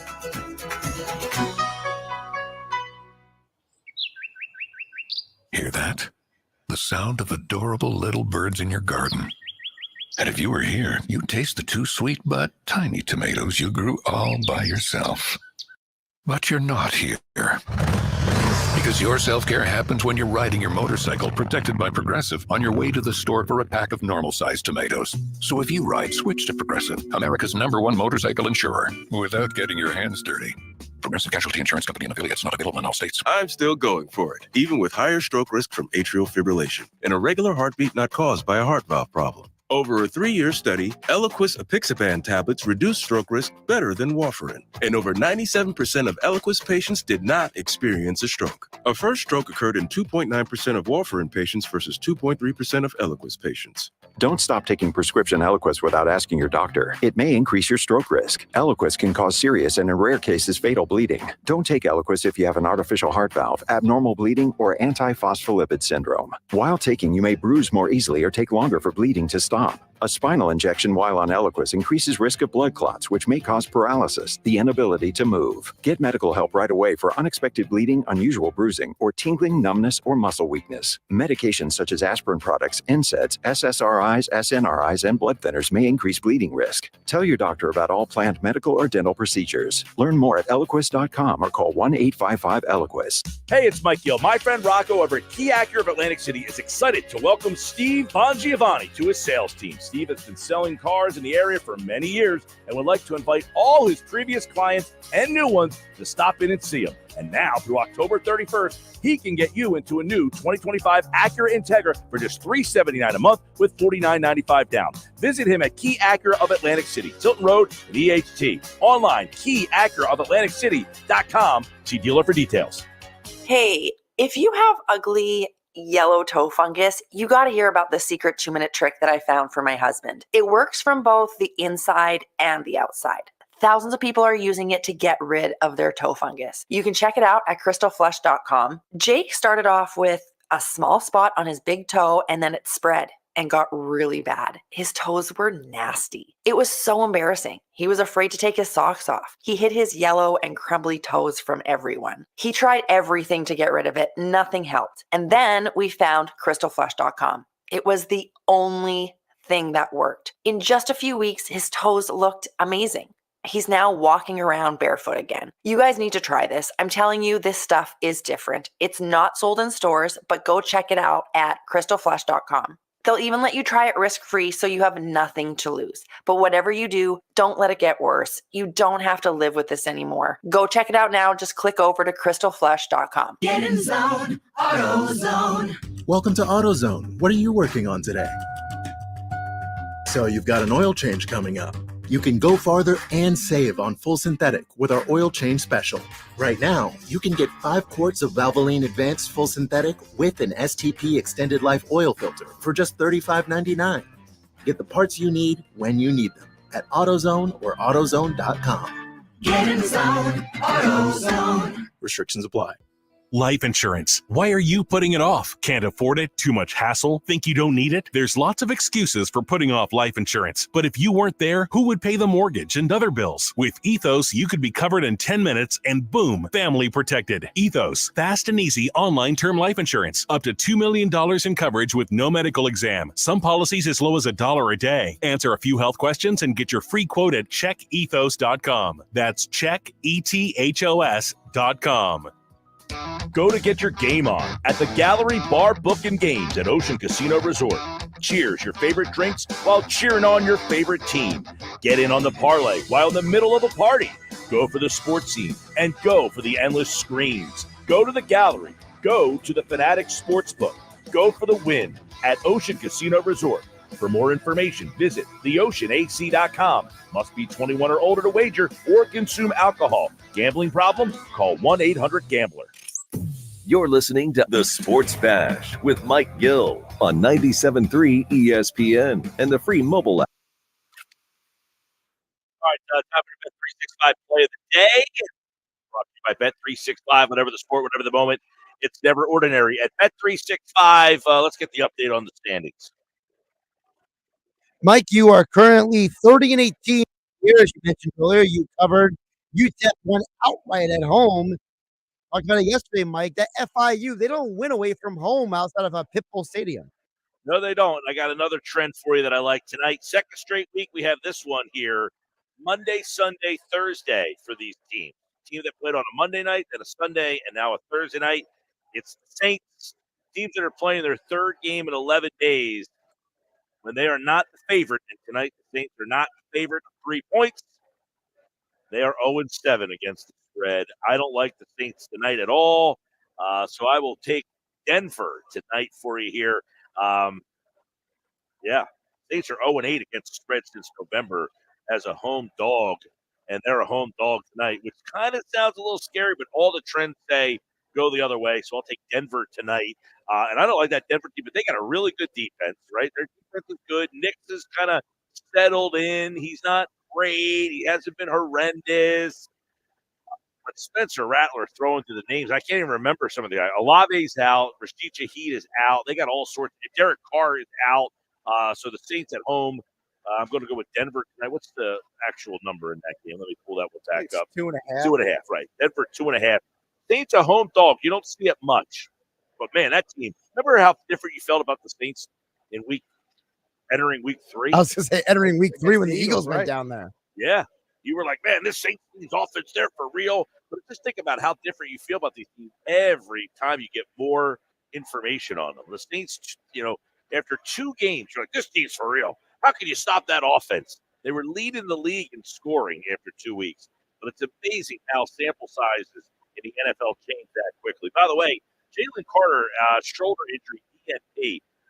No one seems to know what happened. Everyone just kind of has video of him not practicing today. So I have not really been able to find anything that said, hey, he hurt himself here or doing that, or this happened. So maybe it could just be a day where he had like a little bit of a shoulder, something that they just wanted to be cautious. I hope because, the Eagles have a bunch of guys.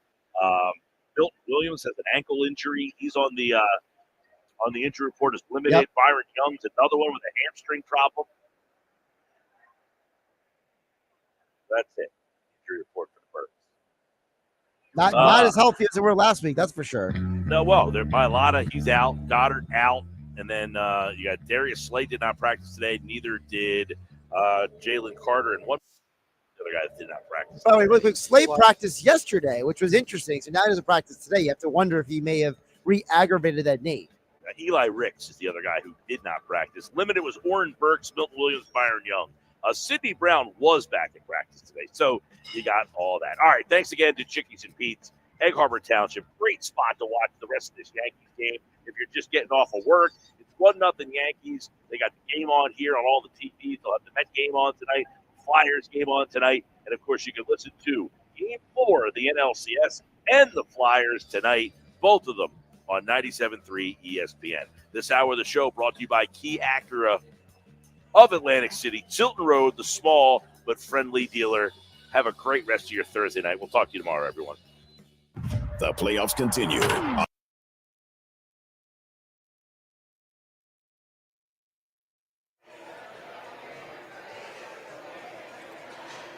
Hey, it's Mike Gill coming up on